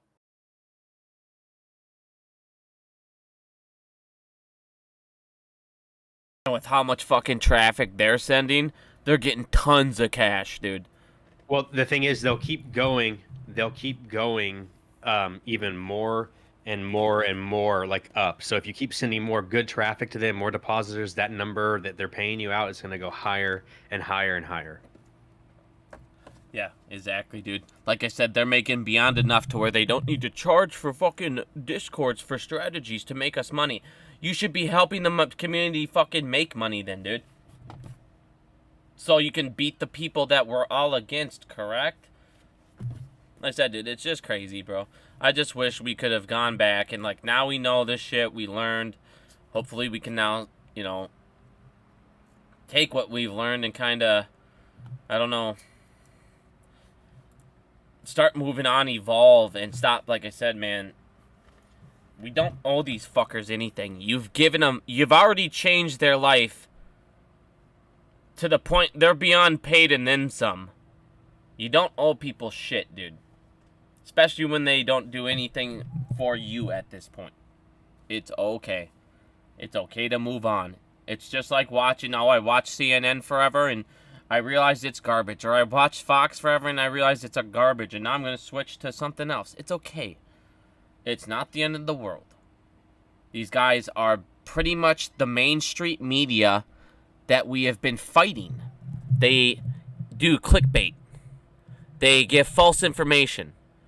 They do fear-mongering. They do anything for views to instill fear in you. Look at these, even Trey, man. I mean, look at these fucking titles. Look at these titles. I mean, look at these titles. You gotta watch this video. Why? Watch this. You know, it's all. This will rip. Why? This is a signal for a reverse. Well, not even these ones. It's his last ones that he put up. Like, man, I'm sitting here. It's like a lot of these things are sitting here and they're like, just like, hey, no, these aren't as bad. I guess Trey's aren't as bad. Well, shit like this. Holy fucking shit. I mean, I guess Trey's aren't as bad. But there's a lot of people that will sit there and they'll just half-ass the fucking intro and just do a catchy thing, and it's of nothing really to do with anything, or it's an irrelevant ass topic, but they gotcha. It's just like I said, man. Fuck these trash.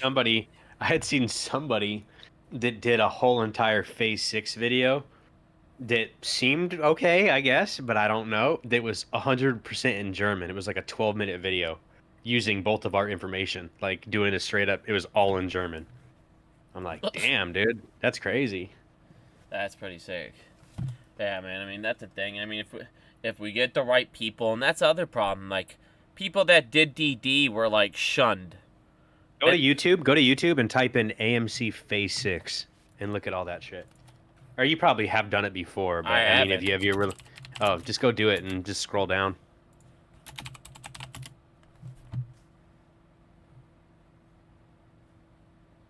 I seen shit from Finance News, like a bunch of people I don't even know, to be honest with you, also.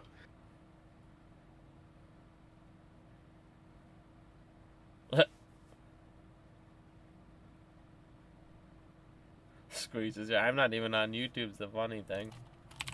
Oh, you're doing it on fucking I just hit Google and you had like fucking... Yeah.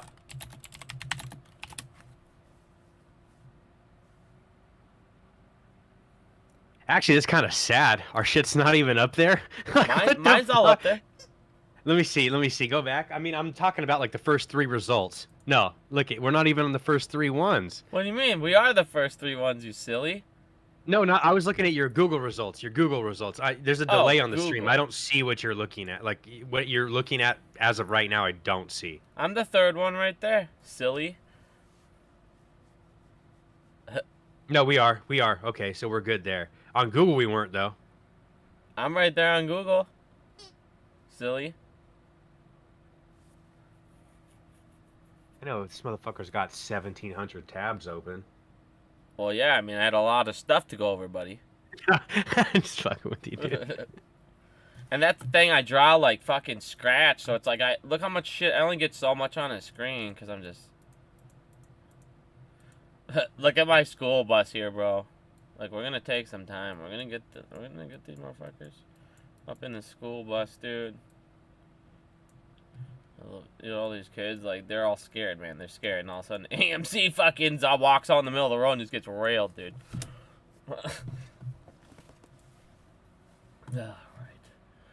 Alright, man. I think what we're gonna do here, because I'm tired as shit, we're gonna play one more Matt Coors Fanny Pack, and I'm gonna go ahead and... Yeah, sounds good, but... I'm... Next time, I think I'll be on. You free Sunday night? Yeah, I'm around. Sounds good, man. I'll be on probably Sunday night next. If you want to jump on again, we can go over whatever, dude. Yeah, I'm here. I don't have anything planned for the next couple weekends. I think I'm going to go to the opener for the Raiders and the Chargers in Vegas. Damn, dude. That's about all I got planned. That's what's up.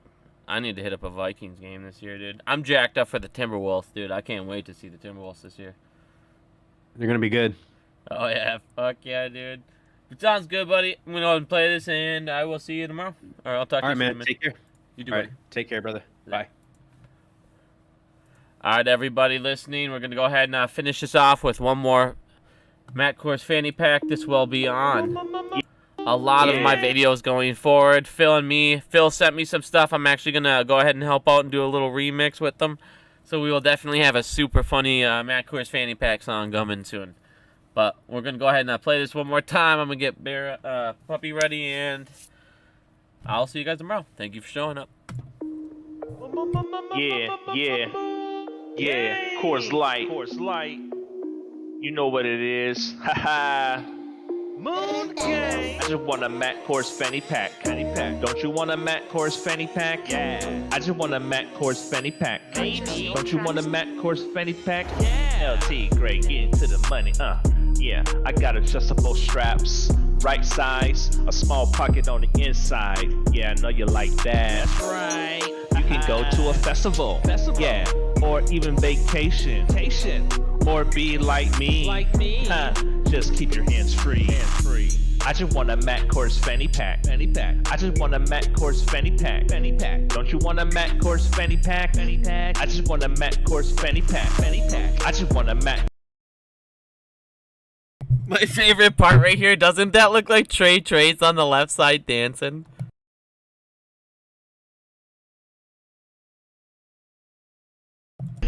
I just want a Matt Kors Fanny pack. I just want a Matt Kors Fanny pack. I just want a Matt Kors Fanny pack. Don't you want a Matt Kors Fanny pack? I just want a Matt Kors Fanny pack. $30.99. Yeah, you can look so fine. Yeah, you can look so mean. Yeah, in your new mom jeans. Yeah. Water resistant. Yep. Got top zippers. Yeah. With two sliders. It's customizable. Yeah. Wow. I just want a Matt Kors Fanny pack. Don't you want a Matt Kors Fanny pack? Yep. I just want a Matt Kors Fanny pack. I do. Don't you want a Matt Kors Fanny pack? Yeah. Don't you want to sell your shares? Yep. Don't you want to subscribe? I do. Yeah. Don't you want to spin it on me right now? Super chat. I just want a Matt Kors Fanny pack. Don't you want a Matt Kors Fanny pack? I just want a Matt Kors Fanny pack. Don't you want a Matt Kors Fanny pack? I do. I just want a Matt Kors Fanny pack. Don't you want a Matt Kors Fanny pack? Yep. I just want a Matt Kors Fanny pack. I do. I just want a Matt Kors Fanny pack. Yeah. LT Gray, Kors Light. Yeah. You know what it is. Yeah. Guys, don't forget to click and subscribe. Better. This song was also sponsored by the bartender. Yeah. So make sure you tip the bartender. We got something going on. I need the money. I just want a Matt Kors Fanny pack. Don't you want a Matt Kors Fanny pack? Yeah. Come and get the joggers. Don't you like the Matt Kors LT Gray joggers? Yeah. Fuck it. That's so nice, Phil. Just for you, buddy, we're gonna play it twice. Alright, guys. Love you guys. Have a good night. Yeah. Coors Light. You know what it is. Haha.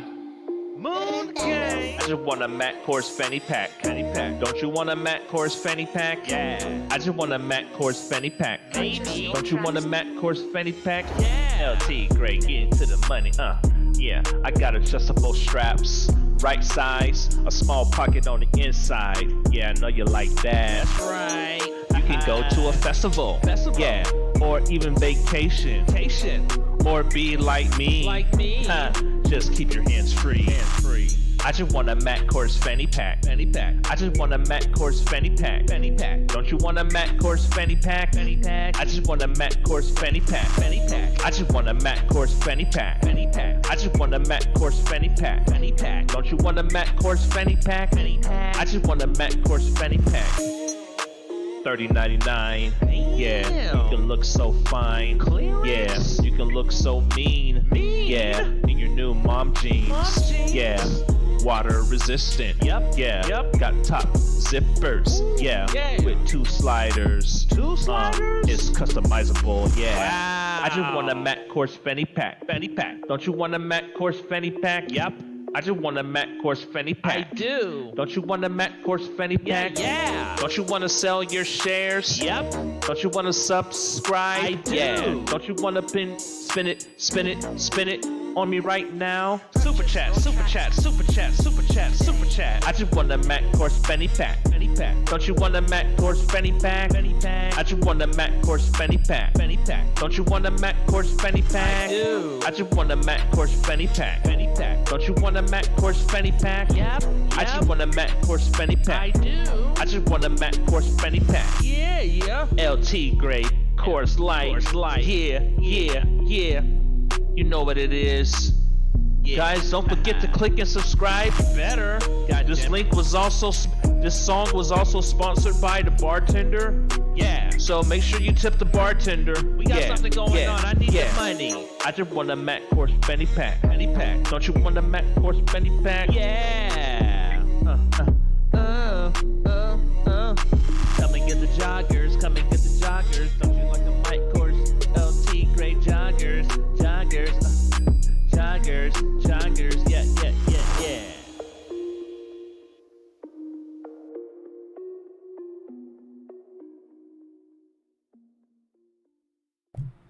Alright, guys. Thank you, everybody that joined. I hope you guys all learned a lot. Had a good time here. We got to be able to laugh at the movement a little bit, too. But love you guys all. Thank you very much. Have a good night.